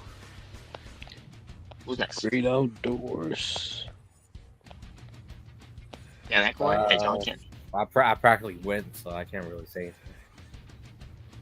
Oh, and my honorable will be the Blues Brothers. There you go. I don't know. I don't, like I said, I don't really watch movies on Thanksgiving. It's mainly just NFL, Thanksgiving Day football. Oh yeah. Yeah, you I gotta. think if you're good, you could go look at the longest yard. You know what? And since you brought that up, Omega, I just gotta say, how many fucking times have the Green Bay Packers and the Detroit Lions played each other on Thanksgiving? Way too many times. It seems like every Thanksgiving is always the Packers and the Lions. It's literally it's pretty much the John Cena versus Randy Orton feud of the NFL. Yeah. What the fuck? Yeah, I don't know how many times it is. I lost count at this point. Jeez. I think it's great. I can care less. Fuck those teams anyway. Fuck It's off. it's the fucking Brock Lesnar versus Roman Reigns of Thanksgiving football. Oh God. Damn. That's a good one too. Or the Kenny Omega versus Don Callis. Oh. Oh God. Oh. Yeah, I know. We're in 2025 and that's still a fucking feud. It's embarrassing, honestly. Sick. It really is. But yeah. Anyways. Sickening. But okay, for me, I'll go with Mall Cop with Kevin James. Oh, okay. Oh yes, Mall Cop's funny. I'll go with Adam's Family Values. I'll go with Charlie Brown, the Thanksgiving movie. Or the Thanksgiving special. Yeah, wasn't that the pumpkin? Yeah. Yeah, I forgot what it's called, but I remember it had something to do with pumpkin. I'll go with a movie called Soul Food. And lastly, Oh, I remember that movie. Soul Food. Soul Food? Yeah, it's a good movie. Oh, yes, right. Soul Food. I remember watching that as a kid. I love them. Yeah, I love them too. Lastly, I mean, even though this is more so Christmas than Thanksgiving, but I'll say Alvin and the Chipmunks. All right, that's cool. All right, cool. All right, Robert. What's up next? What's next? All right, there we go. Mr. One Hit Wonder, Michael Jackson.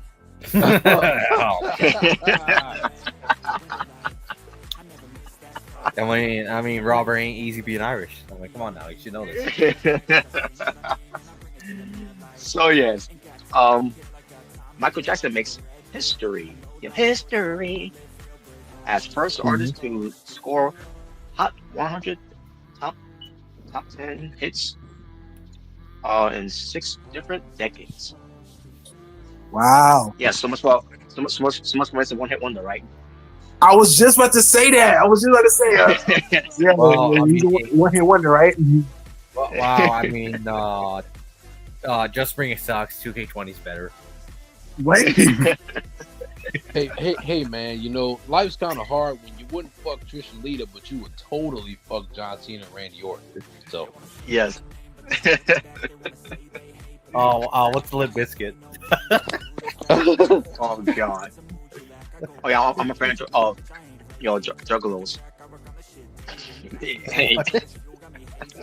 Wait, what? Wasn't that something that Vern said before that Jordan Henry was big on? Oh boy. On- Oh boy, you name dropped me. Oh. Yeah, I did. Now see here's your the two. fourth wall. Yeah, oops, I broke the fourth wall. But yeah, I hope you heard too. But anyways, let's say about Oh yeah, while we're at that. he- While we're connected breaking the to fourth wall. Juggalos. While we're breaking the fourth wall. Hey Nixon, how are you doing? Yeah, that's right. Fuck you. Anyways. Yes, I agree. Or actually, you know what? No, I'll save it for another time. I'm not gonna name drop him. Anyways, continue on. Yes, continue. Oops, But, I'm breaking the fourth wall here. Hey, Mr. Mrricanjay, how you doing? Oh yeah. How's it going, Christian? If you're even watching this. Hey, Christian. Hey, Remington. Hey, Otaku, how you doing? you ever still talk, you sicko? Okay, whoa. Yeah. They should call him Wrestling Sicko. Well, Are you trying to make this an AWF feud where you're gonna borderline between reality and Oh no, is it a few? scripted? Is that what you're trying to do here? Because he's the ravishing, oh. Well, I'm just waiting for you to cut the promo. If you love AEW so much, why don't you go join them? Oh, wow. I'm trying to save the locker room from you. Okay, all right, hang. Oh Jesus Christ! What the Why the hell? hell didn't What the hell is happening? What the fuck? Oh, well, we're gonna be on Broken 12 now. But That scared the shit out of me. I was like, holy shit, what the fuck? but anyways, wait, he can't, yeah, but claimed to be a triple fan member. Anyways, but as far as this goes, um, so what comes to Michael Jackson, your top 10 favorite songs that they thought was a hit. That was a hit. I thought you were gonna say songs like that was a one-hit wonder.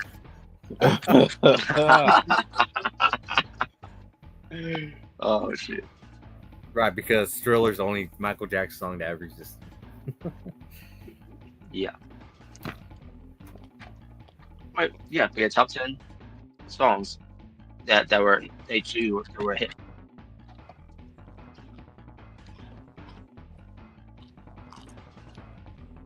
For me, it will be Man in the Mirror, Beat It, Billie Jean, Bad, Thriller, Black or White, Jam, You Rock My World, Walk With You, and Don't Stop Till You Get Enough. That's my top 10. Yeah. I guess the same pretty much. Same. All right. Yeah. Legendary songs. For me, I'll go with Don't Stop Till You Get Enough, Beat It, Rock With You, Want to Be Starting Something, Bad, Smooth Criminal, Man in the Mirror, Remember the Time, and I'll say They Don't Care About Us. Sweet. Awesome. Fortune Chamber is not here. Oh well. Typical smart. The show I think- must go on. I think the ratings went up. Wow. Wow. Wow.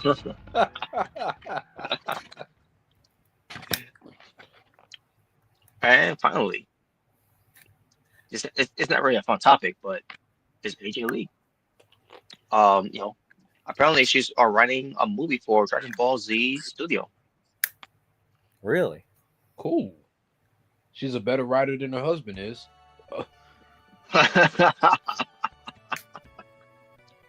Didn't CM Punk try to act in movies before?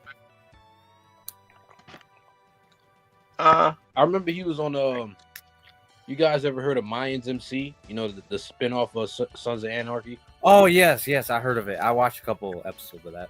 Yeah, he was I on never- he was I've on a never couple heard of it, to be episodes of honest. that. Mm-hmm. All right.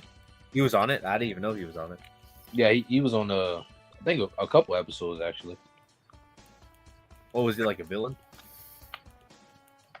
No, he was like a side character. Not really. Oh, okay. I know him and Roman Reigns are in the new Zootopia movie. I don't know if you know about that. Huh. Yeah, they're voicing two zebra characters. Zebras. And you know what's even more funny about that? Apparently, the zebra characters are best friends. So I think that's even more funny. I think it's great. Well, you know, Even though storyline wise, they supposedly hate each other. So I think that's even more. That's what makes it even more funny. well, Omega, you gotta give the people what they want. Oh, Jesus. Yeah, actually, you know what? Don't you wish Pockets was in that movie? Voicing those guys. You just wish. No. No. Well, There actually, you you go. know what? He could be the Sloth. No. The Sloth. He could be the Oh, sloth. okay. Oh, Well, wow. I mean, I think he could do that perfectly. I mean, since he talks so slow anyways.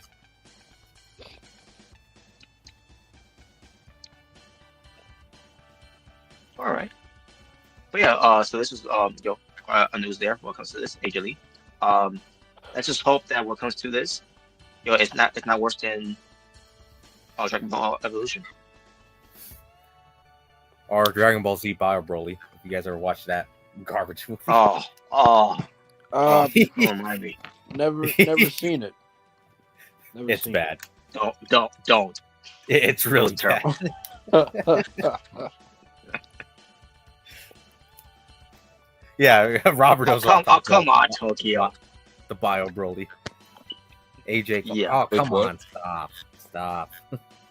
AJ Clown, come on. Oh, come on. What you got against AJ? I guess guilty by association with Punk. What you got against Punk?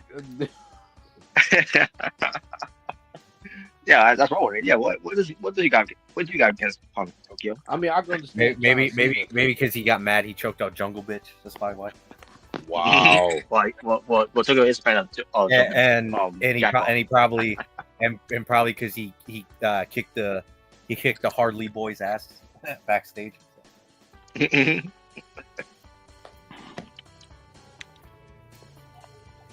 I don't know. Oh my god.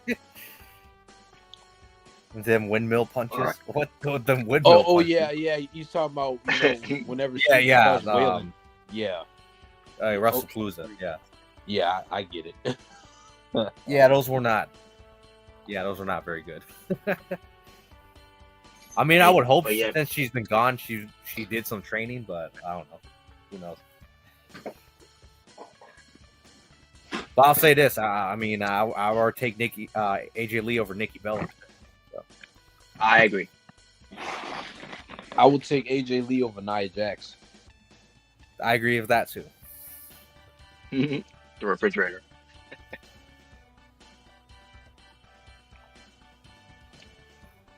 All right, guys. And that will do it. Yep, that does it. So, now let's get to AEW Full Gear, or should I say AEW Full of Extreme Bloody Gear rules match. You know, Full Extreme Rules. I thought it was great. but it took place back on. I didn't November think it was 27th. bad. I don't know if Robert thinks it's the worst pay per view ever, but I didn't think it was bad. I thought it was good, but we'll get to. But you know, we'll get to some. Well, buts. yeah, obviously there's going to be a couple stuff where it's like, yeah. But yeah, but they were By the in way, New York. I'm hearing, Robert, you wanted me to bury something tonight? Oh, yes, right. Yes, Oh, that's I right. know. Yeah. Randy Orton, an actual speed thing. 'Cause apparently we're gonna have more of actual speed wrestling for WWE, and Randy Orton's gonna have a good hand and help for that. Let me get this straight. So you got one of the most boring, uncharismatic professional wrestlers of all time Oh, come on. training one of the most annoying, obnoxious fucking YouTubers of all time. Wow, so you even think he's more annoying than Logan Paul? Yeah, dude. You know what? Oh, Yeah. Yeah. Speed is more Yeah. annoying. He's more annoying than Logan and Jake Paul. And that's saying something. oh shit! Oh shit! Yeah, Bro, I know Robert does not like Isha Speed at all. He does not like him. No, I literally, don't. literally, I don't get all it. his videos is let me turn on the camera and let me start acting like a crackhead.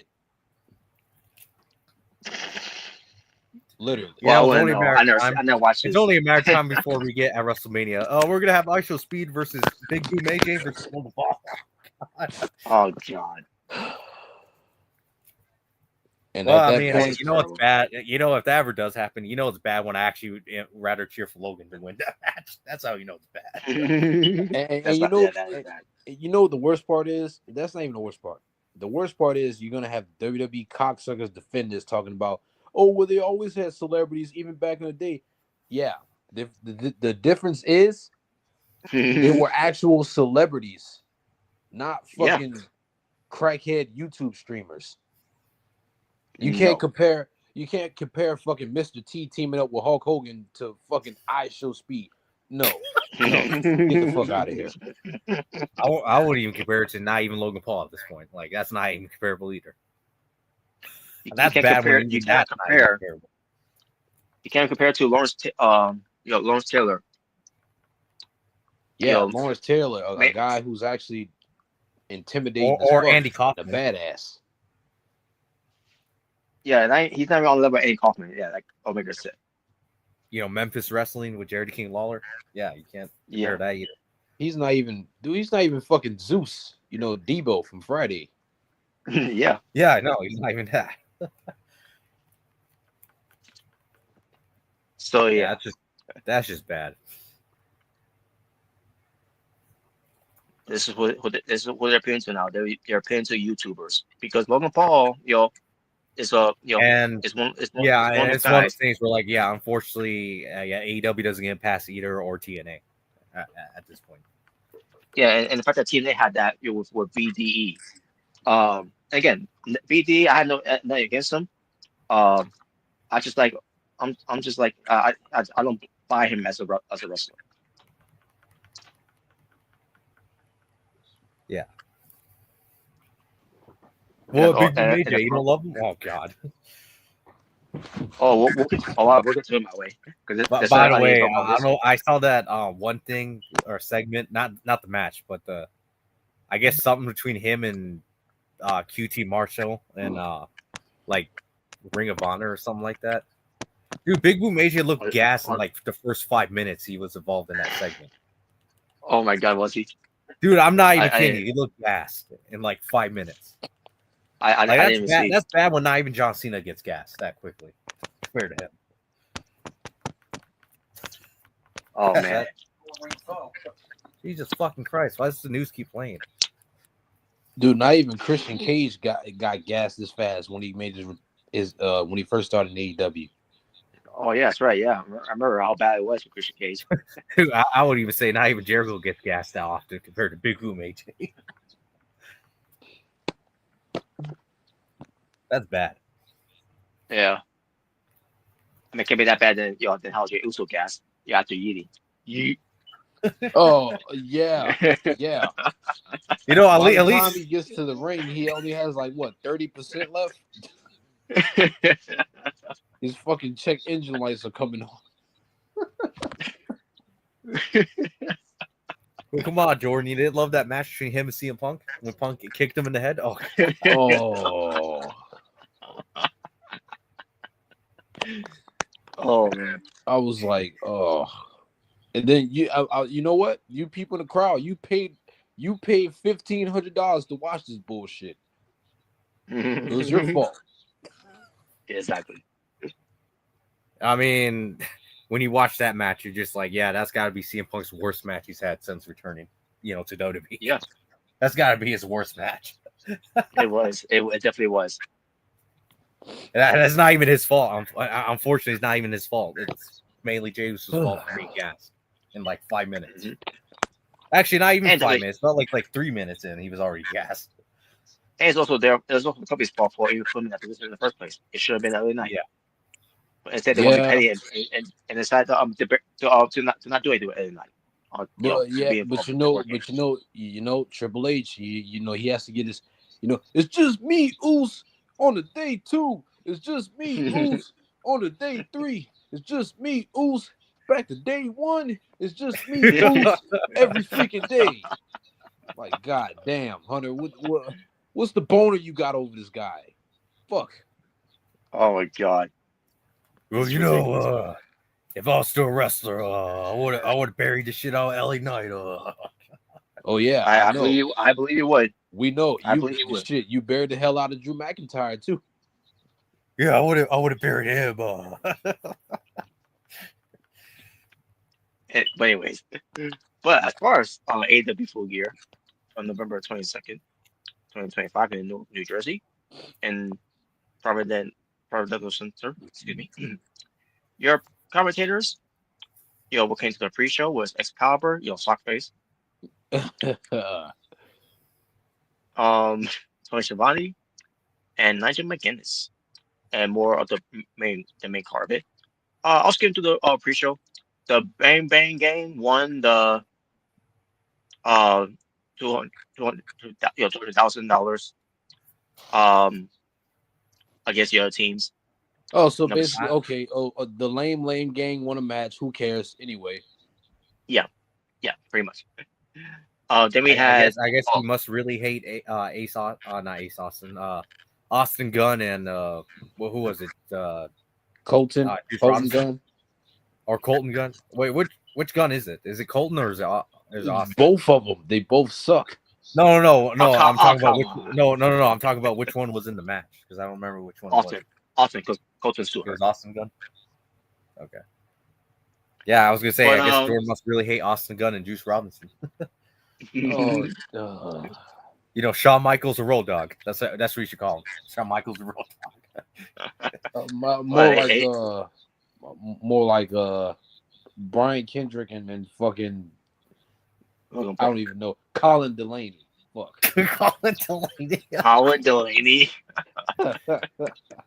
Wow. All right, so now we get to this match. Boom and Doom won against Roppongi Vice. I saw a clip. Yeah. Roppongi Vice is buried. There you go. Yeah, they are. But They're yeah, but I buried saw, and yeah, they're never going to be anything AEW. Let's just be honest. They never are. no, they're never going to be the AEW Tag Team Champions. If anyone thinks that, forget it.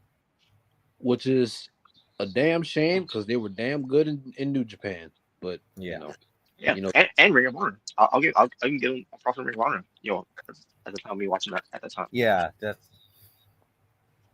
and they're losing the two fucking jokes. Yeah, but there was a clip I saw because I heard about it and then I saw a clip on YouTube. The son, Big Justice, he delivered a diamond cutter onto Rocky Romero, and it was one of the worst diamond cutters I ever saw in my entire life. Yeah, I know. They're getting beaten up by children now. Nothing against the kid, but I'm sorry, he's getting beaten up by children. You know, Yeah, guys. one- You know, guys. Let's have Broly Jr. kick the shit out of Drew McIntyre. Yeah, wouldn't you guys love that? No, exactly. No. Nope. But more about Big Boom AJ later when we get to a match later on. What they're gonna do for Ring of Honor. Just give you guys. Do I even want to know? You'll find out when we get to it. So Eddie Kingston and Hook defeated the Workhorsemen 1 minute and 50 seconds.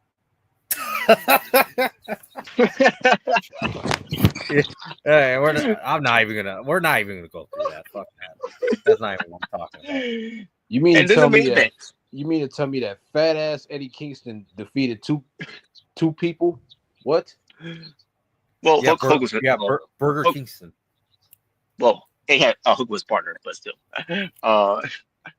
Yeah, Burger Kingston and Tom Holland. Oh my god. So You now we get to the know. main event. Yeah. Like I said, we really need Brody King versus Eddie Kingston, so we can have Burger King versus Burger Kingston. There you go. And Jay Craig will be the referee. He loves burgers. Well, at least Brody King can actually wrestle and doesn't run like a fucking. Well, no, I'm nothing against Brody King. I actually like Brody King, but still. Wait, Brooke King, Brooke is great. Yeah, At least Brody King doesn't run like an overweight toddler. Yeah, just oh yeah. Well, I mean, Just, Eddie Kingston admitted to himself that he refuses to lose weight. So Yeah. And that's exactly why CM Punk was 100% right when he called him a bum. Yeah. But so then the main event, which as blended into the show, of the main show. So they're doing they're making isn't that what they did last time? Yeah, they did it last time. The only difference is what they did this, because I heard about it. Was so basically it was L Sky Team defending their trio championships from CMLL, which is Mystical, Masquerade Dorada, and Neon, where to go up against. Okay, so I know the two other guys. I just don't know who the other one, the last guy is. Yeah, I really Or, don't know. or if he has appeared in AEW, I guess he hasn't. He didn't make much impact. That I don't remember him. So, there you No, no. But they went against Chia, Sunosuke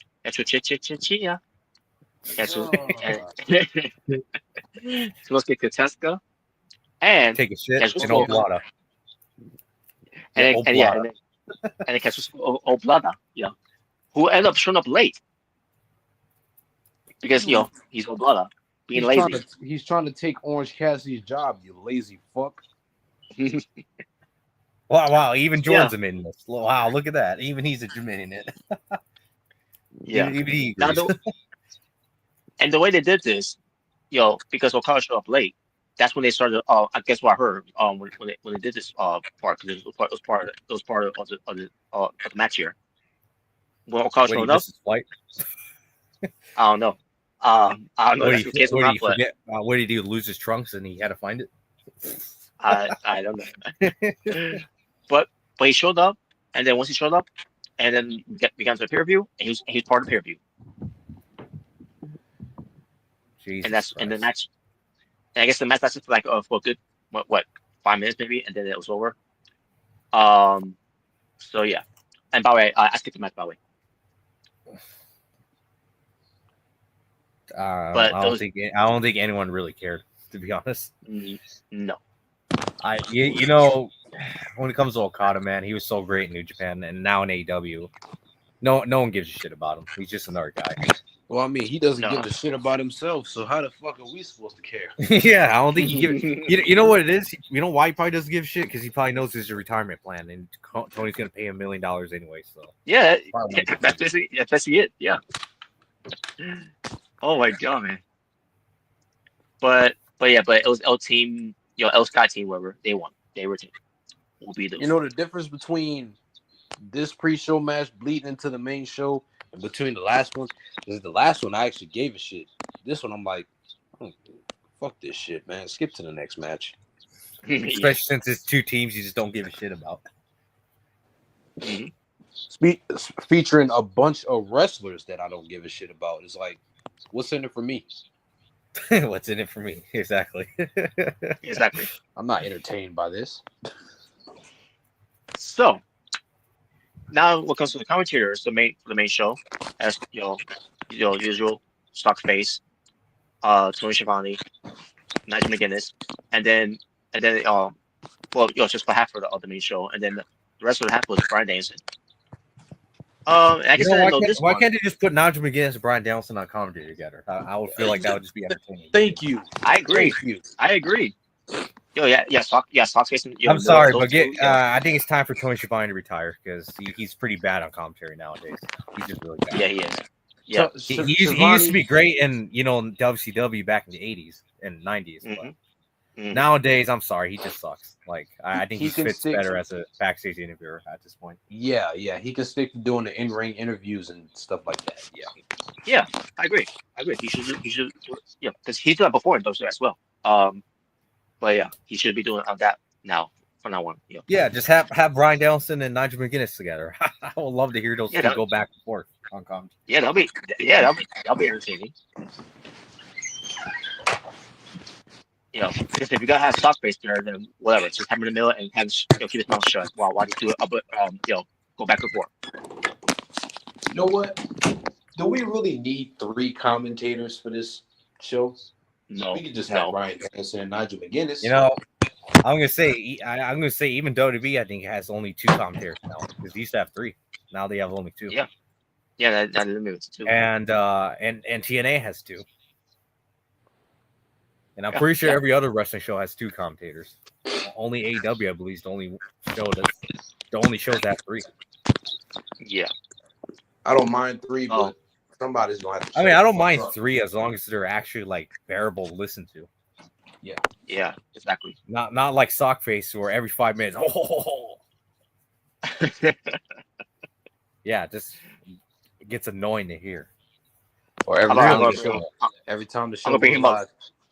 Every time the show goes live, it's Wednesday. You know what that means? Calm down. Exactly. Oh my God, he's killing him. Well, good job. I guess in a Moron. You way, just ruined the whole fucking moment.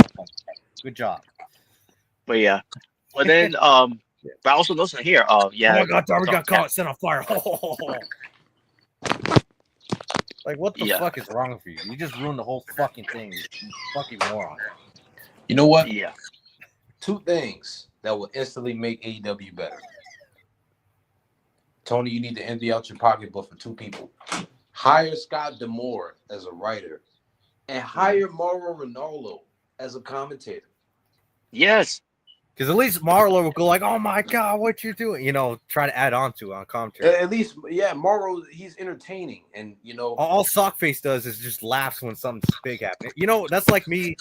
You know, that's like me grabbing a bunch of spikes and stabbing you in the face with it, right?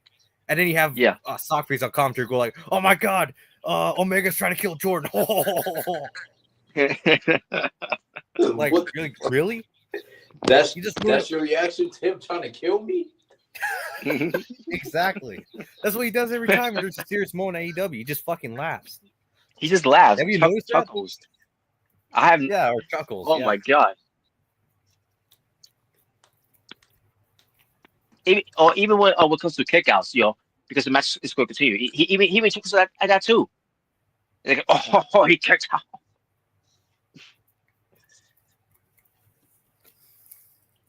So yeah, Fucking terrible, man. He's he's worst. He's got to be one of the worst commentators I have ever heard. Like, as term of lead commentators, he's got to be one of the worst. Terrible. So I mean, say what you want about Michael Cole, but at least he doesn't fucking laugh when there's a serious moment going on. Yeah. Like, imagine, when The Rock beat up Cody, right? Imagine he just starts laughing midway through. Yeah, that would ruin the whole moment. Wouldn't you guys agree? Wouldn't that just ruin the whole moment? That would piss me off. Yeah, exactly. Exactly. But yeah. So then, we get after they were done with this field match that blended into the pay-per-view. We get to the actual opening of the match for the main show. Pac versus Darby Allin. 16 minutes and 55 seconds. And I enjoyed the match until Danny sucked. The match was good, but Danny sucked. Yes, because and God, man, I just hate Bryce Wensberg. I hate him. And Bryce Wensberg sucks. He's terrible. Yeah, I hate Bryce Wensberg. Every time a big spot or a big bump happens, he's got to jump. He's got to jump up and down and flail his arms like a fucking idiot. Like, exactly. Yeah. And I don't know if you guys noticed it back in Wrestle Dynasty. I believe it was that show when it came to New Japan, Ring of Honor, and AEW, whatever. That's Wrestle Dynasty. Yeah, I remember that. Yeah. I didn't see him act like that before. When he was a referee, Bryce Wensberg over there, I didn't see him referee like that. On AEW. Only in AEW he referees like that. But outside of AEW, no, he doesn't referee like that. Probably because the people who New Japan, because I'm assuming New Japan's the one who probably booked the Wrestle Dynasty show, not AEW or Tony Khan. Yeah, obviously. They probably told him, "Hey, stop acting like an idiot and just be a referee." You know what? They probably told him, "Okay, Bryce, if you do that bullshit that you do over in AEW, you're gonna have to deal with our human resources department, aka Minoru Suzuki."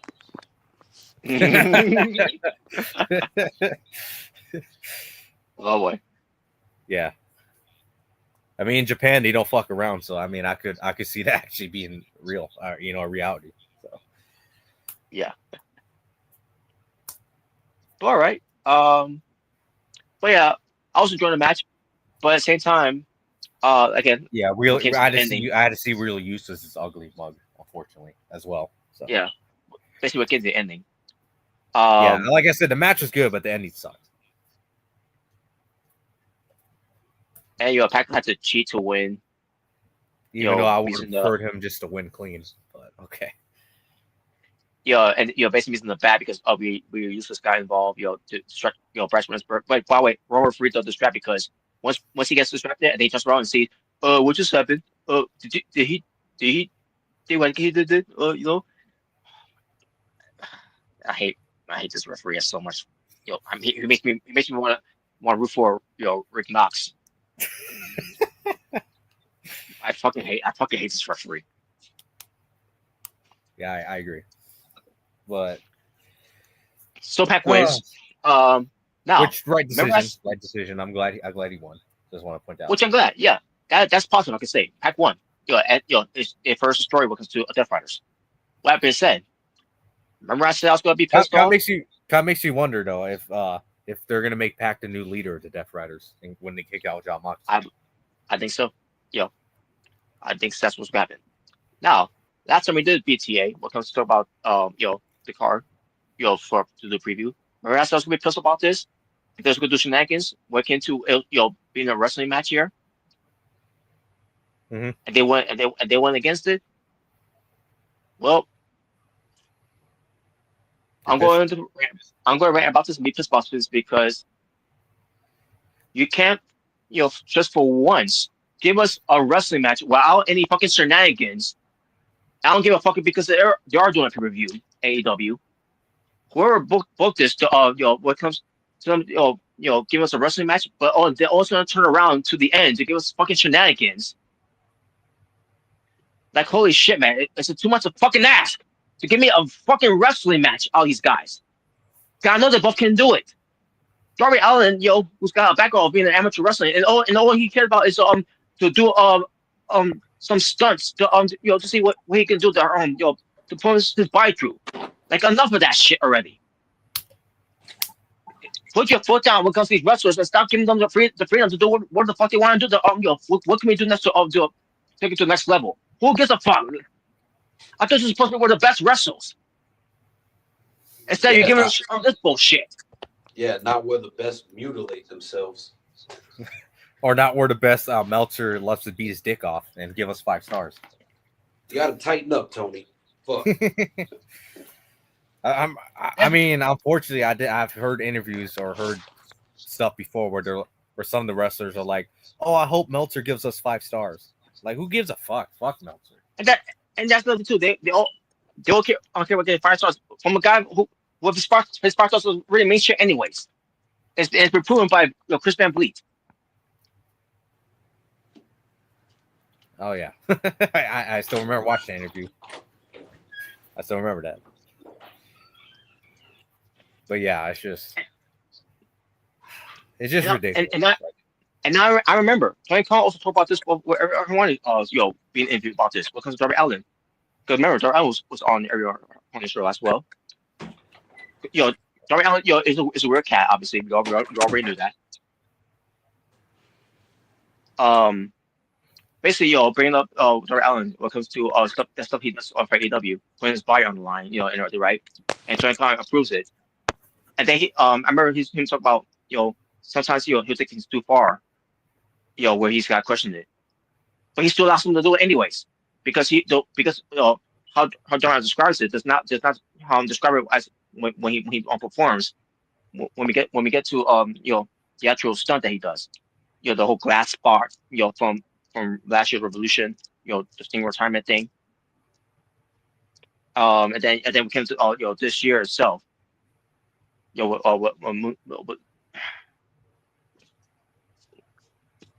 But anyways,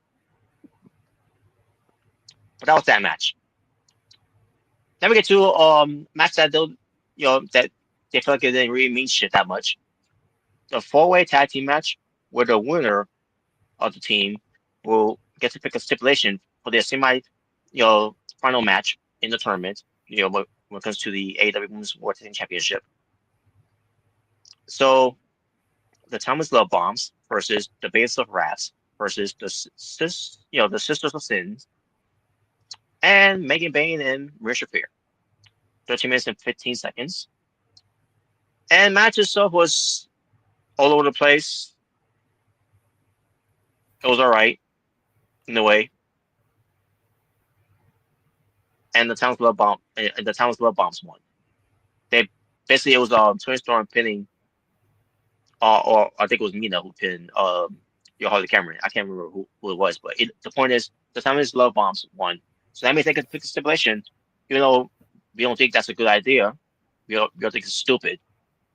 It's, you should not be adding your stipulation in the tournament I'm gonna say I don't understand why there's needs to be stipulations for every fucking match. Okay. because the tournament is a stipulation at the end of the day. But whatever, right? What do we know? But Well, Robert, you wouldn't like if for the Bray Wyatt Ladies Tournament I added every match to be no DQ match. You wouldn't like it? Oh god. no, not really. Oh my god, this is ridiculous. But they won, so I figure it was either gonna be Megan Bain and Marisha Fair winning, or the Times Love Bombs to win because it's gonna destroy balls around them to have that stipulation to be added into it. So either way, that's what we're getting, and based on what you told me, they chose something that's gonna be any Outlaw Mug Show match they're gonna have. Yep. Yes, sir. So yeah, can't wait to hear what that's gonna be about when I get a chance to watch it. But then we get to FTR versus Bro Dito for the AEW World Tag Team Championship. 20 minutes and 5 seconds.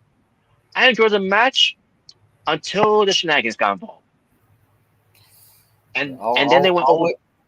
Always with the shenanigans, right?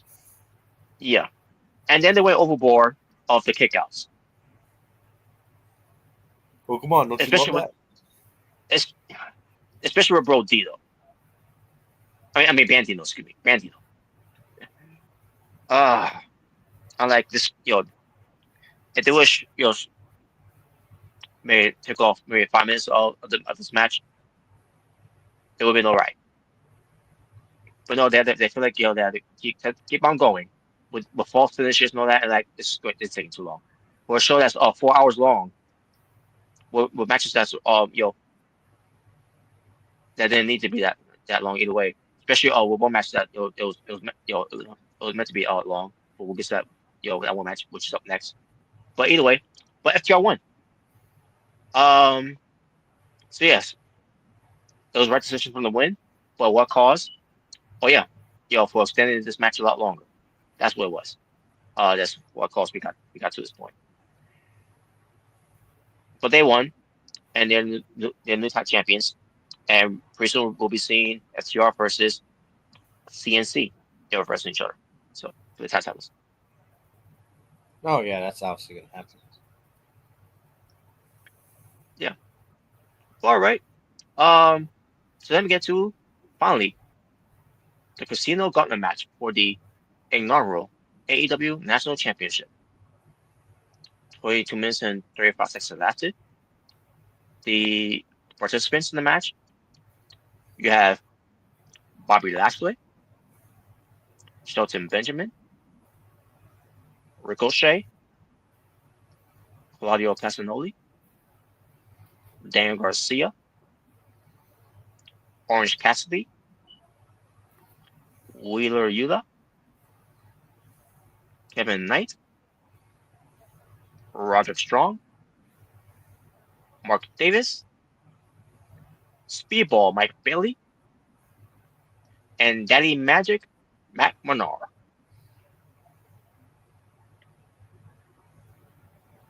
And those were your guys that were in the match.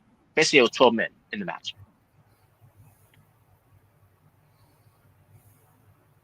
Ricochet came out with a microphone,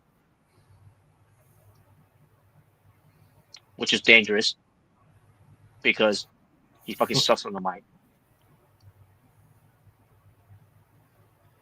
But he got on the microphone, started talking his shit, and then that's when they had, DOA, the Gates of Agony, but to me they're DOT, the Gates of Tragedy. But did I say D? I think I meant to say G. Either way, um, but they came out and beat up on Lashley and Benjamin of the Hurt Syndicate, and even MVP got beaten up by Ricochet. And then he's did the mic shot to MVP by saying the word boom.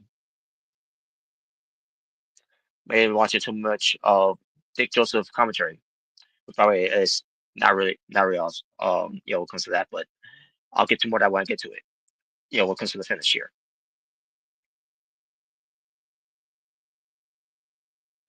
But this is one of the weakest gauntlet matches I've ever seen in the AEW. The casino gauntlet match here that they should be saving for once a year for All In. They wasted it again this year. So just like they did last year. We're going to do them multiple times just to see it. Again, I'm going to understand they'll do it as an experiment when it comes to it. But at the same time, it was overkill. And maybe by this year they will do it. They'll not do it so much until they did, because just because they added a new championship belt for AEW to have their wrestlers fight for. And in this case, the AEW National Championship to crown an inaugural AEW National Champion. And the belt looks here's the thing, the belt looks good, but it's a belt we've seen was the same type of design before from NWA, which NWA is not happy with that either, by the way.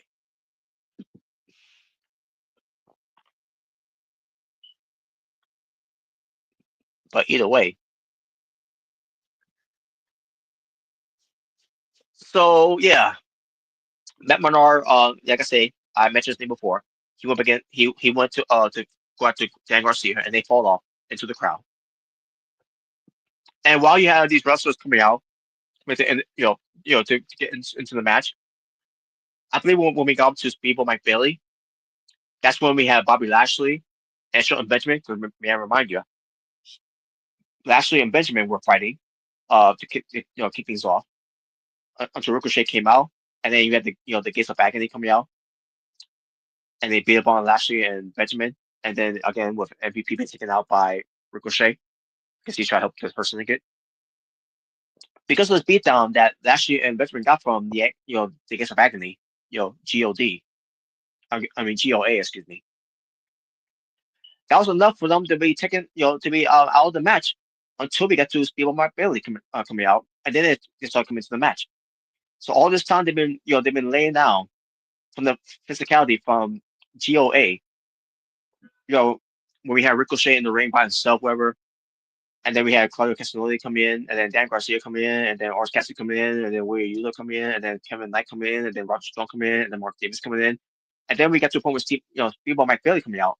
Now all of a sudden her syndicate decided to wake up and get into the match, and then after we had Danny Magic, get involved to go after Dan Garcia, and then, and we get in spot to spot to spot to spot to spot to spot, and then in the end, Ricochet got the win over on Kevin Knight. Kevin Knight is taking the pinfall in this match. So Ricochet is someone who I did not want to win, but after I saw it, like whatever. So you're winner and new AEW National Champion. The first ever inaugural AEW National Champion, Ricochet. Now I'll get back to what I said before with Ricochet saying boom when he gave a mic shot to MVP. He basically called out Big Boom AJ. He's basically saying to Big Boom AJ on camera, saying he basically shot him out, and then took the microphone and went to MVP and said, "Boom." Now I remember how he worded. I don't know if he said. I don't know if Ricochet said, "I bring the boom, aha," whatever that garbage he does all the time.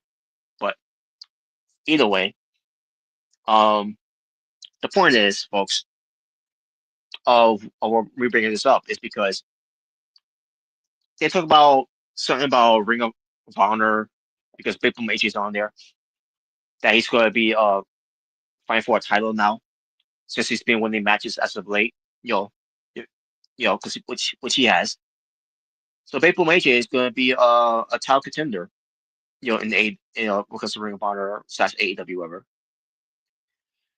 And because of what Ricochet did here, That's the idea I think that they're going to do. Now it's going to be at Final Battle because Final Battle is going to be one of the shows that Ring of Honor's going to be doing, especially whoever is the new, especially whoever wins the AEW National Championship belt. It's going to be defending it. The first title defense on Ring of Honor's Final Battle. So what I'm going to do here, folks, I'm going to do a quick update here to see if that ends up being the case. Let's see if Big Boom AJ is going to be involved here. Let me see. Well, that surprised me, but let me see. No, that's the same thing yet about that. I'm assuming that they're gonna do something on Ring of Honor television, on Honor Club. They're gonna be probably do some match wherever match they want to do for that show. Maybe a Casino Gauntlet match they'll probably do, because they love doing that, to see who's gonna become the contender to face Ricochet for the AEW National Championship title at Final Battle. And I'm pretty sure doesn't matter how they're gonna do it, a battle royal, a gauntlet match, a tournament, whatever. Who cares? The point is, they're gonna probably have Big Boom AJ be the guy to be in that spot. That's who I think is going to get the shot. That's why Ricochet did what he did there, and that's why they did some reference about Big Boom AJ. He's which I'm pretty sure was on the pre-show or someone on the panel of the pre-show said something about that he could be up line for a title, since he's been winning matches, in AEW. So we might see Ricochet versus Big Boom AJ at Final Battle. So there you go. But besides that, this Casino Gauntlet match from Full Gear was one of the weakest parts of the show. I didn't like it. Not just because who won. It's just that it is one of the weakest ones they ever did. There was no star power in this. Unless you're talking about the Hurt Syndicate.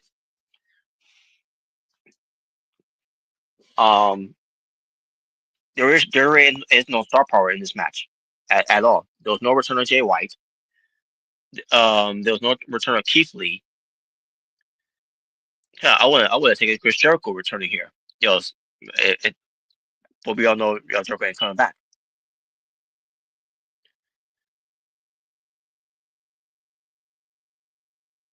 But either way, folks, this was a fail.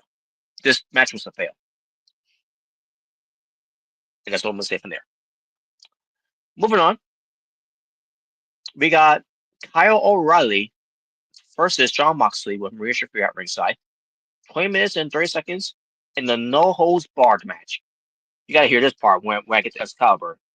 When it came to the next match, I'll save it for the next match when it comes to it. So, no holds barred match they have in here, which means anything goes. Which means Jon Moxley has fork, and I think they had steel chain too, and I think they use steel chairs too as well. Most likely, also, more importantly, they have a fork involved in this match. And Moxley did what he did to Kyle O'Reilly with the steel chair, with the fork, stabbing him, from looking the blood and guts, stabbing him multiple times, to the head to bust him open. And then at one point he starts stabbing someone from his nipples. I do not understand or get why Moxley is felt the need to do something like that to Kyle O'Reilly. And let alone why Kyle O'Reilly even agreed to to be taking that, that's that whole thing, with a fork. It's just so indie outlaw bush league, type of mug show, that's Moxley is known for, and Kyle O'Reilly is above that. He should be above that, and he should be better than that. This was bad. This match was bad, but we have the further story here, and the story here, Kyle O'Reilly has to win, and he did. He made it. Moxley tapped out.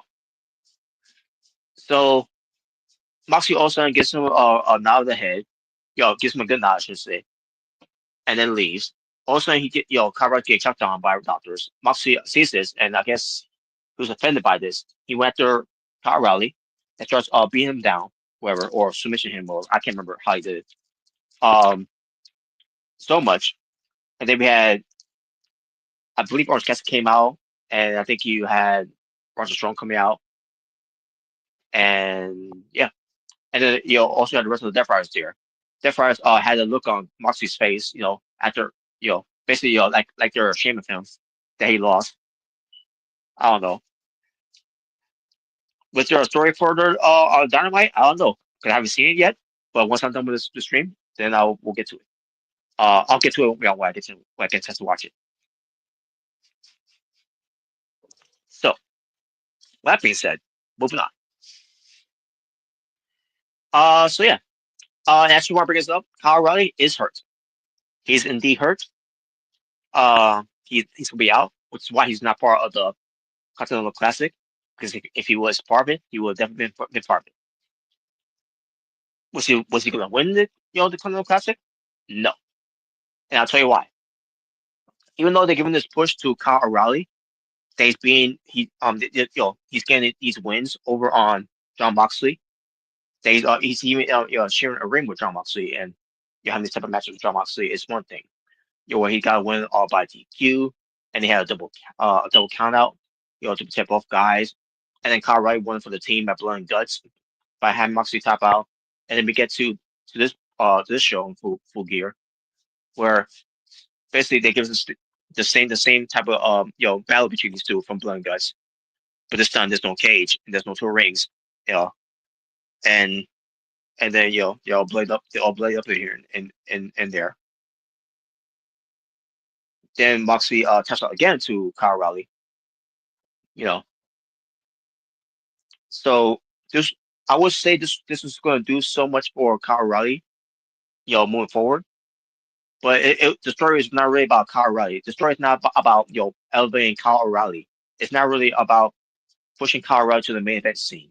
It's not about having Kyle O'Reilly to win the mid card championships because they got so many of them. When it comes to the Continental Championship, the International Championship.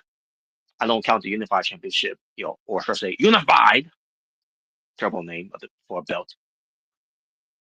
But I heard worse than that. But not hell, I wouldn't mind if Kyle O'Reilly has have an opportunity, go back to the AEW National Championship. Have Kyle O'Reilly go places to defend that title, to represent AEW more so than Rico bitch. But I would prefer Kyle O'Reilly being that type of match instead of having a match against Jon Moxley on pay-per-view.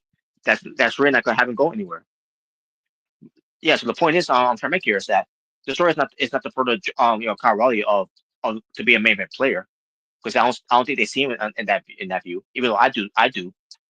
I've seen this since Ring of Honor of it. Hell, even NXT could have been a spot for Kyle O'Reilly to be in the main event scene. What came to it. Not so for I'm pretty sure not sure for the main roster, but I'm pretty sure the main roster at WWE didn't see him in that level. But for NXT, that's a different type of ball game. And I feel the same way when it comes to AEW, when it comes to this. Because if he were to be in the main event scene, he would have been in it a long time ago. Because remember, he'd been in the ring with Moxley before. Before he got hurt and he had to go away.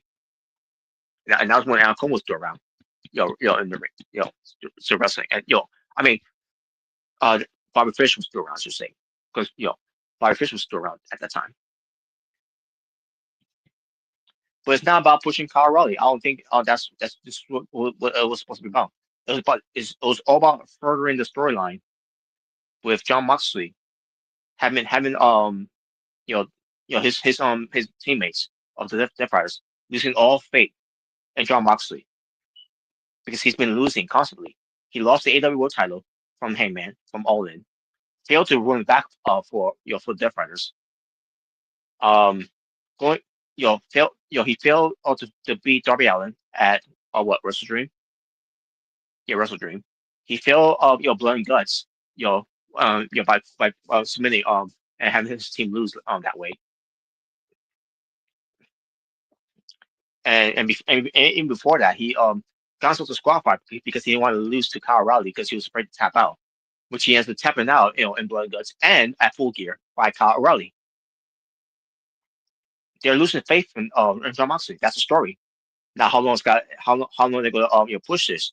Are they gonna push it over to World's End, which I'm pretty sure that's gonna be the end game. Um, and I'm hoping that it will be, but we shall see. Um, and Pac will be the leader of the group, with Pac leading the charge, which means, you know, the Death Riders' name will not be basically will no longer be the Death Riders. They'll be having a different name. What that name will be, I don't know, but that's gonna be something that they gotta come up with, and we'll see how that goes with Jon Moxley. As far as what's happening with Jon Moxley, I don't know. To be honest with you, I really don't give a shit. Moxley's time is done in AEW. He's done all he can in the AEW. And I'm getting sick and tired of Jon Moxley's matches now. It's too indie garbage mug show type of type of match outflow shit. I don't give a shit to watch anymore because all if Moxley's only crutch is to these type of matches, and he's gonna keep using the fork the way he did to Kyle O'Reilly, which I'm pretty sure that's what led to Kyle O'Reilly being injured. Who knows how long he's gonna be out because of that as well. Um, then Moxley shouldn't be doing this anymore. I think Moxley needs to call it quits.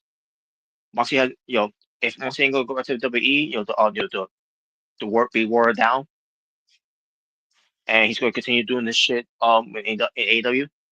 It's not gonna last long, and no one's gonna care anymore about Moxley either. Even if he turns babyface.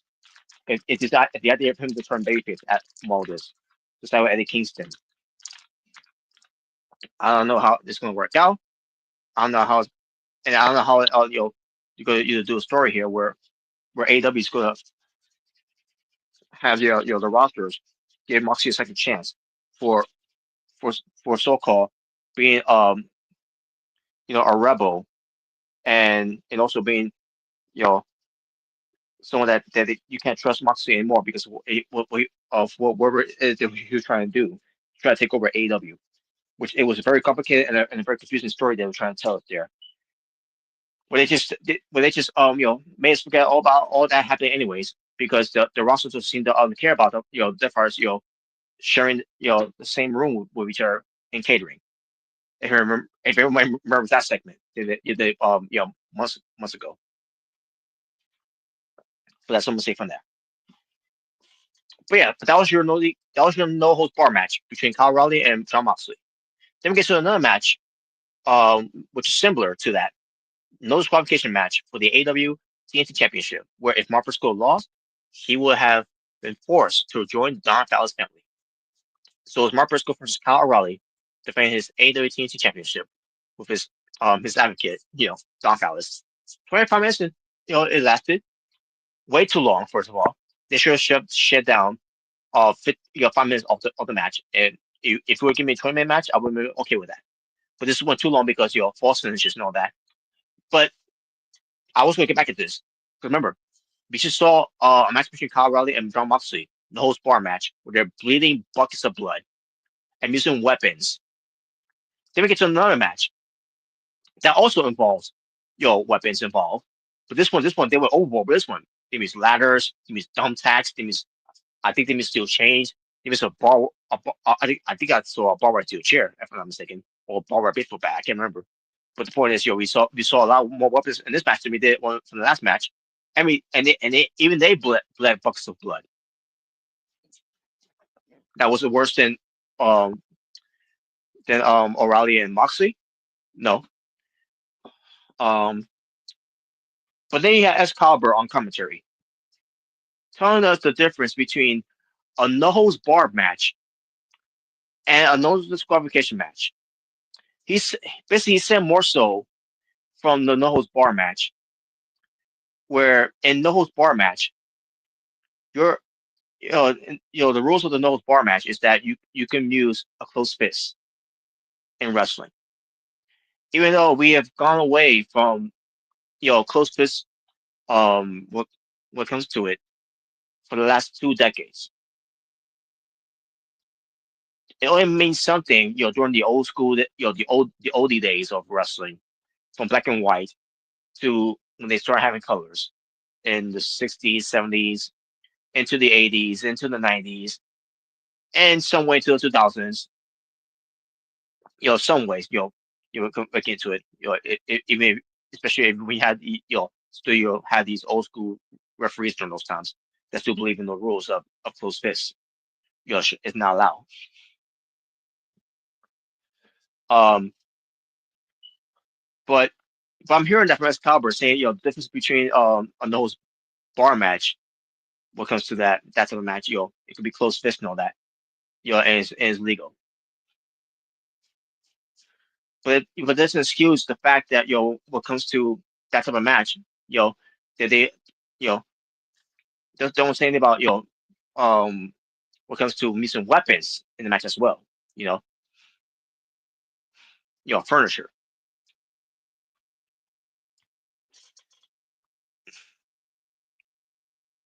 Because I'm pretty sure during those times, when it came to old school wrestling, that's what all the rules was.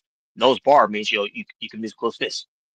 If it's a regular match, if you use closed fists, referee will warn you about it. And if you keep using it, then the referee will disqualify you. So, and I should mention by the way, in the no DQ match, they missed Kyle Riley and Mark Briscoe. They also used tables. And I remember I saw a barbed wire board involved as well. So, but that being said, this match, it was good to a point, and I say that loosely. He had the false finishes of kicking out and everything all that, which is why it went too long, and I didn't like that it went too long because of that. Even where a move where look like it could be at the end of the match, it don't end up being the end of the match at the end of the day. And I hate when they do that shit. AEW does this constantly. It's not just when it's not just when they do reviews. It's every fucking week on Dynamite, on Collision. And I'm pretty sure even on Ring of Honor. Yes, even more so on Ring of Honor when they overdo it.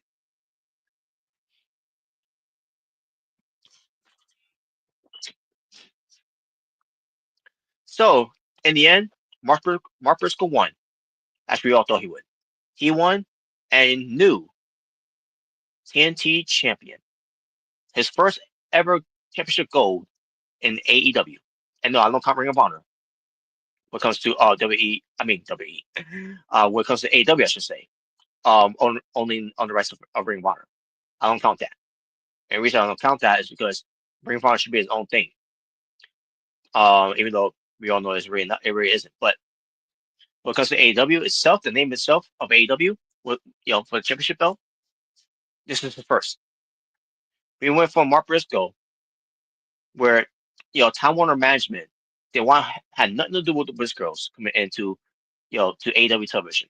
When it comes to coming on TNT, TBS, or basically not have anything to do with the Briscoes at all in AEW, because of what Jay Briscoe wrote years ago, which is what, back in 2013. That tweet that he tweeted, it was a stupid tweet that he did.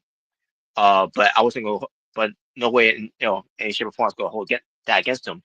But for a reason, Time Warner Management did hold that against him when it came to that.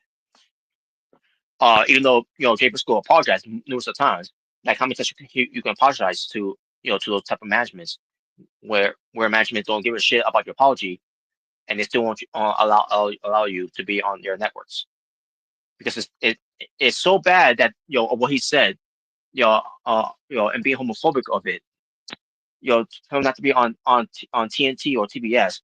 Meanwhile, you had Nick Gage with a pizza cutter doing his shit with Chris Jericho, knowing also Nick Gage's background, that he's a drug addict, he's addicted, a drug addictor, and he's a bank robber.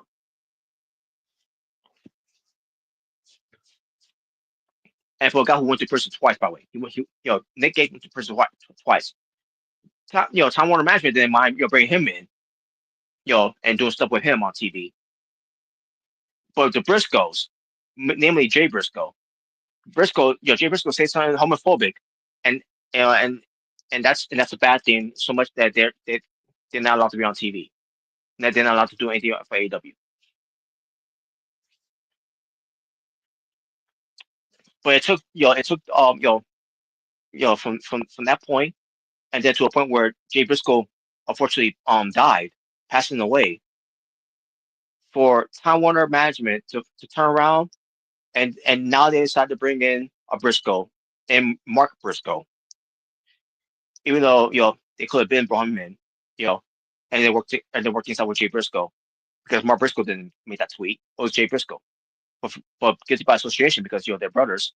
Mark Briscoe was paying the price too when it comes to not being on TV for AW, because of what Jay Briscoe said.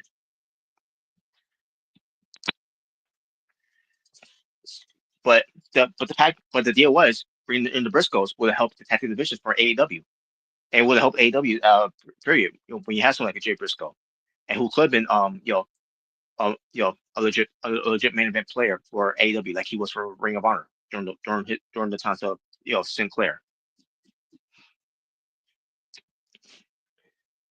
But yeah, but here we are, Mark Briscoe, from being banned from TNT, TBS, from Time Warner management, to where unfortunately Jay Briscoe, passing away, to now officially bring in Mark Briscoe, you know, because they felt bad what happened, and still doesn't paint them a very good light when they were also, even though Jay Briscoe still, when he passed and all, they still didn't want to bring in Mark Briscoe. And obviously we had a lot of people you know not happy with that, and they received backlash from it, so much that they had to bring Mark Briscoe in. Now they all of a sudden start bringing Mark Briscoe in, because they were being pieces of shit and assholes, you know because Jay Briscoe, the way he died, because he was a big community, from Denver, from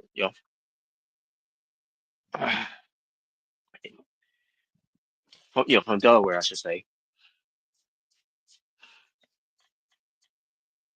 So yeah, this is a really big moment for Mark Briscoe, win the TNT Championship. Um, and you couldn't ask for a better justice for Mark Briscoe here than to win the AEW TNT Championship. Now, and that's the thing too. He won the TNT Championship, great, but look what they did with the TNT Championship. They completely dismember this championship so much of this. What can because we always believe that championship supposed to be prestigious, how you carry yourself as the champion. AEW has not been treating that as of late when it comes to the team championship, and Kyle Fletcher felt was part of that the whole thing too as well. The moment he won that belt, they immediately decided to screw him over when they decided to have him lose to the AEW World Champion at the time, Hangman Adam Page. Even though it was a good match, even though he hanged with the Hangman in the match, which was great, it shows that he's the future of the company. He's the future of the wrestling period. He's a future main eventer, but it still hurt him because he was the TNT champion. You put some build some credibility to be a TNT champion, and you already have him lose. I will never have booked a match.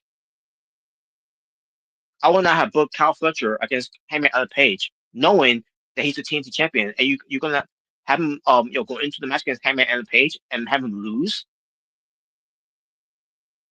What do you think was gonna happen with it? When you do shit like that? What if Kyle Fletcher wasn't the TNT champion? You know, I, it's it's mind-boggling what they did here with Kyle Fletcher. His title run wasn't a great run. It was not a strong run. Yeah, he may have won some matches as the TNT champion, but let's not forget, when he was TNT champion, he went into against Hangman Page and lost.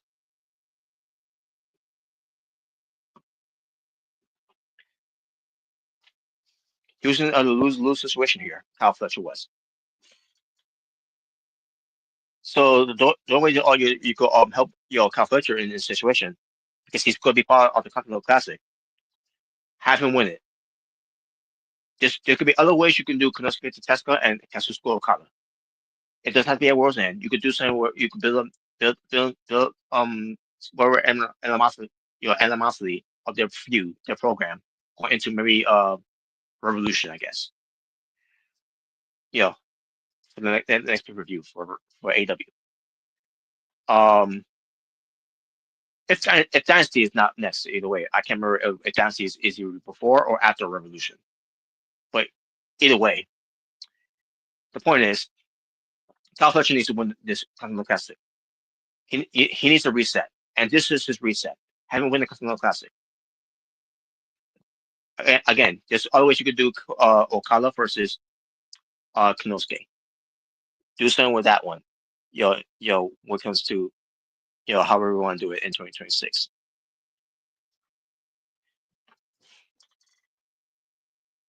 So yeah, Mark Briscoe, he's going to try to do what he's got to do with the TNT Championship here. Hopefully he does. Hopefully AEW will treat him like one as well, and have him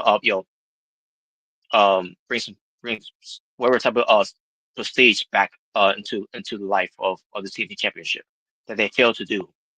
They even failed with Christian Cage, where Christian Cage was doing great things until they fucked it up.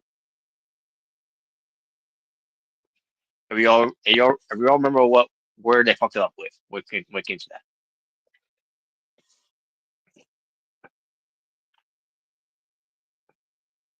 But anyways, but congratulations to Mark Briscoe, and also props to Orange Cassidy for presenting him the new look of the TNT Championship. If I can find it here, folks, I'll show you. Let me see if I can find it right now.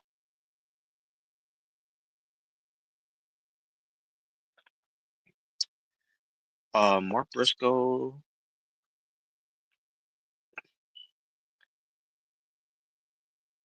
TNT Championship.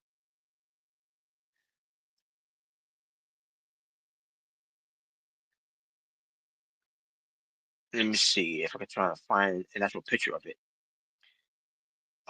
Is it this one? Let me see. Yeah, it is. Okay. But let me see if there's anything different here. I mean, it may. What I meant to say was, let me see if I can find a different way to show it.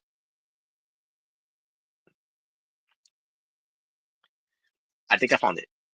I could be wrong, but let me see. Now all I gotta do is find out how to make this bigger.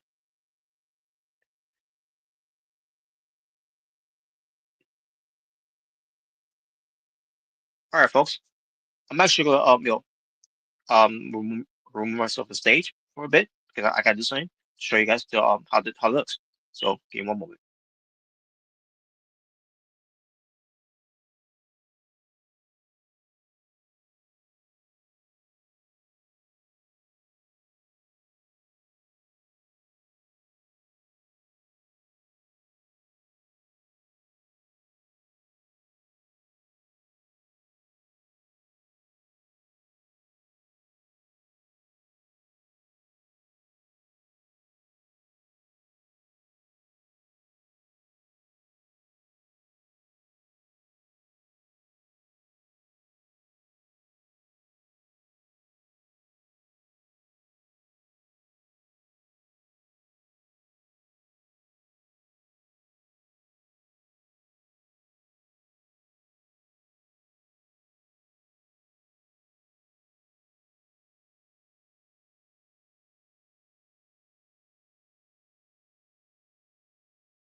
AEW does this a lot with the TNT Championship to make it mean something.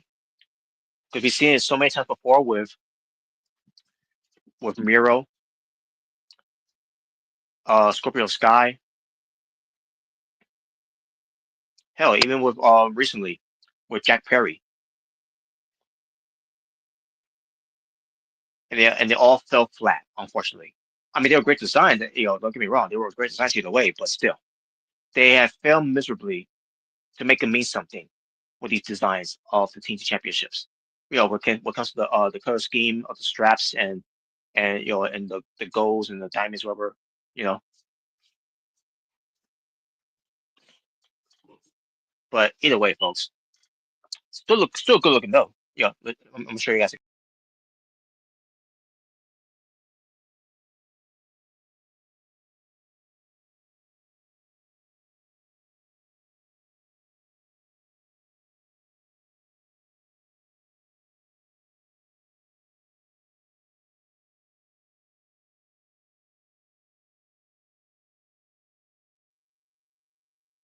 So there you go, folks.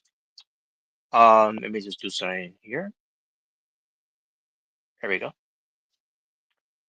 All right.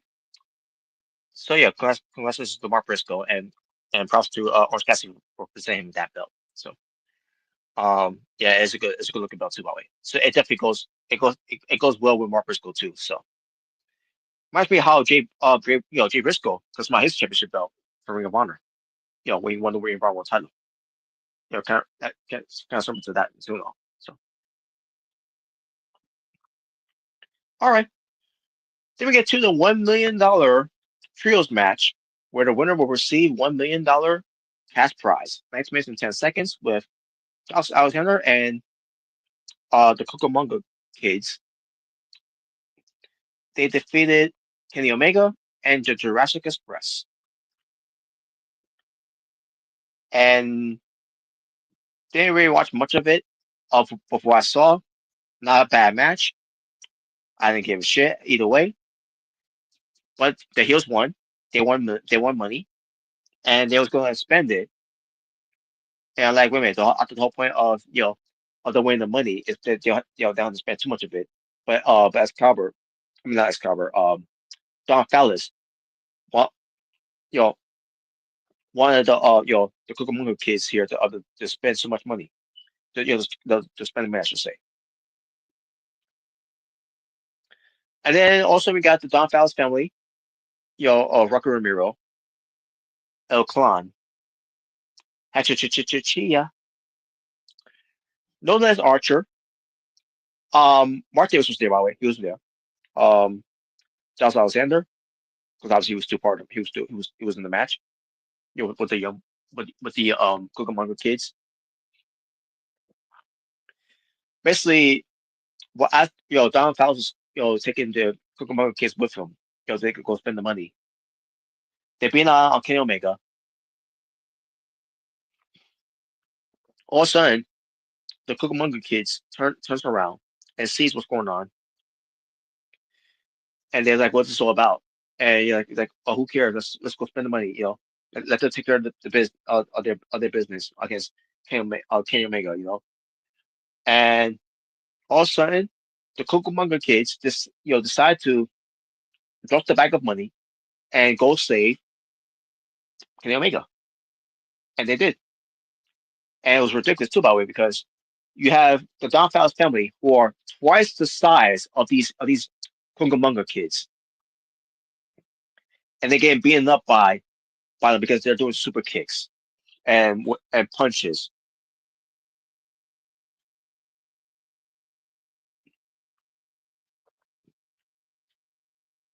And I don't remember if El Clan was involved on the fight as well. By the way, what's the point of El Clan?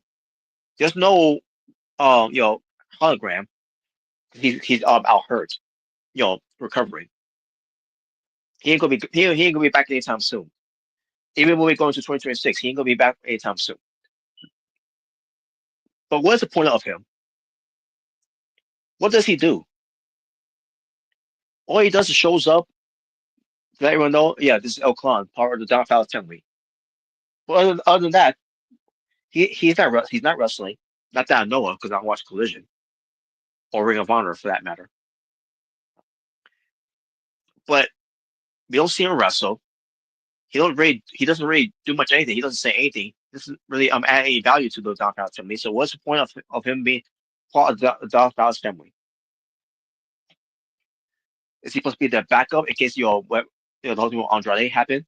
Because it was on the same night when Andrade made AEW return. It was when El Club made his debut, and they ended up being part of the Downtown's family.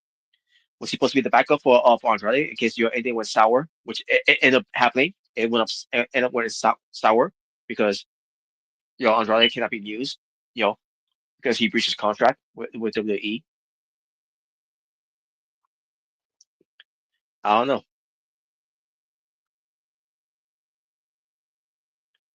but either way,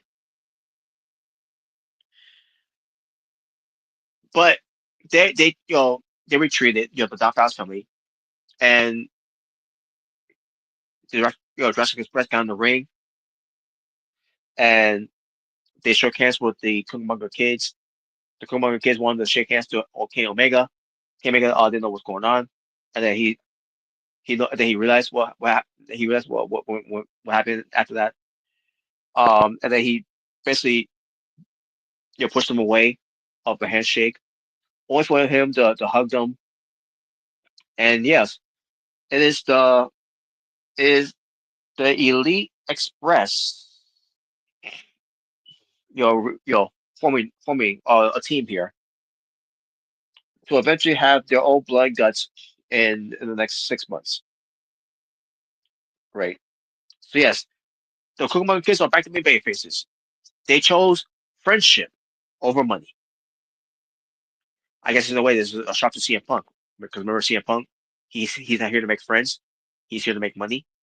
Well, here you have Kenny Omega and you know the Kukuman kids here. They're not here to make money. They're here to make friends, because all friends wrestling.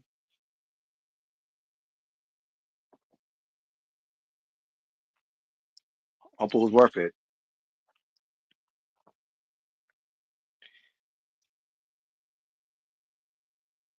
AEW Women's World Championship. Chris Canada defended against Mercedes Monet. 23 minutes and 5 seconds. The better wrestling match on the show, which is something well, it's not, which is rare, because of that. But it is Mercedes Monet and Chris Canada at the end of the day. This was a great match. By far, one of my favorite matches on the show. Mercedes Monet did the Three Amigos, which ends up being 14 multi suplexes. Basically, when it comes to her 13 championships that she's carrying around, and one championship that she was doing for good luck that she might win. Spoiler, she didn't. But this was a great match, and Chris Canada wins. She still is AEW Women's World Champion. So there you go. And it really doesn't make sense for Miss Monet to win the belt here too, because she's still the TBS champion, and she still got the rest of her 18 championships with her. I'm just over exaggerating when I say that, but yeah, but the reason why she shouldn't be winning the belt here is because you got there are other championships that Shane Monet's got from other promotions, and it wouldn't not make any sense if she's the AEW Women's World Champion and then she goes to back to those promotions to defend those titles and then lose them. How does that make the champion look incredible, um, and strong, like that? If she's going to be going out there and losing those belts while she's the AEW Women's World Champion, that's not going to make AEW look good. It's not going to make Michelle Monet look good when you do that shit. Even if we do a three-way match, what comes to it, it doesn't matter. It just shows that Michelle Monet cannot get the job done, as she's the Women's World Champion. So the only way for her to be the AEW Women's World Champion is to have her have a downward spiral, have her lose the belts, basically have her lose every belt that she's got that she has won, and and own her heart belt, that really don't count because it's a tournament prize thing, that doesn't really count, you know.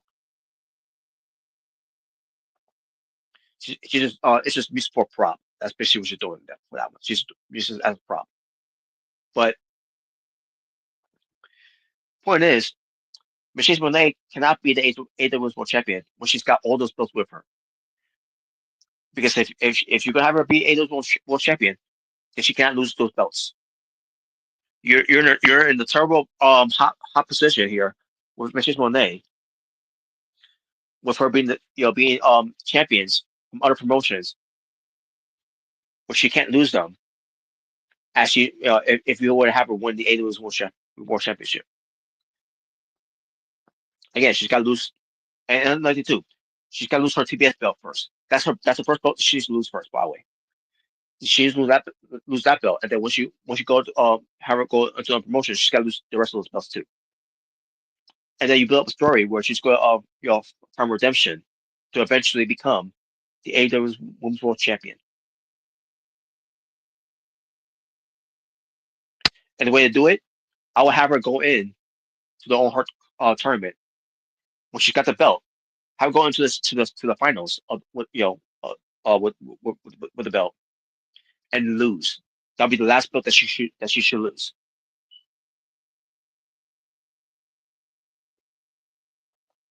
And what you do with her, going into to All In, in London, I'll have her compete in the women's Casino Gauntlet match and win it, where she gets to cash in anytime she wants. You know, opportunity. But she got do it. When we knows what it's not that. What the rule is that Tony Khan decided to do now. You know, and then Michelle Monet can cash it in from either All Out, Wrestle Dream, um, Full Gear, or World's End. To me, I would do it for All Out. You know, to be honest with you. But the point is, Mercedes Monet needs to have a downward spiral before you put the belt on her. And I'm not against her. I'm not against her for winning the belt. You know, but I'm against her winning the belt when she got all those belts with her.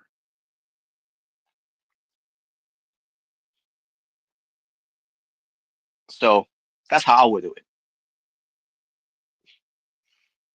But would they do it? Probably not. But at least they made the right choice here by not having Mercedes Monet win the belt here. So, and the main event, Samoa Joe versus the AEW World Champion, Hangman Adam Page, inside of a steel cage. 16 minutes. Yes, you guessed it, folks. 16 minutes. As far as the other matches, what concerning, I would have shut down the no disqualification match for the AWTT Championship 5 minutes off of that. I would have done the same thing with the tag team match, shaving 5 minutes off of it, and let them have a 15-minute match. Same thing with Moxley and O'Reilly. I would have shut this match 15 5 minutes off, I should say, of this match. And I would have given 15 more minutes of Samoa Joe and Hangman in the steel cage match here. But they didn't do it. And you know what? I'm kind of glad in a way they didn't do it that way, because Samoa Joe was bleeding buckets of blood in this match. So much that look like he hit an artery when that happened. He was it's like you turn on a faucet, and you got a faucet of blood dripping down so quickly. That's exactly what happened with Samoa Joe there. It was bad. Even Hangman bleed, but it wasn't as bad as Samoa Joe's.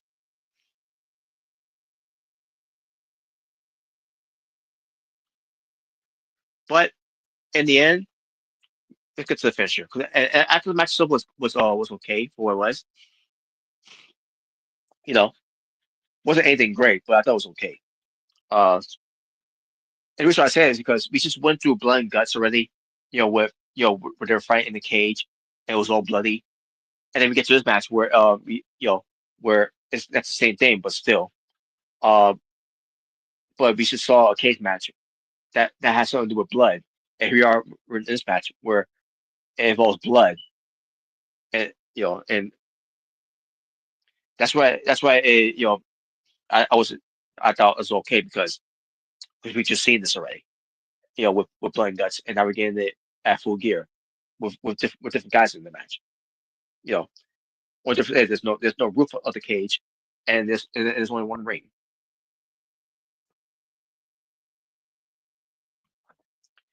But Casper Shabbat came out.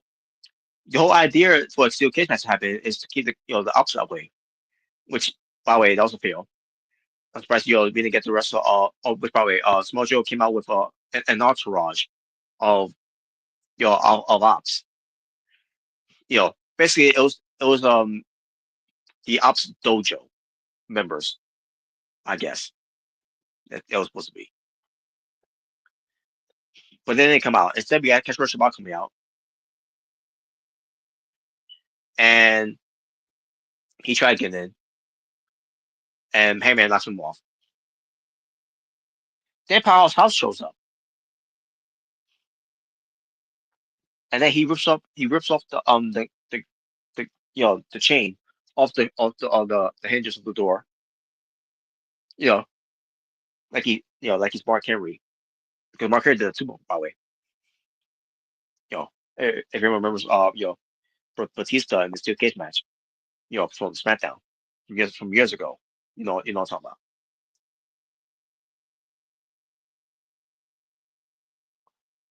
But either way, Powerhouse House gets in there.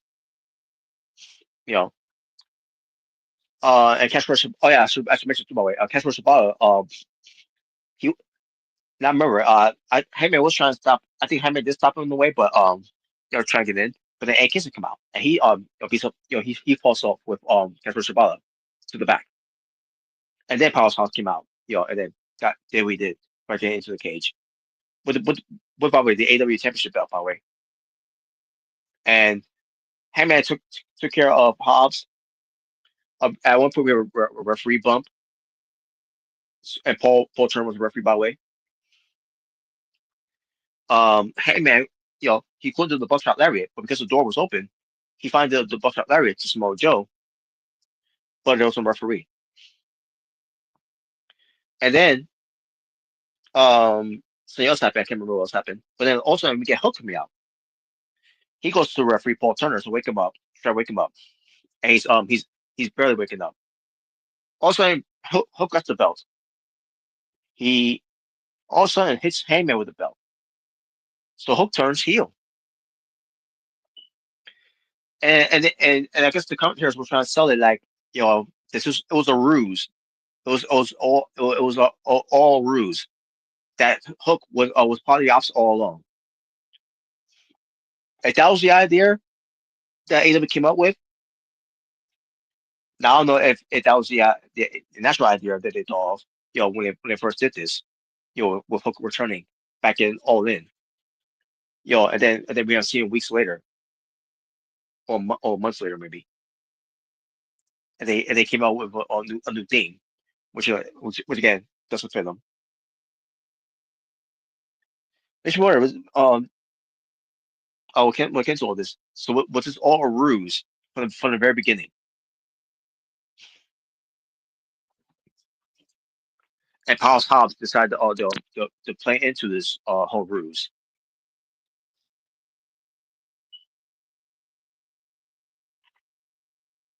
I would love to believe this was part of the plan of AW. There's no way that they're that creative.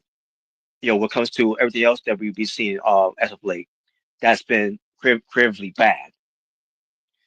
But either way, props to them.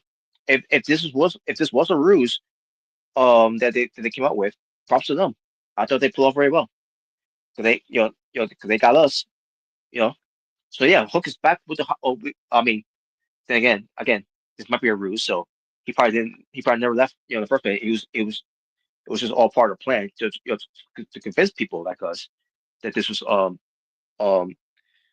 know this- that Hook is having issues with the ops,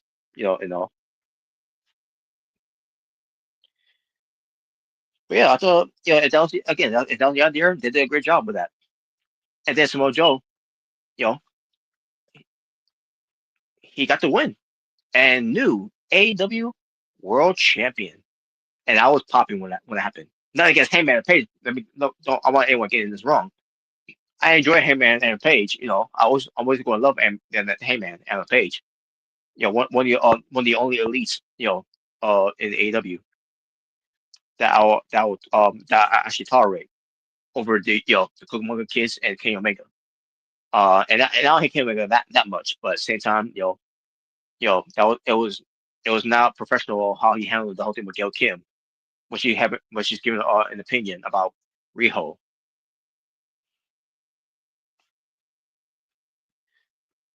But I digress. The ones I can't stand most likely is Matt Jackson. But this has nothing to do with Heyman and Page. When it comes to this, I love the Heyman. You know, I love Adam Page. And let's face it, even though it was a great moment that he won the belt at All In Texas, because it was a great moment, it was a very great moment that he won the belt over Full Gear from 2021 when he beat Kenny Omega for the belt. That moment was good too, but it was nowhere near the moment that Heyman and Pace had at All In Texas this year. And we get into Full Gear here, you know, which is Heyman's pay-per-view, by the way. For those who don't know the story about that on BTE, that this pay-per-view was because of Heyman and Page, Full Gear. But when it comes to Heyman's reign as champion, this year alone, it has not been great. I'll be honest with you. I tried to give the benefit of the doubt, but and it's not Heyman's fault, by the way. I want anyone getting getting me wrong here. When it comes to this, it has nothing to do with this. This has nothing to do with Heyman carrying himself as a champion. It's how they carry him as a champion, and how they create his reign after winning it at All In Texas. They they did no justice to Hangman Page as AEW World Champion of the second reign. His first reign, you could say that. I thought his first reign was always pretty good. His second reign, not so much. His first reign was something memorable. His second reign, it's something that you're not gonna really mention or talk about. You know, unless you talk about how he won it and how he lost it.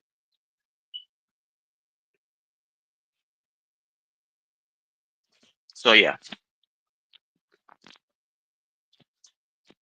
Um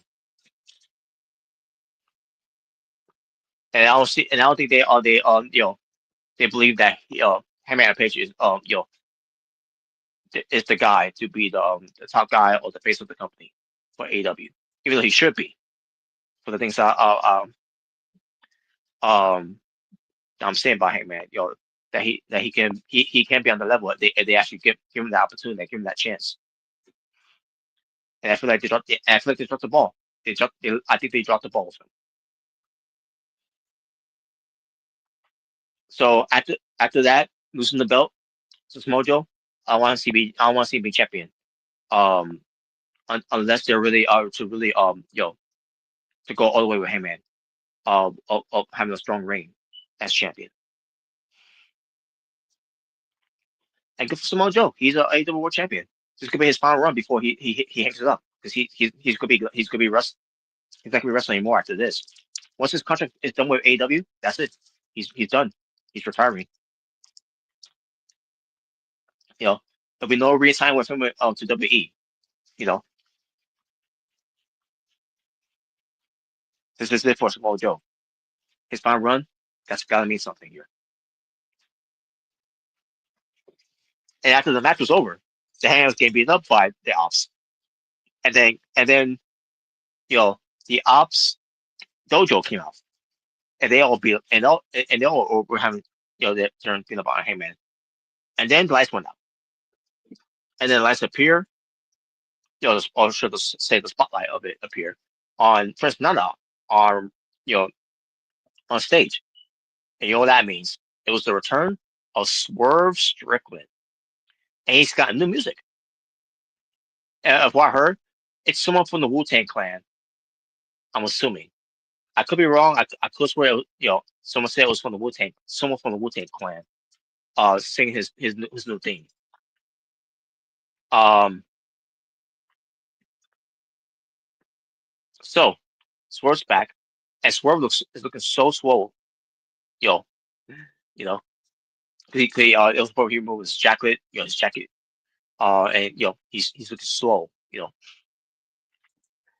So Samoa Joe presents Swerve to the Hangman on the page, and I look at this and I'm like, does Samoa Joe not know that Swerve, you know, does not hate the Hangman like he used to anymore?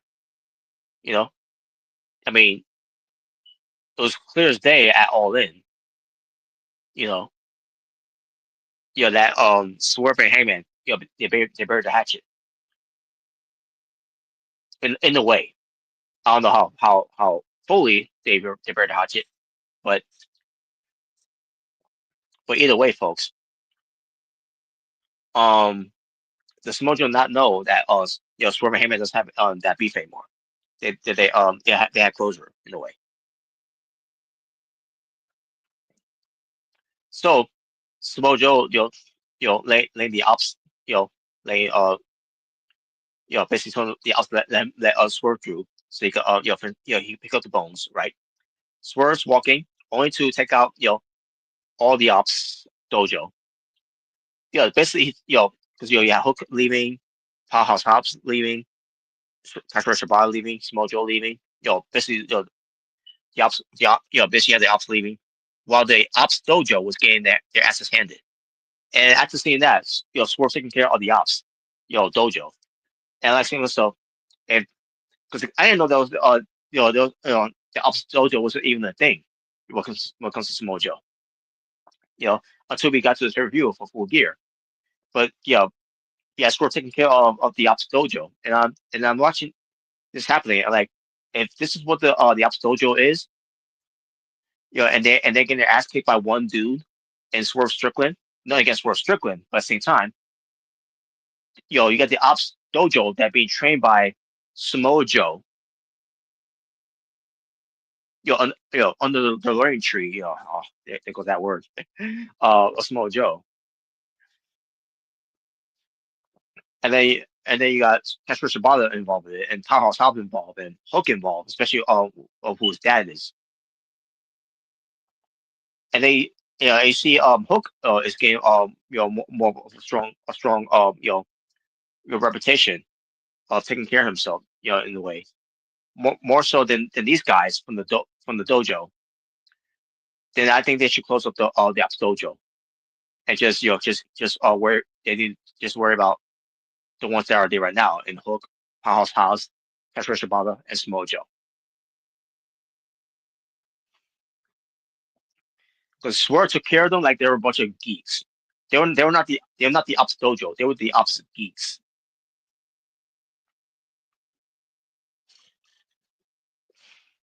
That was bad.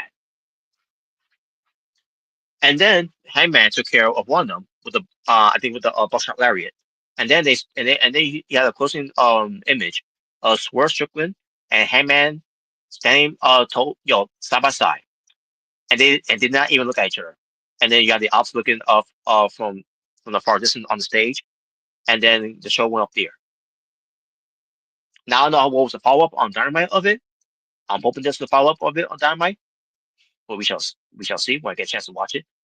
I'm pretty sure you already did, but as for me, I'm gonna check out what I can. But there you go, folks. That was the show of AEW Full Gear that involves Extreme Rules, Bloods, and Guts, and all of the extreme one night stand type of way they did there.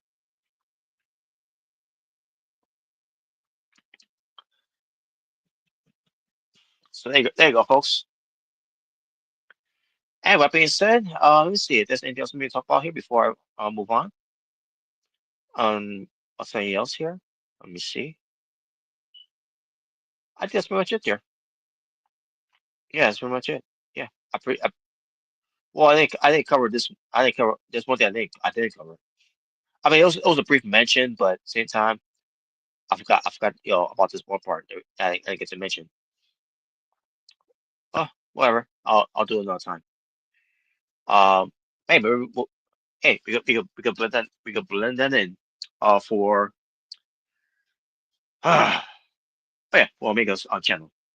Stage of the Six Pass on Survivor Series War Games on Saturday. There you go. Yeah, there you go. All right, folks. That being said, thank you all for watching. Shout out to Gil for being the only moderator. Uh, moderator of this channel. Even though we also have Jogo Gamer, who's also a moderator of this channel, but he wasn't here. Um, but either way, shout out to my moderators for moderating this channel. And shout out to everyone else that watched but didn't you know chat along in the live chat. So if you want to do so next time, please do so because we'll be back on Friday when we do a watch along for 3 more matches. When it comes to this time, it's the ladies' turn. The ladies is gonna have that turn now. We're gonna do the women's first ever Blood and Guts, which was recent. What comes to AEW. We're gonna do women's Survivor Series. The first time ever a women's Survivor Series match. And no, I'm not talking about from WWE. Um, when it comes to the WE era, just I meant to say same company, but I meant to say the initial the era of WE when it comes to it. Because I'm talking about the era of WWF of the Golden Age era. When it comes to the first Survivor Series review, but the first women's Survivor Series match they did. So yeah, that's what I meant. Sorry for the and sorry for the confusion, folks. But I digress. Anyways, um, and we will also do our first women's war games as well. Now, obviously, the first women's war games was for NXT. If we're talking about first time ever, in WWE, that will be for the NXT women's at that time, which was something very memorable. But on that, memorable. Easy for me to say, which was something very memorable that happened on that night. And that'll be on a Friday. So yeah, guys, to tune in with us to watch along with that. Yeah. But yeah, so Blood and Guts for women's first time ever. Same thing goes for Survivor Series, and the same thing goes for War Games when it comes to NXT. And there you go, folks. But again, for those that didn't chat it, but yeah, still watched, thank you all for that. If you feel want to say something, in the live chat, to interact in the live chat, do so next time. You could do that on a Friday, but be sure to keep things positive. Have a positive uh, attitude, some positive energy, positive mood, positive vibe. If you want to troll, make sure it's positive. With lots of positive trolls. In a way. Like Atoki was, from earlier. And show some positive love, positive support, positive peace. Keep things a safe space. Keep things cool, aloof, zen for all parties and parties around.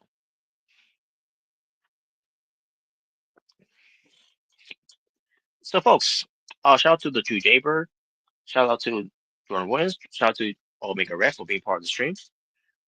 And Thanksgiving is finally here. What I want to do for Thanksgiving, not do any videos on Thanksgiving. That's what I'm gonna say for there.